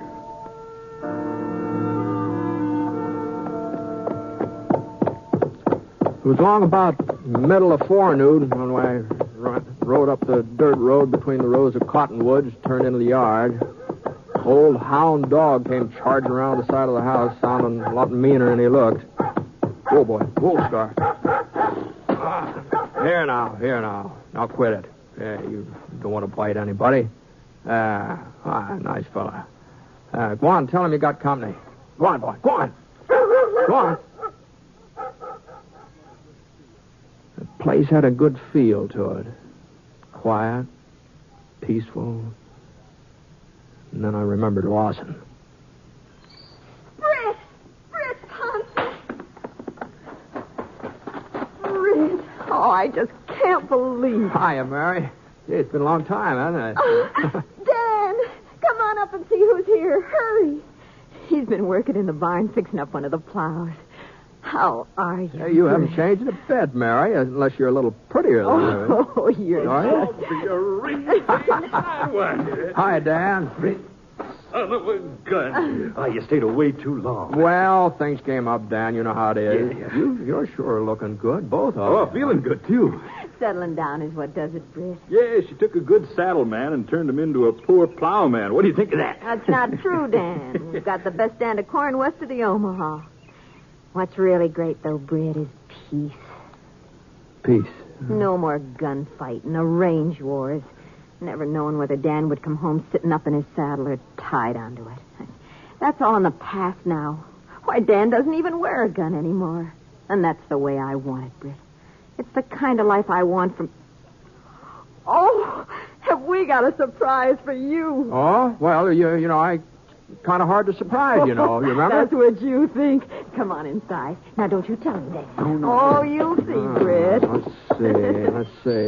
What, could one of those newfangled player pianos, is that it? Oh, no, a piano. That's the most ridiculous guess I ever heard of. Well, it sure couldn't be anything that Look. Well, I'll be darned.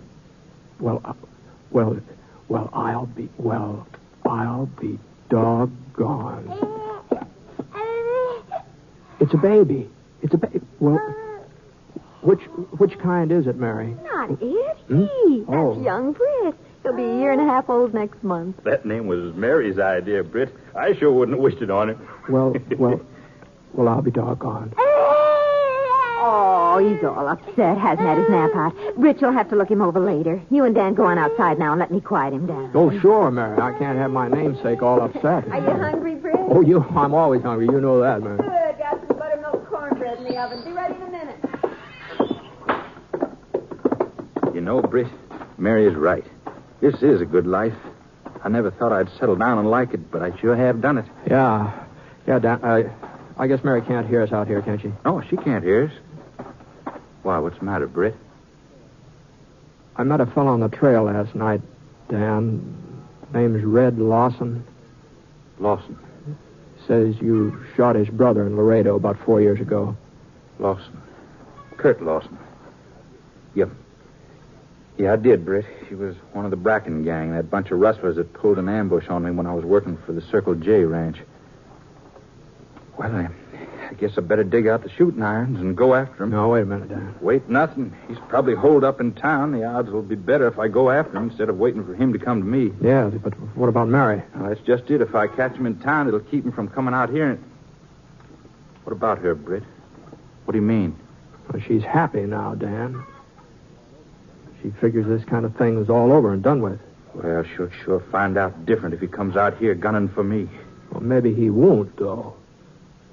Maybe, Dan, maybe I can do something. Britt, I've always fought my own battles. But you've got Mary now.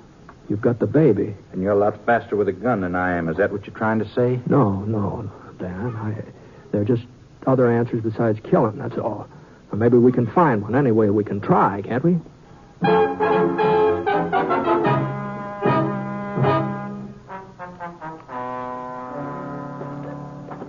I saddled up Scar a bit early the next morning and rode into town alone. Figured I'd have a talk with the sheriff. After all, this was his job when you come right down to it. Well, he wasn't in his office at the county jail. He was out of town for the next 3 days. So I walked down the main street trying to figure out what to do. This wasn't much of a town. Walnut Creek is a couple of blocks of clapboard buildings, a boardwalk along the front of them, sheet iron awnings up over, and nothing much stirring but the dogs. Sleepy, quiet, real nice and peaceful. For everybody except me. Britt! Huh? Oh, Mary. Oh, no now. Oh. Well, you were certainly an early bird this morning. Well, Mary, does Dan know you came into town by yourself? Well, I don't know, Britt. I come in alone every day or two. Why shouldn't I? Something wrong, Britt? No, I just wondered, that's all. Actually, I think he was too busy to notice I'd left. You know what he was doing? Cleaning his guns. You're a bad influence, Britt. Well, I think you've started him thinking about things... Well, Ponset, how about it? You give him my message? Lawson. Mary, I'll see you later, huh? Well, all right, Britt. Oh, now, there ain't no need of the lady. No. Like that. Goodbye, Mary. I'll see you later, huh? Well, all right, Britt. If you say so. Giddy up. Come on. Mary, huh? Dan's wife, maybe. I hear he's got a kid, too. Yeah, maybe you hear too much, Lawson. And talk too much, too. Maybe you don't ride enough. Oh, I'll ride when I'm through here. When I get even. Yeah, but Dan told me about that. Your brother tried to ambush him. He was in with the Bracken gang. That don't make no difference to me. He was my brother. Dan Mailer was in my place. He might feel the same way. Maybe I'll give him a chance to feel the same way. Now that I know he's got a wife, a kid. Now, Lawson, if you touch Mary... Yeah, I know. I know all that. But once I've done what I come here to do, I don't care what happens afterwards. You, Dan Mailer, can make no move until I do. You see how it stacks up, Ponset? I got all the cards. He turned his back and he walked off down the street, and I stood there watching him go, knowing he was right. He did have all the cards. There was only one thing in the world he wanted: revenge. And he didn't care what it cost to get it, even his life. Dan and I couldn't move first, and afterwards it'd be too late.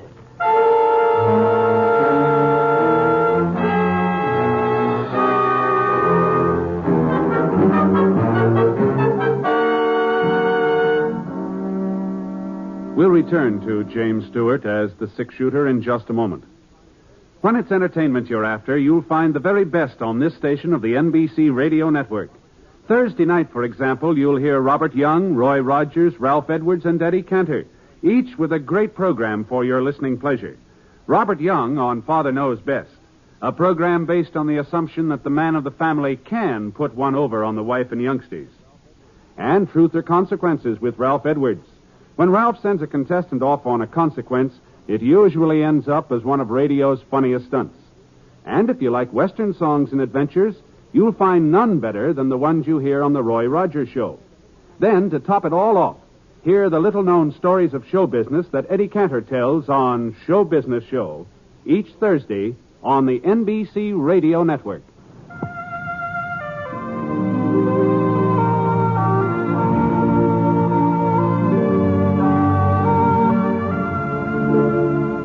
Now, Act Two of The Six-Shooter, starring James Stewart as Britt Ponset.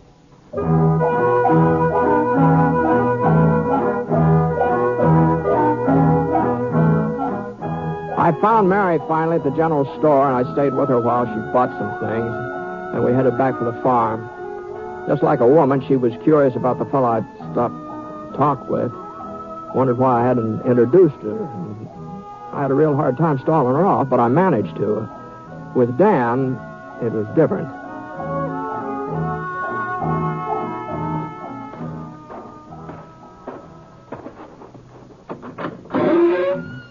Dan? Are you in there, Dan? Yeah, come on in, Britt. Been cleaning my guns.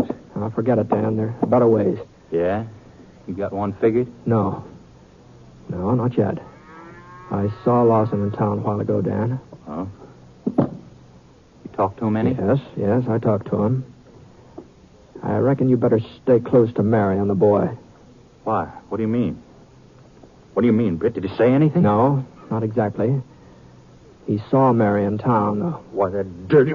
No, I didn't let him talk to her, Dan. She wondered about it, though. She'll probably ask you later. That settles it, then. I hadn't even thought of that side of it.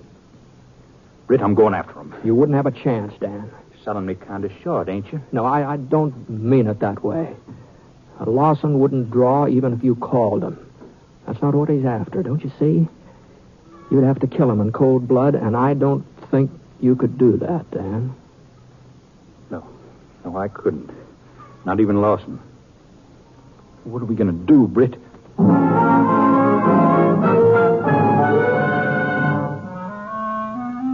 We waited and watched. The day passed, no sign of Lawson, nothing happened. But instead of feeling easier, we just got more keyed up. Mary didn't seem to catch on anything was wrong. And then supper was over and the night started to come on, and we just sat around talking while Mary got the baby off to sleep, singing to him and rocking him. The katydid start chirping close. Way off toward the hills, the coyotes took up and answered them. Inside was sort of quiet and gentle.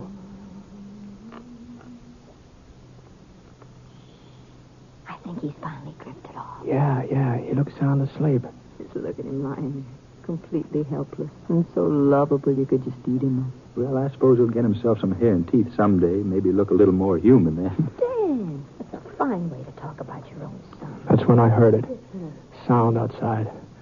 A horse stamped just one or two times, like somebody was holding too tight a rein on him. Scar and Dan's stock were all in the corral over next to the barn. This was right up close to the house. I didn't let on to Mary or Dan. What's the matter, Britt? You getting restless? No, it's too many years on the trail, I guess. I think maybe I'll amble outside. I get a little fresh air. Well, watch out for the coyotes, Britt. They grow 'em big around here. Dangerous, too. Yeah, I'll keep an eye on it. Coming out of the light that way, I was blind as a bat. I stopped on the porch. I waited a minute so I could get used to the dark. I stood there listening to the sounds coming out of the night. The katydids, the coyotes. Then I heard it again. I moved around the corner of the house. It was all quiet. No sign of anybody. I drew fast and fired at the fire. Then I could hear a horse getting away. Britt, you all right? Yeah, Dan. I lost him. He got away. What in the name of heaven were you trying to do? Are you all right, Mary? Small thanks to you if I am. That first shot didn't miss me or the baby by more than 6 inches. Well, I'm sorry, Mary. There was a coyote out there, and I didn't realize... Didn't realize, you fool. You might have killed us both, and you didn't realize. Stop it, Mary. Britt was... No, she's right, Dan. It was my fault. I just didn't think, that's all. Britt, I think you've worn a gun so long it's beginning to affect your mind. Yeah, maybe you're right. Look, I think maybe I'll ride into town for a while, if nobody minds. I'm awful sorry, Mary. I'll see you later. I ought to go with him, Mary. Why? After a fool trick like that, he ought to be alone. Nobody should be around him. It isn't safe to be. Oh, you don't understand, Mary. You just don't... Well, let's go back in the house. Yeah. What? Let's all go back in. Dad. Lost? Why, you... Easy, Mailer. You see how it is. Gun ain't pointed at you. One crazy move and your wife will get it. All right. Let's all go inside. Go on, move.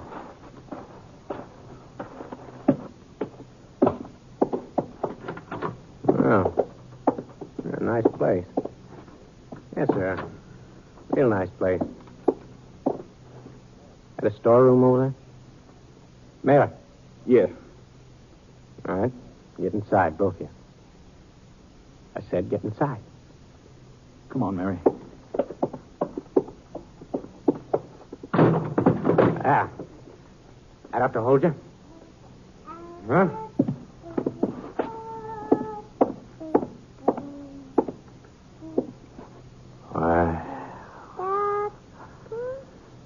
Now.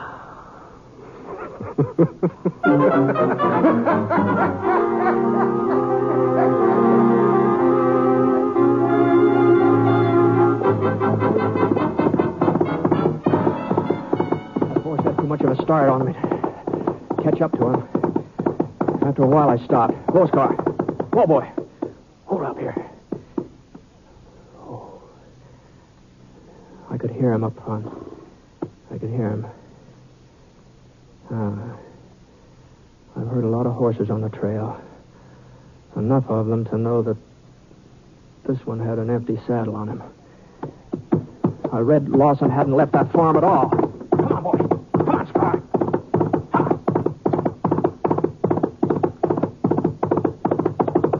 Oh, boy. Lawson could be anywhere around here. Dan? Where's this? Where's that? Dan? What? Oh, the storeroom. Oh, all right, just a second. Wait till I get this. I'll try and get this door open. Where is he? There's nobody here, Dan. The baby. What? Where's the baby? I don't know. Dan. Lawson was here, waited for you to leave, and locked us up. He kept coming over to the storeroom door, telling us what he was going to do. He said he'd burn the house, all kinds of things. He couldn't have got away. He was here just a minute ago. And he has the baby. Britt. Wait a minute. He's got to come over here to the barn to get the horse. Grab your gun. Come on, Dan. Stay here, Mary. Don't come out of the house.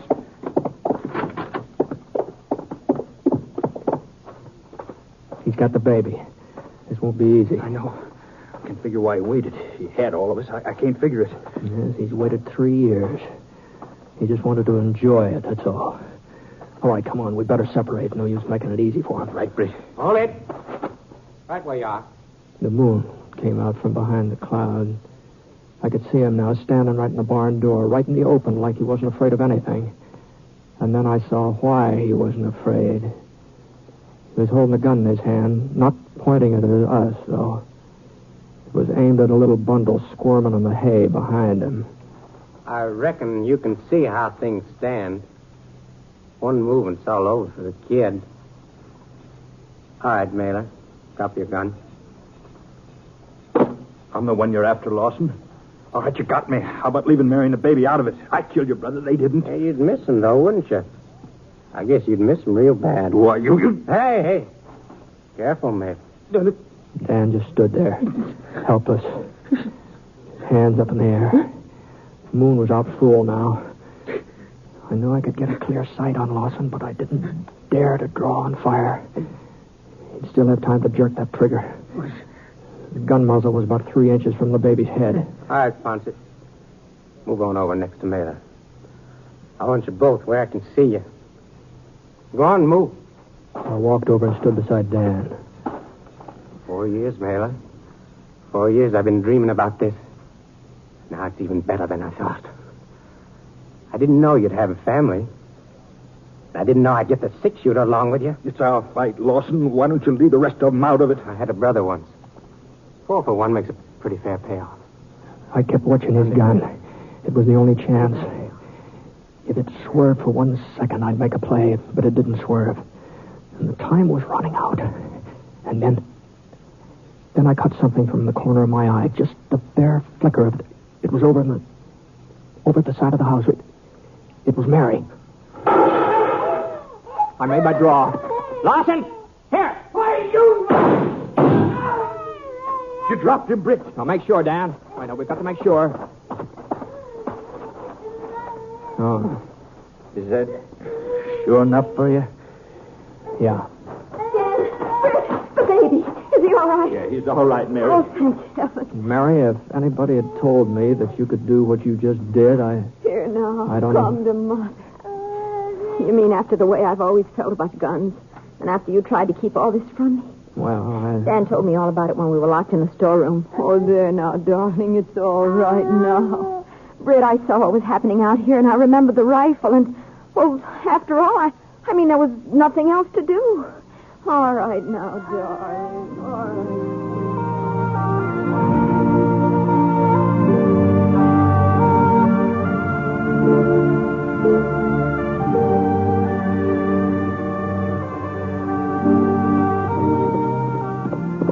About 3 days later, I said goodbye. But I knew I'd be coming back that way someday. Dan and Mary aren't just the kind of friends a man forgets. Dan is a tough cowpoke from the range country, all settled down and liking it. And that Mary, she was gentle and sweet and firing at a killer to save her baby's life. And that baby, naming him Britt the way they done, that gives you kind of a funny feeling having a baby named after you. Kind of a good feeling. I figured I'd probably be telling the boys all about that when I got to Wyoming.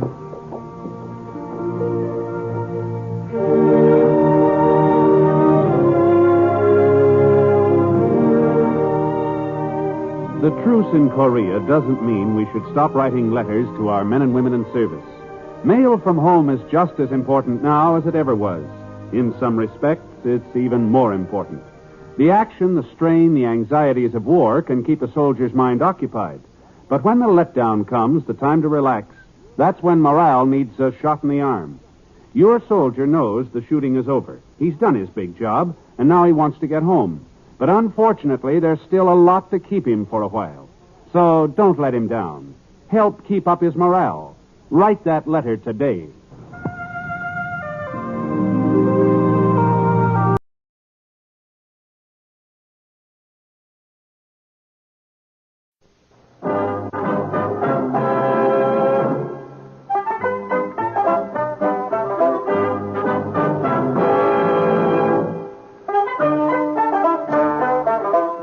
In just a moment, you'll hear James Stewart as the six-shooter, just one of the many great stars brought to you Sundays on NBC. Every Sunday, hear Hume Cronin and Jessica Tandy in The Marriage, Sir Laurence Olivier on Theatre Royal, Lawrence Tibbett with the Golden Voices, Helen Hayes, Frederick March, Rex Harrison, and Lily Palmer on the NBC Star Playhouse. All of them heard only on NBC. James Stewart as the six-shooter.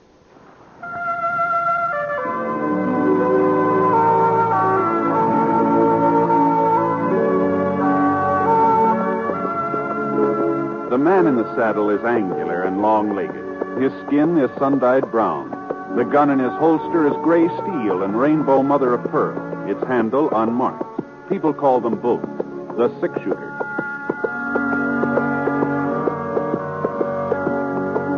The NBC Radio Network presents James Stewart as the six-shooter, a transcribed series of radio dramas based on the life of Britt Ponset, the Texas plainsman who wandered through the Western Territories, leaving behind a trail of still-remembered legends.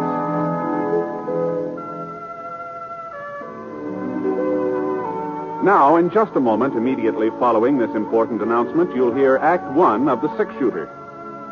A lot of vacations start as a daydream and end as a daydream for lack of money. That need not happen to you. You can have extra money when you need it. Simply join the payroll savings plan for buying United States savings bonds. When your bonds mature, you'll get back $4 for every $3 you invest. And there's your extra money, your vacation, both guaranteed. Ask your employer about buying United States savings bonds through the payroll savings plan. Then join. Now, Act One of The Six-Shooter, starring James Stewart.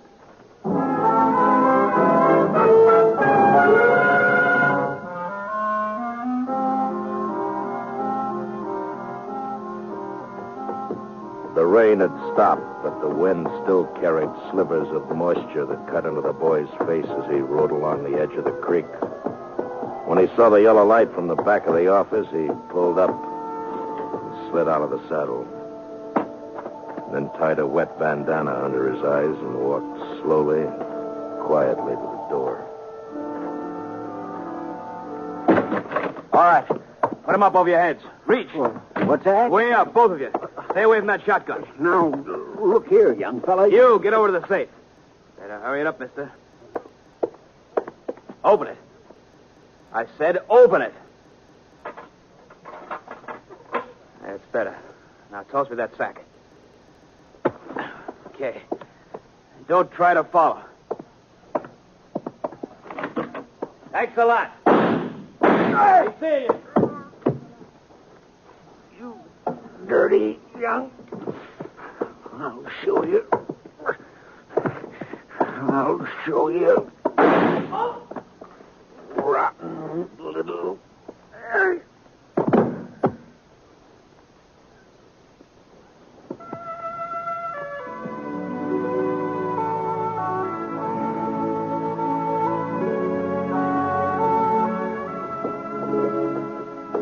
I hadn't figured on going through Clay City. It was an hour out of my way, and I was already a day late to the Jefferson Ranch where I'd signed up for the roundup, but Scar started limping from a loose shoe, and I didn't have much choice. So we had to head to the nearest blacksmith shop, so we turned north.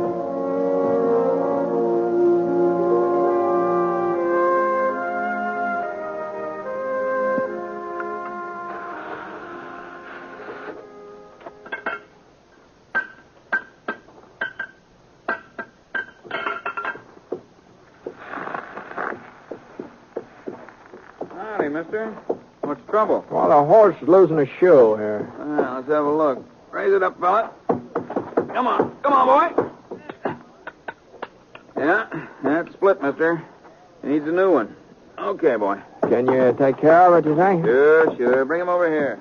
Say, what happened to Red? Fella used to own this shop. Oh, he went to Nevada chasing silver. I bought him out a few months ago. Is that so? Ah. You know, you don't look very much like a blacksmith.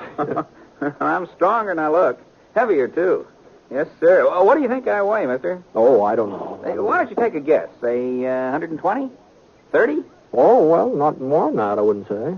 You a betting man, mister? Sometimes, yeah. All right. I say I weigh over 130. And if I don't, you get the new shoe for nothing. But if I do, you pay me double. What do you say? Well, now, you got a set of scales? Don't need no scales. What do you say, mister? Is it a bet? Don't seem to be no way of proving it, though. All you got to do is lift me up. You look like a man who can judge weight. What do you say? Okay. All right, it's a bet. All right, mister. Just heist me. If you don't think I weigh more than 130, the shoe is free. Come on, heist me up. I haven't ever tried to judge a man's weight before, but well, here we go. Well. Yeah. Oh, I'll be doggone. Yes, sir. I'm packed solid, mister. Real solid. Oh, you're packed tighter than a steer. You must weigh 150. You see what I tell you? 158. Horseshoe's going to cost you money, mister. But you ain't the only one. Ever since I bought the shop, there ain't been a stranger come through Clay City but what he paid double for his first horseshoe. You ain't sore, mister? Oh, no, I'm not. That's a fair bet. Sure it was. I told you I was heavier than I look. That's what folks call me, Heavy Norton. My real name's George, but everybody calls me Heavy. What's your name, mister? Ponset, Britt Ponset. Oh, they call the six shooter? Well, doggone it, I've heard about you, mister. I sure heard about you. Well, I sure have. Would have recognized you, too, if I'd have noticed your gun. Sure is fancy, ain't it? Say, do you mind showing it to me? No. Here, catch it. Oh, that's real fancy. Just like Sheriff Schofield said. And you know something? He says he's seen you fire 6 shots with it while Whitey Jackson was getting off his first bullet. That time down at Eagle. Yeah, well, the sheriff kind of likes to build up a story, you know. Well, he swears it's the truth. Well, here's your gun, Mr. Ponset. Thanks. Sure. You was mighty quick in getting into Clay City. How'd you hear about it so fast? Hear about what? Why, the holdup at the Fargo station last night. Ain't that why you come? No, I was heading past town. It turned out because Scar got a loose shoe. Well, now, ain't that a coincidence? fellow holds up the Fargo office, kills one man, maybe two, gets away with $5,000, and 12 hours later you ride into town. You got any idea who did it? No, sir, not a single solitary one from what I hear. Like I say, the deputy agent was dead when they found him. Other fellow, Fred Wilmer, a friend of his, got shot up pretty bad. Ain't done no talking yet. Doc says maybe he never will. I see. Wow. Does Sheriff Schofield take out a posse? Nope, ain't nobody to go. Most of the men signed up for the Jefferson Roundup. Left town day before yesterday. Here's the Jefferson Ranch paying good money this year. Mm-hmm. You seen the sheriff this morning? No, not lately. He might be over to his office. You could try there. Yeah, I think I'll walk down there while you're fixing up Scar. Sure, Mr. Ponset. Darn good idea. Sheriff Schofield will be real glad to see you.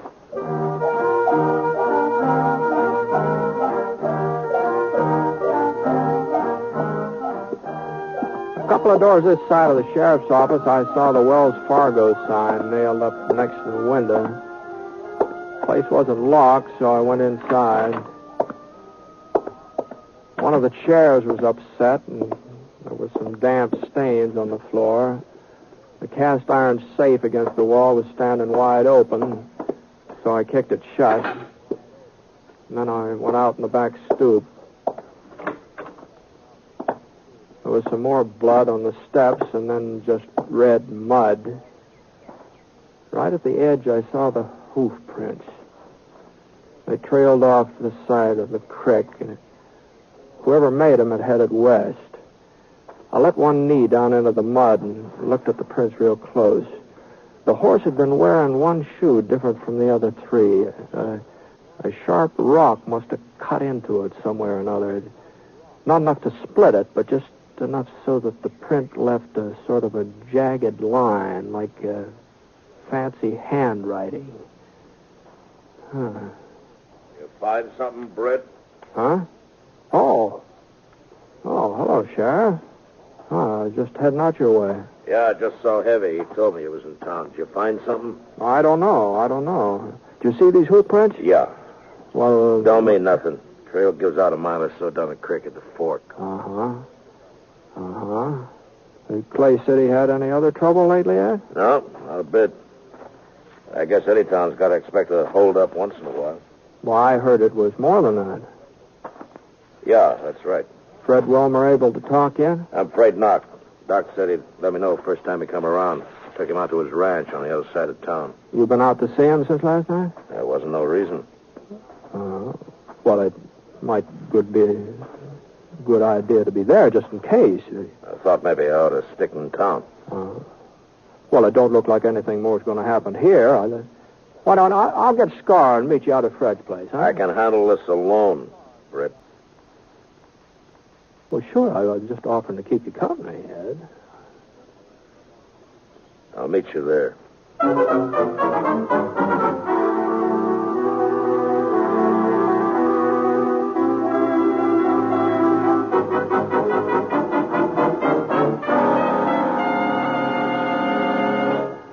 Well, he's all fixed up, Mr. Ponset. Tied him up around the side so he'd be in the shade. Well, thanks very much. Mighty fine horse you got there, too.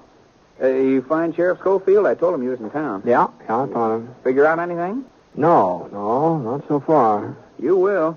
Sheriff's a good man. You and him together, you'll get whoever done it. Maybe. Say, you're the only blacksmith around here, aren't you, Heavy? Yeah, only one for 40 miles, yes, sir. Did you ever see a horse with a shoe that's got one jagged edge, left hind leg? A lot of shoes got jagged edges, Mr. Ponset. Yeah, I know, but now, let's see here. Let's see, I'll try to show you what I mean. I'm not much of an artist, but it looks something like this. Mm-hmm. It's sort of like that. Yeah. Seems to me I did see a shoe like that just the other day. Well, sure. I remember. Told me I ought to get a new one for it. Ben Schofield, that's who it was just the other day. Ben? That's right, Sheriff's kid. You know him, don't you, Mr. Ponset? Sure. Well, I haven't seen Ben for a couple of years, though. Well, sir, you wouldn't recognize him if you saw him now. That boy just sort of growed up overnight. Yeah. Yeah, I guess he has.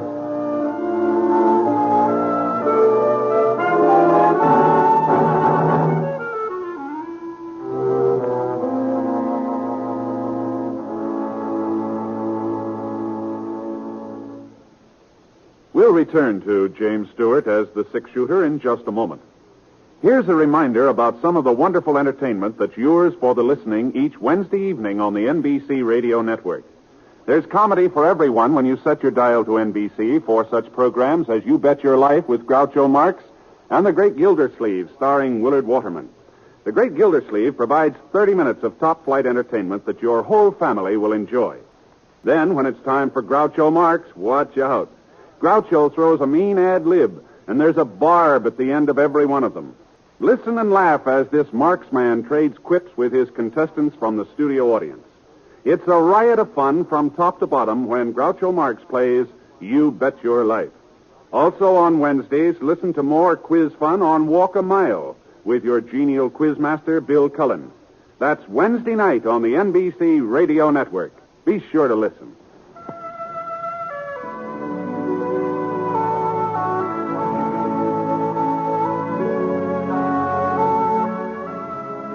Now, Act Two of The Six-Shooter, starring James Stewart as Britt Ponset.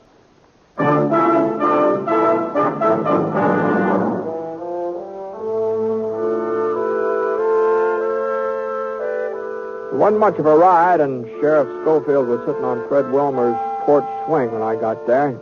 He told me Doc was inside with Fred, so I squatted down on the stoop and waited. About half an hour later, Doc came out, told us we could go inside and see Fred.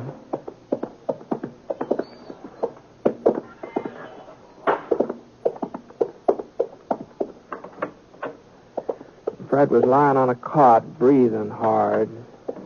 The white cloth across his chest was stained pink, and his voice sounded like it was full of air. We was just sitting talking, Sam and me. Didn't hear the back door open. Must have left it unlocked. Turned around, and there he was, holding his gun on. Did you get a look at him, Fred? Sure, but it didn't do much good. Handkerchief over his face. Couldn't see nothing, just the gun. Told Sam to open the safe. Wasn't nothing else Sam could do. Sure. Took the money, walked over to the door. Yeah? Looked at us for a minute and then fired. Didn't have no reason. Hit Sam in the face, hit me in the chest, and couldn't have no reason. Now take it easy, Fred. It's just like he enjoyed shooting at us. That's how it was, like he enjoyed it. Maybe he was scared. He wasn't scared. He didn't have no reason. Thought he killed us both. Started down the steps. I got my hand on the shotgun and let him have it. You hit him? I don't know, maybe. He gave a yell and rode off. You go out back after him? I couldn't go nowhere, Britt. What kind of a fellow was he? Was he young, old? I couldn't see his face. He's a young fellow, I'd say, though. How young? Oh, 17, 18. He was full grown. You sure? He sounded young. He moved young. Tall, short? Medium. About the size of your kid, Ed. About that size. That enough for you, Ed? Yeah, that's enough. You think you get him, Britt? Sure, Fred. Sure, we'll get him. Come on, Ed. Didn't have no reason to shoot. No reason.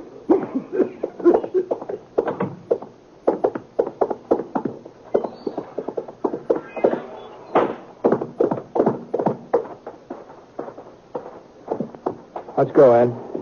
We're wasting our time, Brett. He's got a day's head start. He'll be 40 miles from here. Not if he's shot up. Well, you go on if you want to. Well, you're the sheriff. You've got to make the arrest. You ain't never been so particular before. Maybe not. This time I am particular. You coming? We don't even know where to start. Well, I thought along the creek. Good a place as any other. It's a waste of time, Brett. We picked up the trail along the creek and headed west. Wasn't hard to follow. Every once in a while, we'd see a few drops of blood spattered against the bushes. About 10 minutes later, we came to the fork where Ed said the trail gave out. Scar stuck his nose down into the water, and I looked around. The trail didn't give out. It turned south. I nodded in that direction. Ed didn't say anything. He just followed. Then about 5 o'clock, we stopped to eat. Ed built a fire, and I opened up a couple of cans of beans I had in my roll. What, you're not hungry, Ed? It's early for supper. It's too early. Yeah. Ed, I talked to Heavy before I went out to Fred's place. I asked him who had a horse that would leave a mark like the one we've been following. So? He said that Ben did. Your son, Ben. I thought you ought to know that. A lot of horseshoes leave the same kind of mark. Fred said it was a young fellow. It wasn't Ben. Where is he, Ed? He's at Jefferson Ranch. He's working on a roundup. He left Clay City day before yesterday. He couldn't have been Ben. There's a lot of wild youngsters in these parts, but Ben's a good boy. He couldn't be him. You sure? That mark don't mean nothing. Plenty of horseshoes leave the same kind of mark. You know that, Britt. You had enough to eat? Yeah. All right, let's go.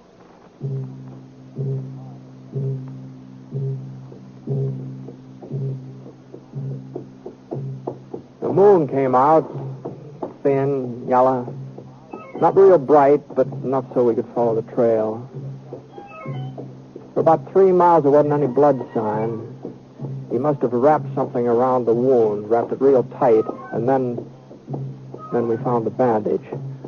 A piece of shirt tail sopped through. For the next mile, he'd been bleeding a lot, much worse than before. He was hurt pretty bad, Ed. Yeah, looks like it. He couldn't have gone much further, could he? Hold up, Scar.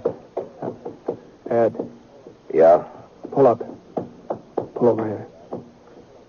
Look. Over there in the gully, that cabin. Yeah? Whose is it? I used to belong to Jake Levant. He died a couple of years ago. Ain't nobody living there now. There's somebody living there. What? Out back. There's a pony. We'd better go on foot.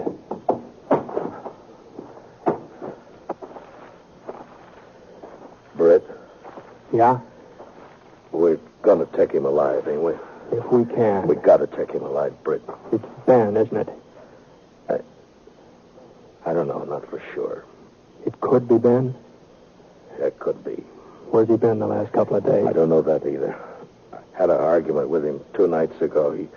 He needed some money. He'd been playing poker. He lost a lot. Now, the $5,000 that was taken out of that safe is a lot. I wouldn't give him none. He got mad. He said he'd get it. Said he'd get it himself. And I hit him. I hit him hard across the face. Hit him twice. He started to hit me back, and then he walked out of the house, and I ain't seen him since. I wish he had hit me back. Now, we've got to get across this clearing, Ed. Over to that clump of trees. They may see us. We'll have to take that chance. You ready? Yeah.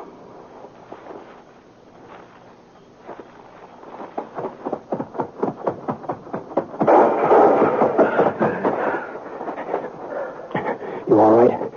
Yeah, sure. We'll stay in these trees for a couple of minutes. Okay.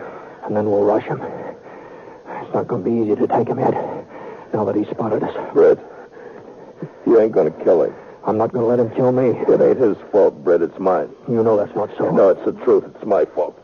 I broke him. I broke him like you break a wild horse. Tried to take all the fight out of him fast. You know what happens when you do that to a horse? He gets tame, but the fight's still there, and someday he turns wild again. He ain't really broke at all.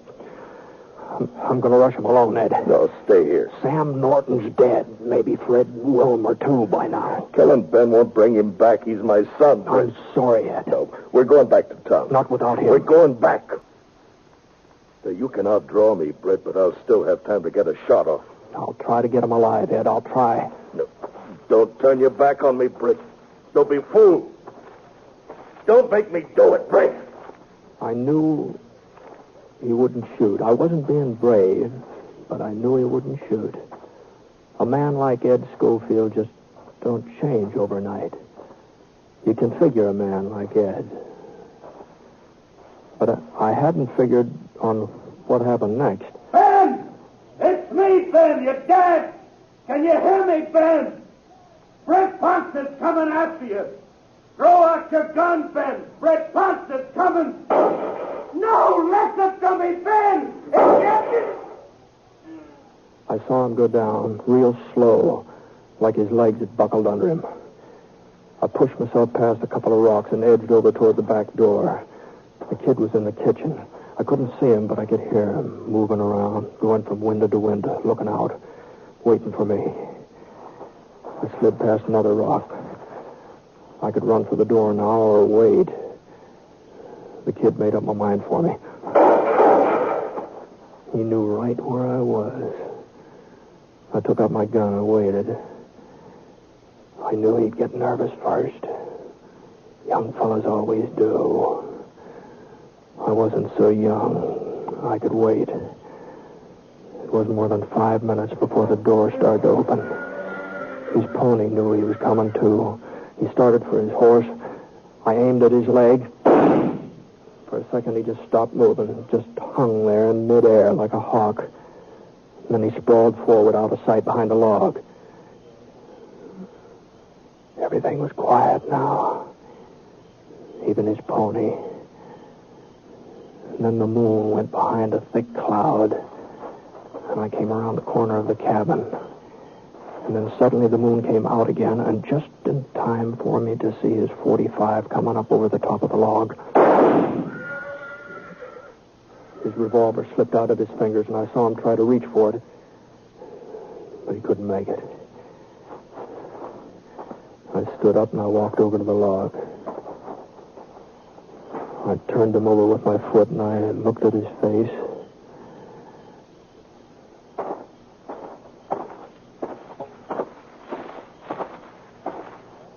Ed? Ed? Over here. Where'd he get you? The shoulder. But I'll be all right. Is he... Did you have to... Britt? No, he's not dead. Oh, thanks. I guess he didn't hear me calling to him. Didn't know who I was. It isn't Ben. What? It isn't Ben, Ed. You sure, Britt? Yeah. This kid's got red hair. There ain't no reason to lie to me, Britt. I ain't shot up bad. I'm not lying, Ed. I knew it wasn't Ben. While I was going up there after him, I knew it. What are you talking about? Well, it just came to me. I don't know. A man don't change overnight. Neither does a boy. Well, if it ain't Ben, it... Oh, there's a lot of tough kids in these parts. You said so yourself. Where do you suppose Ben is? Where you said he is. Jefferson's Ranch, working on the roundup. The pay's good. Boy, don't change overnight, Ed. Yeah. You were able to ride back to town? Yeah, sure. Hey, I may have to take it a little slow. Sure, fine. We'll take it slow. Yeah. Well, I'll get the kid. Britt? Yeah? You know something, Britt? I couldn't believe it was Ben neither. Not when he shot me. I just couldn't believe it. You know that, Britt? I know. Sure, I know, Ed.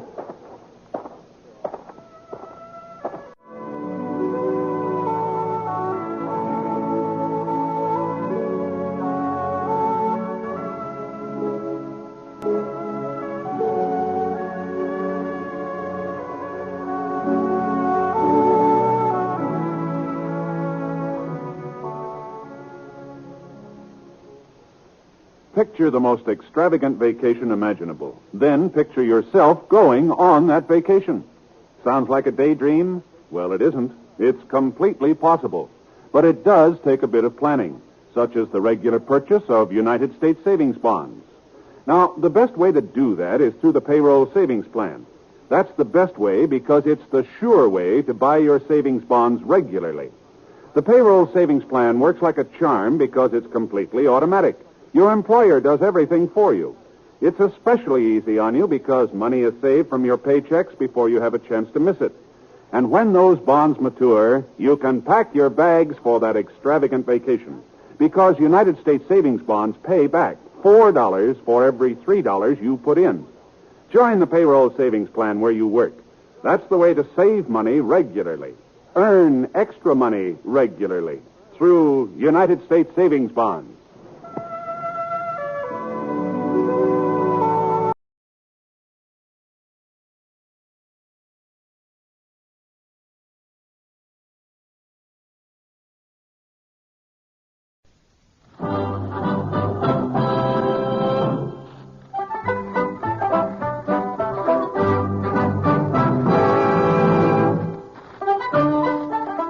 In a moment, you'll hear James Stewart as the six-shooter, just one of many fine programs brought to you each week on NBC. Tomorrow night, there's top comedy entertainment with The Bob Hope Show, The Phil Harris-Alice Faye Show, and Can You Top This with Senator Ford. Bob Hope delivers rapid-fire comedy routines, while Phil Harris and Alice Faye bring both mirth and music. It's a great Friday night lineup of comedy programs, all of them heard only on NBC. James Stewart as the six-shooter.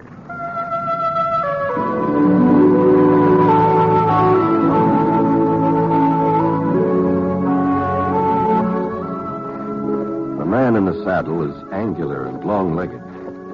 His skin is sun-dyed brown. The gun in his holster is gray steel and rainbow mother of pearl. Its handle unmarked. People call them both the six-shooter.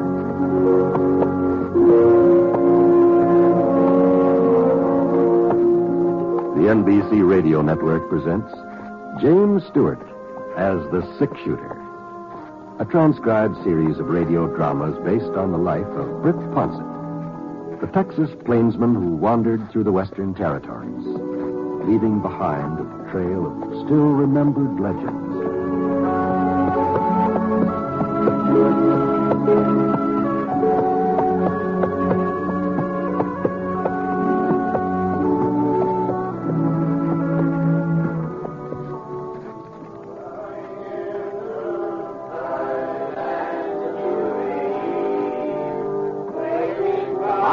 Attended a Tuesday evening choir practice in quite a spell, but when Reverend Broom stopped by the Tropster Ranch where I was working and asked me if I could manage to take part in this week's rehearsal, well, I sure couldn't see how to do any harm, so I... Bringing in the sheaves, we shall come rejoicing, bringing in the sheaves. Anyhow, there we are.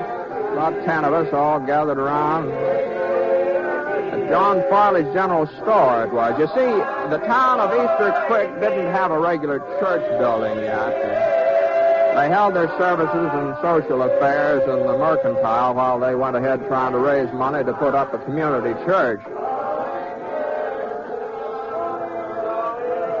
It was during the second verse of Bringing in the Sheaves that things started sounding a little peculiar, sort of like the voices and the music were sort of traveling different trails. At first I thought it was me. I never have been exactly what you'd call melodious, but then the other folks were beginning to have their troubles too.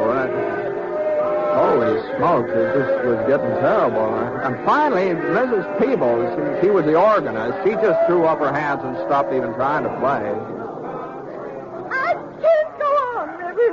I simply can't. No, Elvira. Heaven knows I've tried. I've done my best. But this organ just won't play anymore. Well, we'll have Mr. Farley take another look at it, Elvira. I'm sure he'll be able to get it back into shape. There's nothing Mr. Farley can do. Or anybody else. It's plain wore out. You can't expect the thing to last forever. Oh, no, of course not. Seems to me that after all this time, something could have been done about buying a new organ. When I donated this one to the congregation, I didn't suppose I'd have to go on playing it all the rest of my life. But apparently that's what's expected. Now, there's no need to upset yourself, Elvira. Well, I can't help being upset. I say I can't help it. How do you think I feel every Sunday? All those sour notes, and that wheezing and whining. Folks are beginning to think that it's me, that it's my playing. Well, I've been humiliated for the last time, and I won't go through it again. But Elvira, we got to have music for Easter service. Music? Well, you certainly don't call that music, do you? Good night, Reverend Bruce. All right, everybody. Give me your attention, please.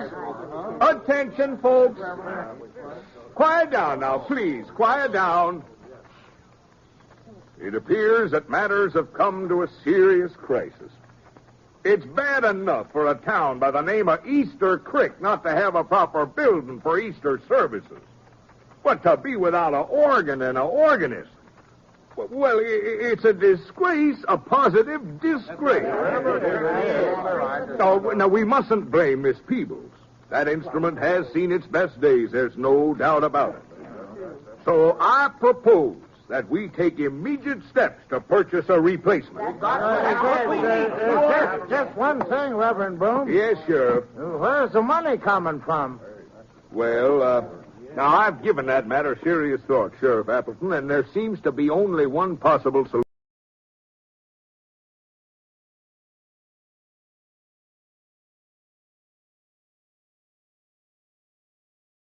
to the problem. We'll just have to borrow from the building fund. That's sort of like robbing Peter to pay Paul, isn't it? No, not exactly. Seeing as how we haven't reached our $1,000 goal anyway, well, the money's just sort of lying there. No, I don't know about that. Just how much do you figure a new organ will cost, Reverend Bruce? Well, I've done some investigating in the field, Mrs. Appleton. Last month, when Elvira's foot went through the pump pedal, it seemed like the situation was coming to head. The church over to Whitefield purchased a new organ just last Christmas, and they're willing to sell us their old one. It's used, of course, but it's still in excellent repair. And they're only asking $95. $95? No. I'm afraid that's a bit more than we can afford, Reverend. We must have at least $95 in the building fund. We've been putting money aside for the last year. No, we ain't. We got $42.50. That's the total. Up to and including $3.65 from the Cake Bazaar a month ago. $42.50? Yep. I just had no idea. We're shy over $50 from what it would take to buy the organ. And there just isn't any way we could raise it. Not between now and Easter. Now. We mustn't give up. After all, we only need the $50. $52.50. Yes, exactly. Let's see. There was just someone who could take a firm grip of the situation. A man who... Mr. Ponset. Yes, Reverend. Mr. Ponset, I know you aren't a regular member of our congregation, and you've only been in our midst a few months. But... Well, I sure be glad to donate what I can to the cause, Reverend, but I'm afraid it'd only be a drop in the bucket. Oh, a donation wasn't exactly what I had in mind. Oh? I think perhaps you can be of more service in another fashion. Ladies and gentlemen, I propose that we appoint Britt Ponset, a committee of one, to take charge of the organ raising. Oh, now, hold on a minute here, Reverend Broom. We all know that you're a man of strength and determination, Mr. Ponset, that you inspire confidence, and we trust generosity. Well, now, I'd sure like to oblige you folks, but what you're asking is just out of the question, that's all. You wouldn't turn us down in our hour of need. Oh, no, I'm not turning you down exactly. What I mean is, it just couldn't be done. Why, you've been a whole year raising $42.50, and now you're talking about raising over $50 in just a few days. Well, we've been going at it the wrong way, Mr. Ponset. What? I'm sure your approach will be 100% more effective. My approach? Quite certainly. And just to show you how easy it'll be, we'll start things off by taking up a collection right now. Sheriff Appleton, will you pass the hat? But, all right, everybody. Dig down deep. It's a wonderful thing Mr. Ponset's doing. in taking over this fundraising campaign. But I never said and a word. here's our chance to let him know how Reverend. much we appreciate it. Reverend.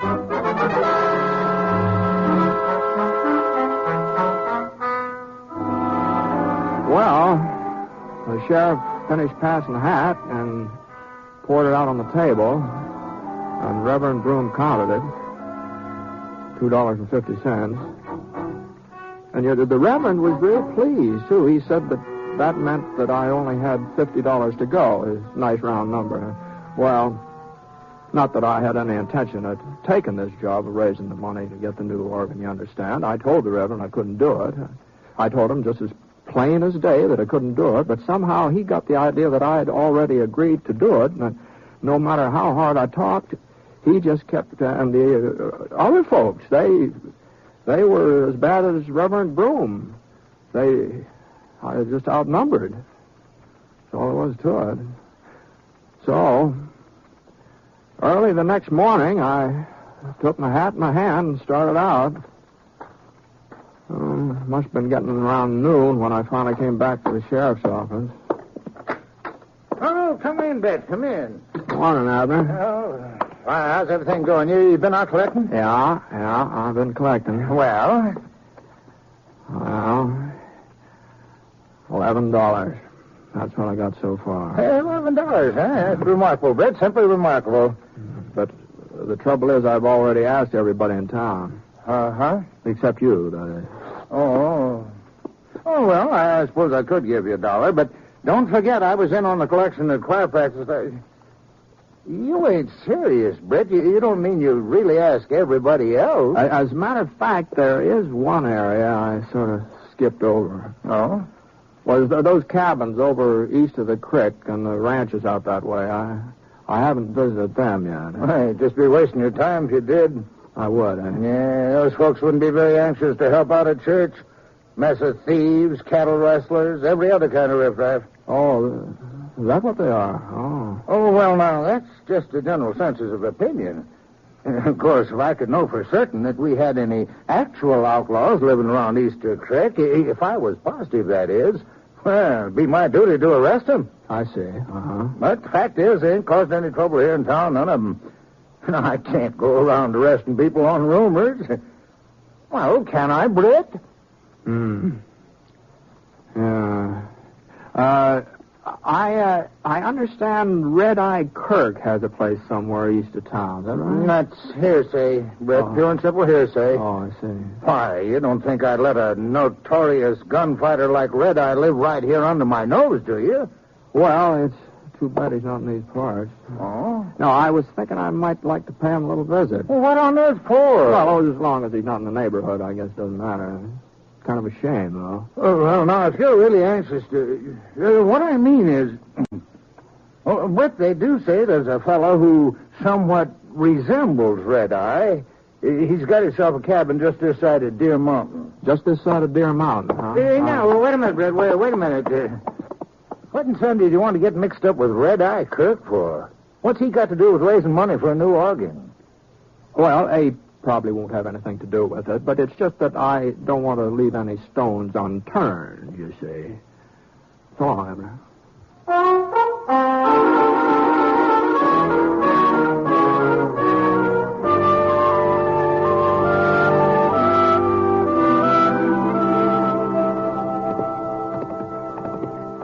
It was about a half-hour's ride out to the cabin Sheriff Appleton told me about. Not much of a cabin, though. Just a shack at the foot of Deer Mountain with a corral off one side. There sure were a lot of different brands on the horses in that corral. Well, I pulled up in the yard about 15 feet from the cabin door. Whoa, Scott. Whoa. For a minute, it didn't seem like there was anybody at home. And then I heard the door start to creak open. The barrel of a .45 poked into sight. The man behind it was tall and square-shouldered and thick black beard and kind of reddish eyes. Howdy. What do you want, mister? I'm looking for Red Eye Kirk. Ain't nobody here by that name. Uh-huh. Well, maybe you'll do, then. What? My name's Ponset, Britt Ponset. Ponset? Now, hold on. I'll just take it easy with that gun. Get him up. Get him up high. Oh, sure. How's this?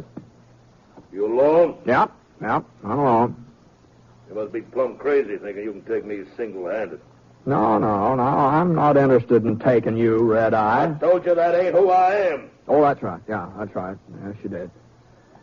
Yes, that's right. You mind if I get off my horse? Well, just don't try nothing, that's all. And don't move toward your holster. Don't worry. That's close enough. Sure. Now, what are you doing out here, anyway? Well, the fact is, you see, what'd you say your name was? Jones.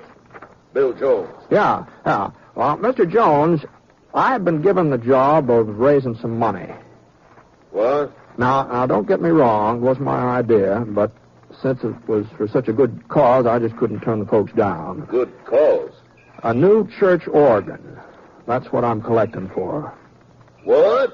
Now, you see, the one that Reverend Broom's congregation has been using, it sort of gave up the ghost last night, and what with Easter coming on, Are you joshing me, mister? No, of course I'm not. You mean you're out here trying to raise money so you can buy a church organ? That's right.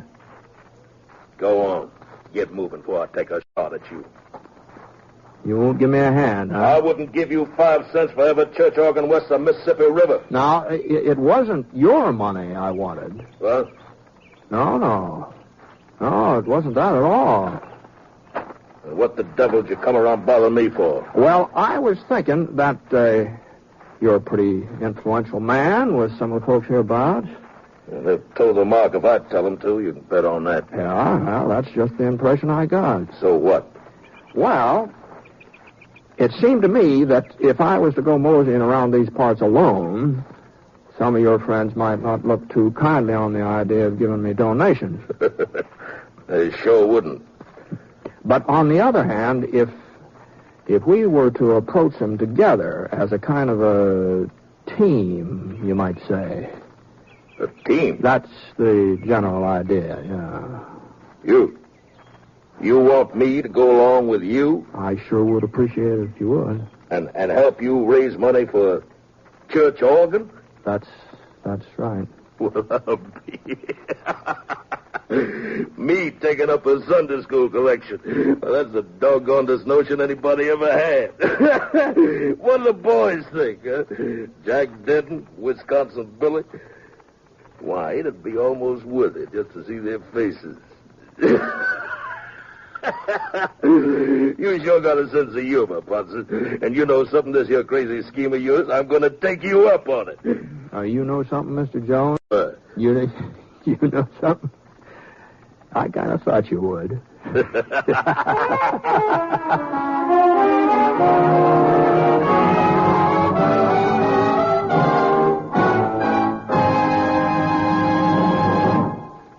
You are listening to The Six-Shooter, starring James Stewart as Britt Ponset, the Texas plainsman whose name has become a legend throughout the great Southwest. And now Act 2 of the story called Crisis at Easter Creek.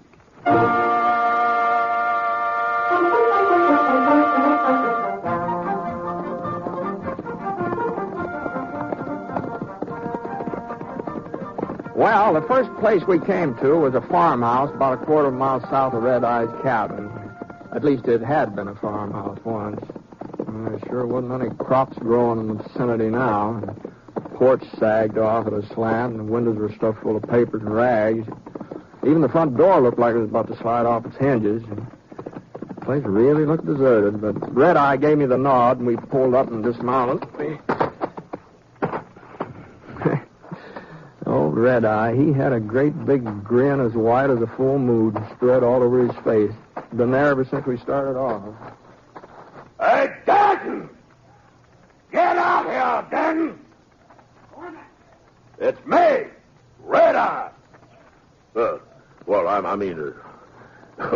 I guess you knowed who I was anyway, didn't you? Well, I had a pretty good idea. Howdy, Red Eye. What can I do for you? Denton, this here's Britt Ponset. Ponset? Howdy, Denton. Now, don't you worry, Red Eye. Even if he did get the draw on you, he ain't turning you over to no sheriff. Oh, put your gun away, Denton. Huh? Use your eyes. Ponset ain't covered me, is he? Then, what are you doing riding along with him? Oh, we got us a little project. You explain it to him, Ponset. Well, the fact is we're collecting money to buy a new organ for Reverend Broom. What? That's right, Jack. Oh. Sounds to me like you said money for a new organ. I must be getting loco. I sure ain't gonna argue that with you, Denton. Well, come on. Come on, fork over. You mean you're serious, Red Eye? Of course I'm serious. And he must be holding a gun on you. I ain't got all day, Denton. How much we need, Britt? Well, let's see. 12 from 50, $38. Well, you heard him. Denton? Sure, Red Eye, sure. Now, just let me look in my purse here. Oh, yeah, two $20 gold pieces. How's that? Well, I didn't mean that you had to contribute the whole thing. Just What? keep the change. Just keep the change. Oh, well, thanks a lot. My pleasure entirely. Well, was there anything else, Red Eye? No, I guess that'll do it for now. Let's go, Ponset. Yeah, sure. Easy, boy. I'm glad you boys stopped by. Anytime I can, well, you know where to find me. We'll stop at Mike Morgan's place next. That's just down the road. Well, that's mighty considerate of you, Red Eye, but we don't need to make another stop. What? Well, what are you talking about? Well, $38, that's all we needed, you see. Oh. See, the organ's all paid for now. Well, there must be something else the Reverend needs money for, ain't it? Oh, I suppose. Doggone it, Ponset. I'm enjoying myself. And besides, it wouldn't be fair to the rest of the boys if Denton was the only one who got a chance to do a little contributing to charity. Least we can do is stop at Mike Morgan's, since how we're so close. I said, well, whatever you say. Whatever you say, Red Eye. Well, we made about 8 more stops before evening, and I must say that all of Red Eye's friends are mighty generous. I even had to turn down the offer of a couple of cows for the cause, seeing as how there was some doubt as to the legal owner of the stock in question. But the gold and the silver and the paper money, well, there just wasn't any way of telling how that was come by. At least, wasn't any way I could think of. So by sundown, I was carrying quite a load of cash. And we were riding away from Slick Wilson's place when Red Eye gave a little sigh and looked at me sort of disappointed. Well, guess I better head back home now. Sure, Red Eye, sure. What's the matter? I was just thinking about how Mike Morgan tripped over his shotgun when I told him what it was we wanted. Nearly blowed himself right over the bar. Yeah, it's kind of a close call, wasn't it? Doggone it, I don't see why Wisconsin Billy wasn't at home. Well, he'd have been fit to be tied. Well, we did all right without him. Easy. Say, Britt. Oh, why don't you come back tomorrow, huh? Oh, no. He'll probably be around there. Oh, no, thanks, Red Eye.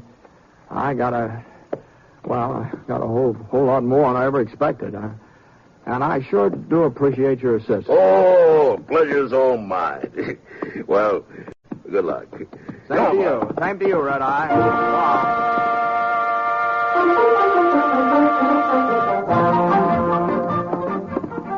It was about an hour's ride back to town, but before I'd gone more than halfway, I got the feeling there was somebody following me.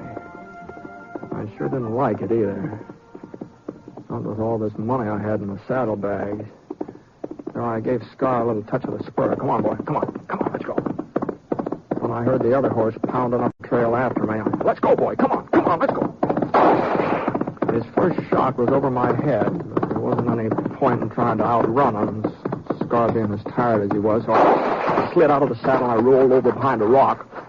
He was still coming, so I eased my gun out of the holster and inched up to get a look at him.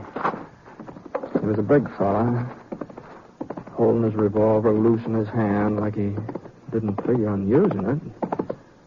Well, I didn't figure on letting him rob me either.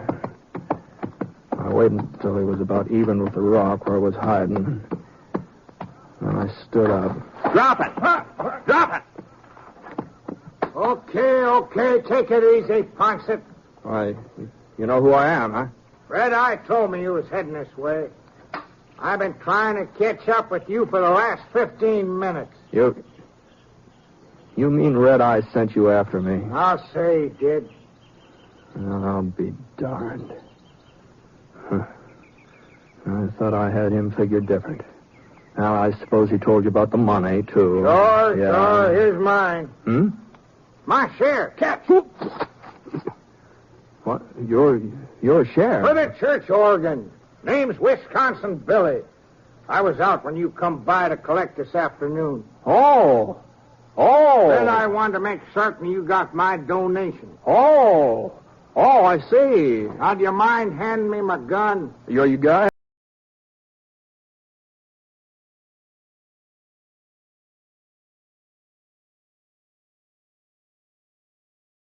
No, not a bit. Here you are. Thanks. Well, so long, Ponset. Oh, yes, so long there.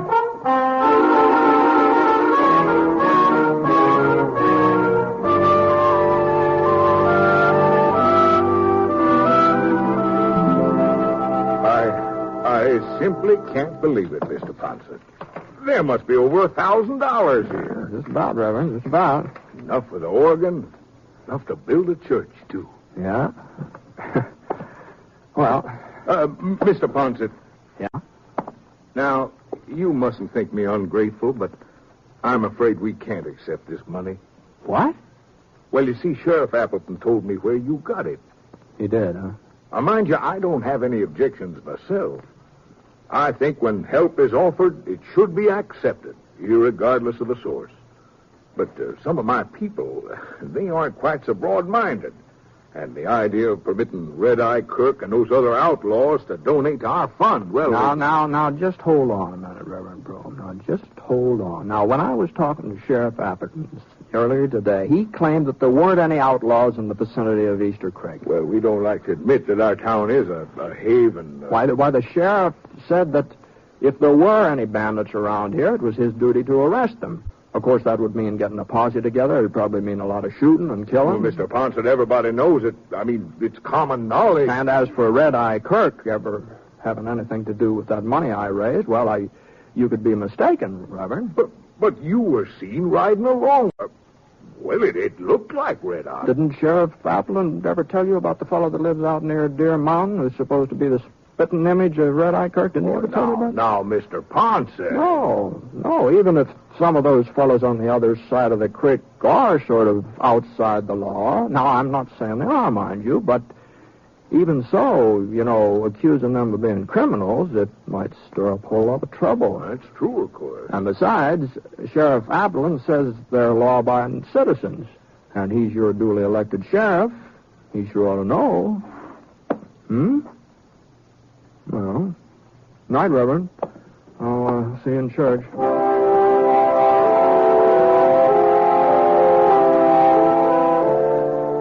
Well, I guess there was a little argument about whether or not to accept the money, but Sheriff Appleton finally convinced folks that they didn't have any right to turn it down. So, by the following Sunday, Easter, the congregation had a new organ. And the service was real well attended, too. Now, some of the folks didn't look like regular churchgoers, but Red Eye, Mr. Jones, he explained to me afterwards that he and his friends just wanted to make sure their contributions had been put to a good use. I don't know if they've been back since, but you never can tell, Reverend Broom preached a real fine sermon that morning.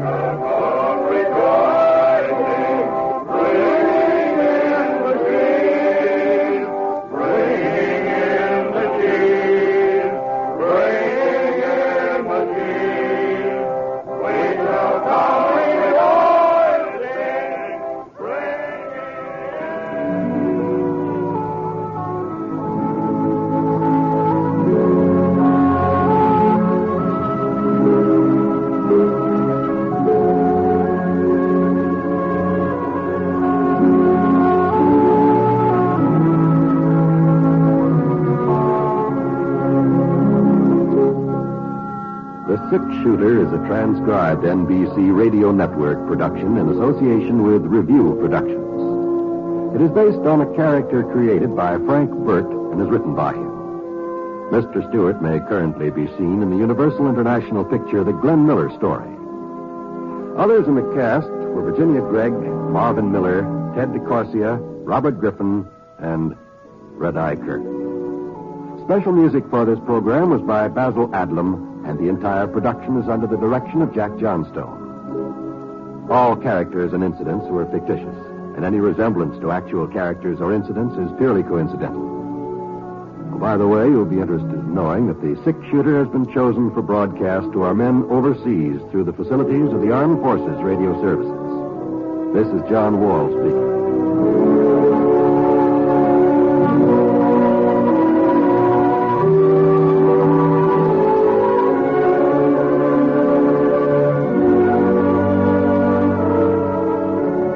Tonight, play Truth or Consequences with Ralph Edwards on the NBC Radio Network.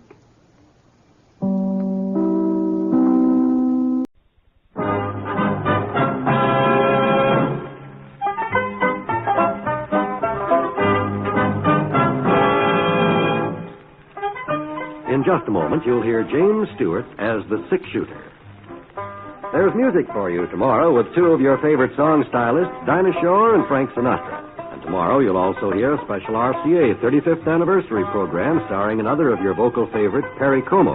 Friday also means comedy on NBC, and the Laugh Merchants include Fibber, McGee, and Molly, and the experts on Can You Top This? It's a big Friday evening on NBC. James Stewart as the Six Shooter.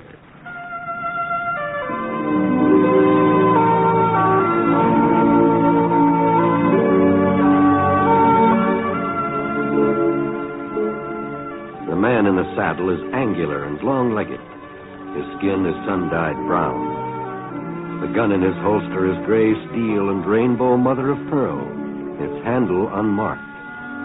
People call them both the Six Shooter.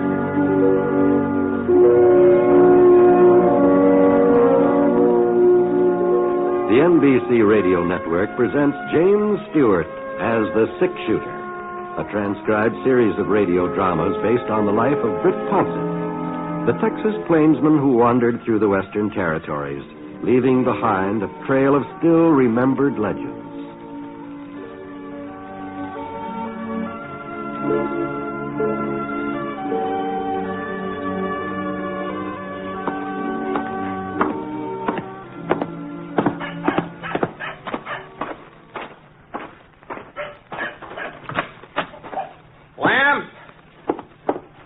Lamb Trot!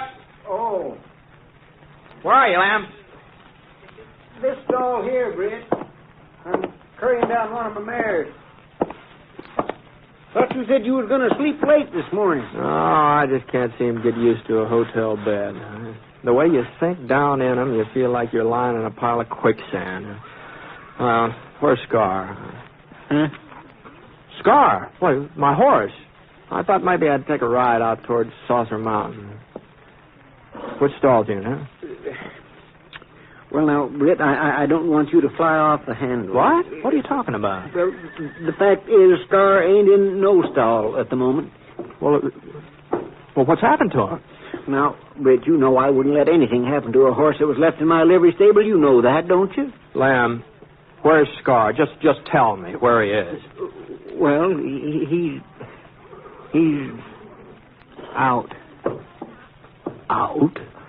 You remember Jess Alden, who runs the Willow Fork Gazette? Sure. Well, sir, Jess and his wife Zoe has got a young lady visiting him. Myra Barker, her name is. She's Zoe's niece. Well, what in the thunder has all this got to do with my horse? No, there's no need to get your head up, Britt. I'm explaining to you about Scar. Well, you're telling me about some woman named Myra Barker. Well, that's where Scar is at. Myra took him out for a little canter. What? Well, now, you see, she's from back east somewhere, and she ain't got no horse of her own, so every once in a while she rents one of mine. Well, all right, go on, Lamb. Well, she come into the stable this morning about an hour ago, just when I was opening up, and she said she felt like taking a little gallop to work up an appetite for breakfast, and so she is a first-class rider, Britt. I don't care if she...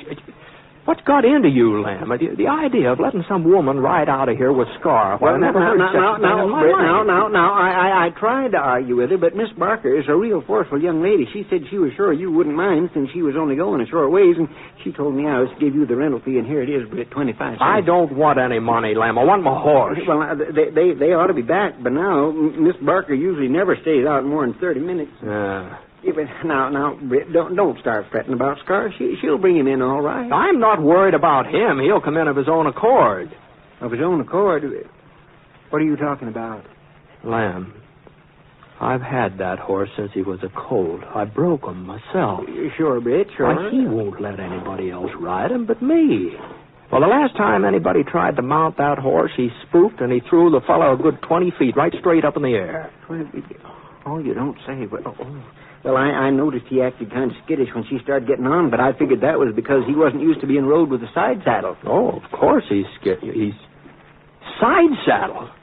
You mean she's riding Scar's side saddle? Well, she's a real lady, Britt. Yeah, she's a lady. She won't be much of a lady lying out in a bed of cactus somewhere. Come on, Lev, we better start looking. Yeah, I guess so. Well, I'll take that gelding, and you can take my... Britt! Britt, looky there. This is through the door. See her coming down the street? Well, I'll be darned. Say, I never knew Scar was a trick horse. Neither did I. Well, then where'd he learn that fancy step she's got him doing? Got me, Lamb. Oh, and you had me all worried, saying he wouldn't let nobody else ride him. I ought to know better than to take you serious, Britt. Whoa, now. Here, Miss Barker, let me give you a hand. Oh, thank you, William. I do declare he acts like he don't want you to get off. Oh, I guess he's going to miss me, aren't you, boy? Oh, that's a nice boy. He certainly is a fine animal, Lim. The man who owns him surely must be proud. Yes, ma'am, I am. Oh? Miss Barker, this is Mr. Ponset. Remember I told you Scar belongs to him? Oh, yes, of course. How are you, Mr. Ponset? Well, I'm pleased to meet you, ma'am. I hope you don't mind my borrowing Scar. Mr. Stewart didn't want me to take him, but I just couldn't resist the way he looked at me. It was almost like he was asking me to go for a trot. Well, yes, ma'am. You take good care of him, Mr. Ponset. You wouldn't want anything to happen to a wonderful animal like that. Oh, no, I sure wouldn't. Miss Barker. Yes? If you'd like to ride him again sometime, why, I'll be staying at Willow Fork for a few days. Oh, that's very kind of you, Mr. Ponset. Lamb here, he'll fix you up when I'm not using Scar. Thank you. Thank you very much. Bye. Well, I just don't understand you, Britt Ponset. Here you was raising Cain because I let her borrow Scar, and now you're volunteering to let her ride him any time she pleases. I just don't understand it. Well, I thought seeing as how Scar kind of took a fancy to her, and what I mean is he's a pretty good judge of human nature, and she does seem to be a first-rate rider. I mean, you know something, Lem? I don't understand it either.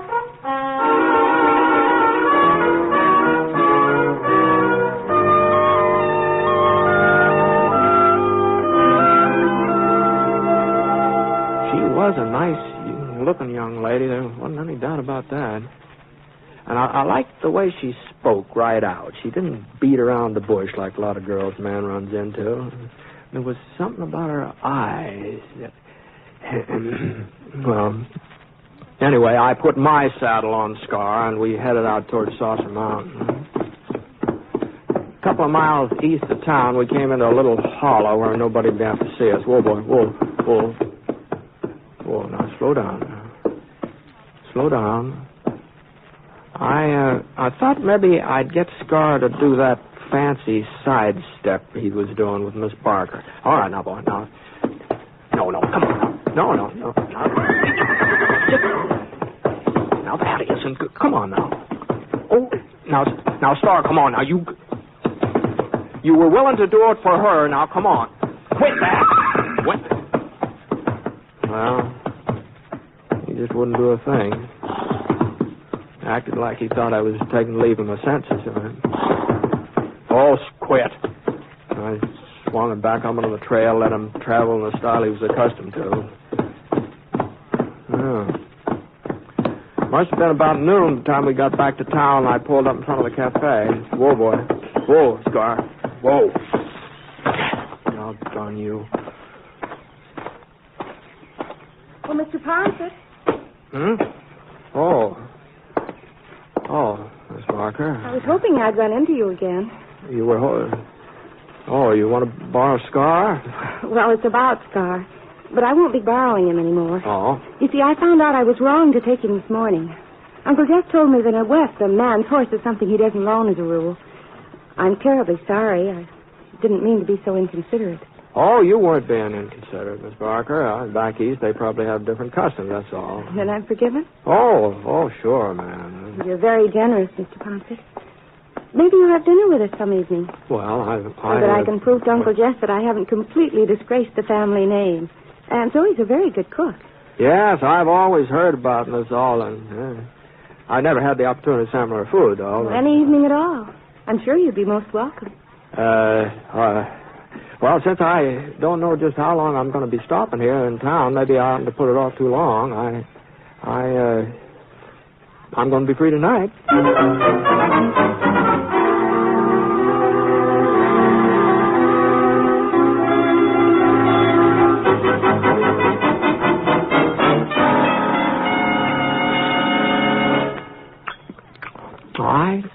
I want to tell you, Miss Alden, I've been hearing folks brag about your cooking ever since I can remember, but they haven't done you justice. Well, they just didn't even come close. Oh, Brett.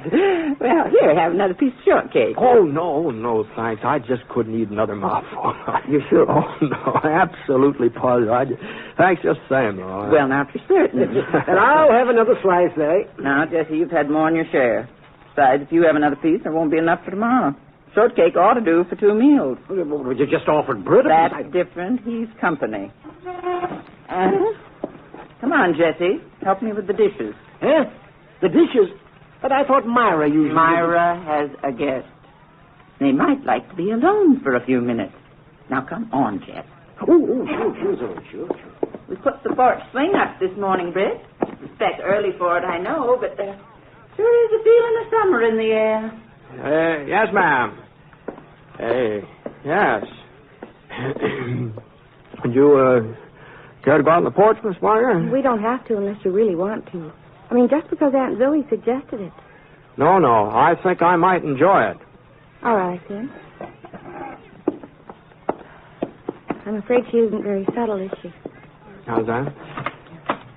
You know perfectly well Aunt Zoe was throwing me at you. I knew she would when I invited you. So? The fact is, I'm sort of a disappointment to Aunt Zoe.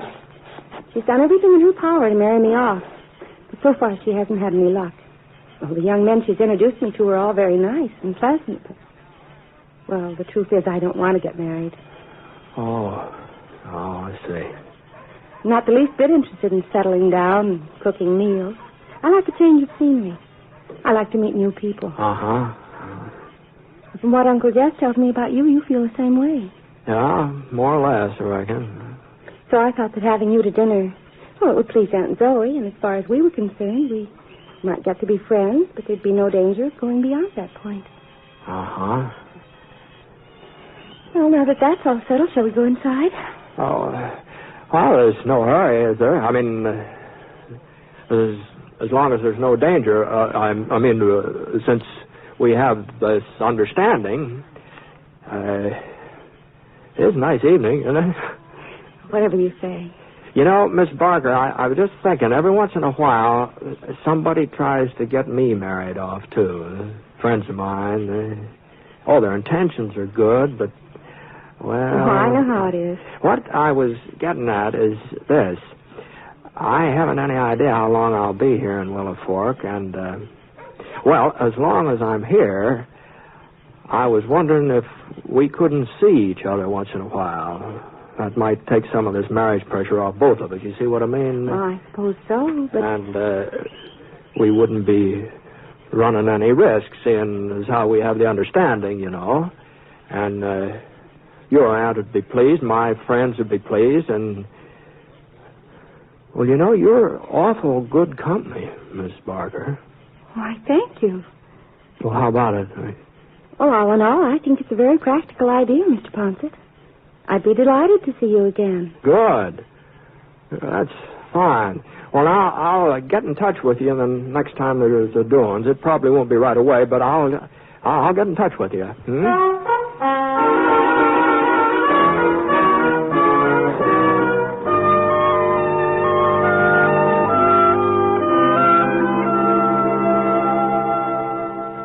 You are listening to the last program in our series called The Six Shooter, starring James Stewart as Britt Ponset, the Texas plainsman whose name is legend in the Western Territories.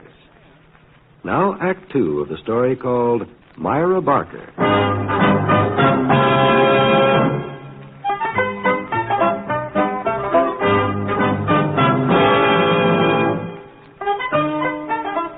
Well, as it turned out, there was a doings the very next night. Box supper over at the church. And since I'd sort of promised Myra that the next time there was anything going on, Well, anyway, we went to supper together, and the time seemed to pass by real pleasant. The next night, she was invited to a party at the Peterson house, and, well, now that I look back on it, there sure was a lot of social activity in Willow Fork during the next couple of weeks.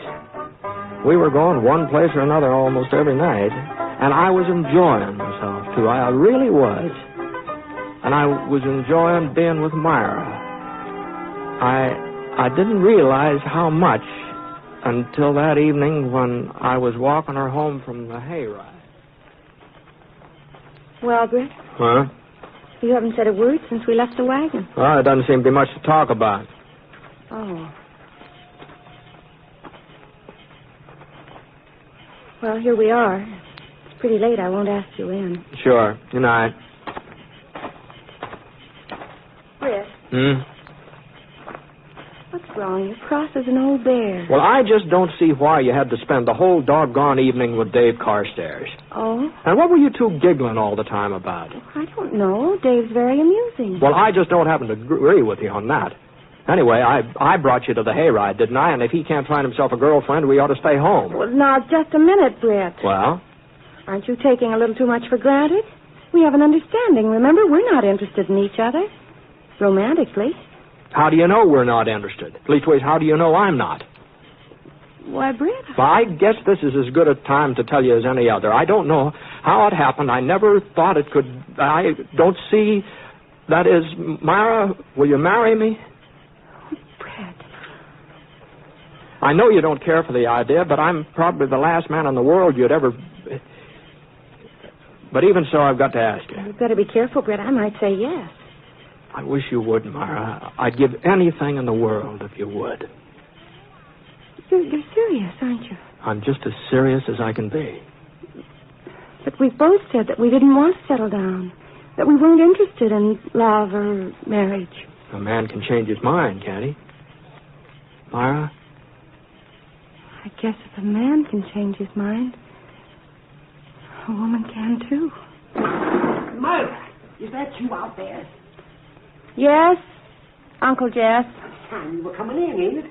It's almost 11 o'clock. I'll be right along. Can't you let him alone for a minute, Jess? I've got to get up in the morning, Zoe, and I need my sleep. I know I haven't got much to offer you, Myra, but I saved up a little money, enough to get started. I thought maybe I could buy us a ranch. That is, if you'd like ranch life. Well, I haven't said I'd marry you, Britt. But I thought, well, you said you felt the same way I do, didn't you? I'm in love with you, Britt. I'll admit it. Well, but then... we're not children.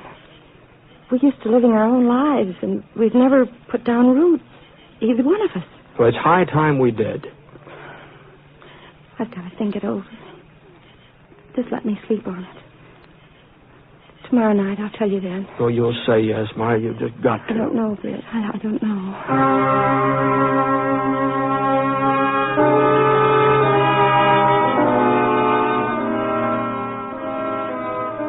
Well, I put in some long days in my life, but that next one, that was the longest I ever spent. Boy. Every once in a while, I'd start thinking that it just couldn't be. That I hadn't really asked a girl to marry me. then I'd remember Myra, and it seemed like asking her to be my wife was the most sensible thing I'd ever done. Well, I had an early supper, what I could eat of it, and then I headed over to the Aldens. Myra was sitting on the porch swinging.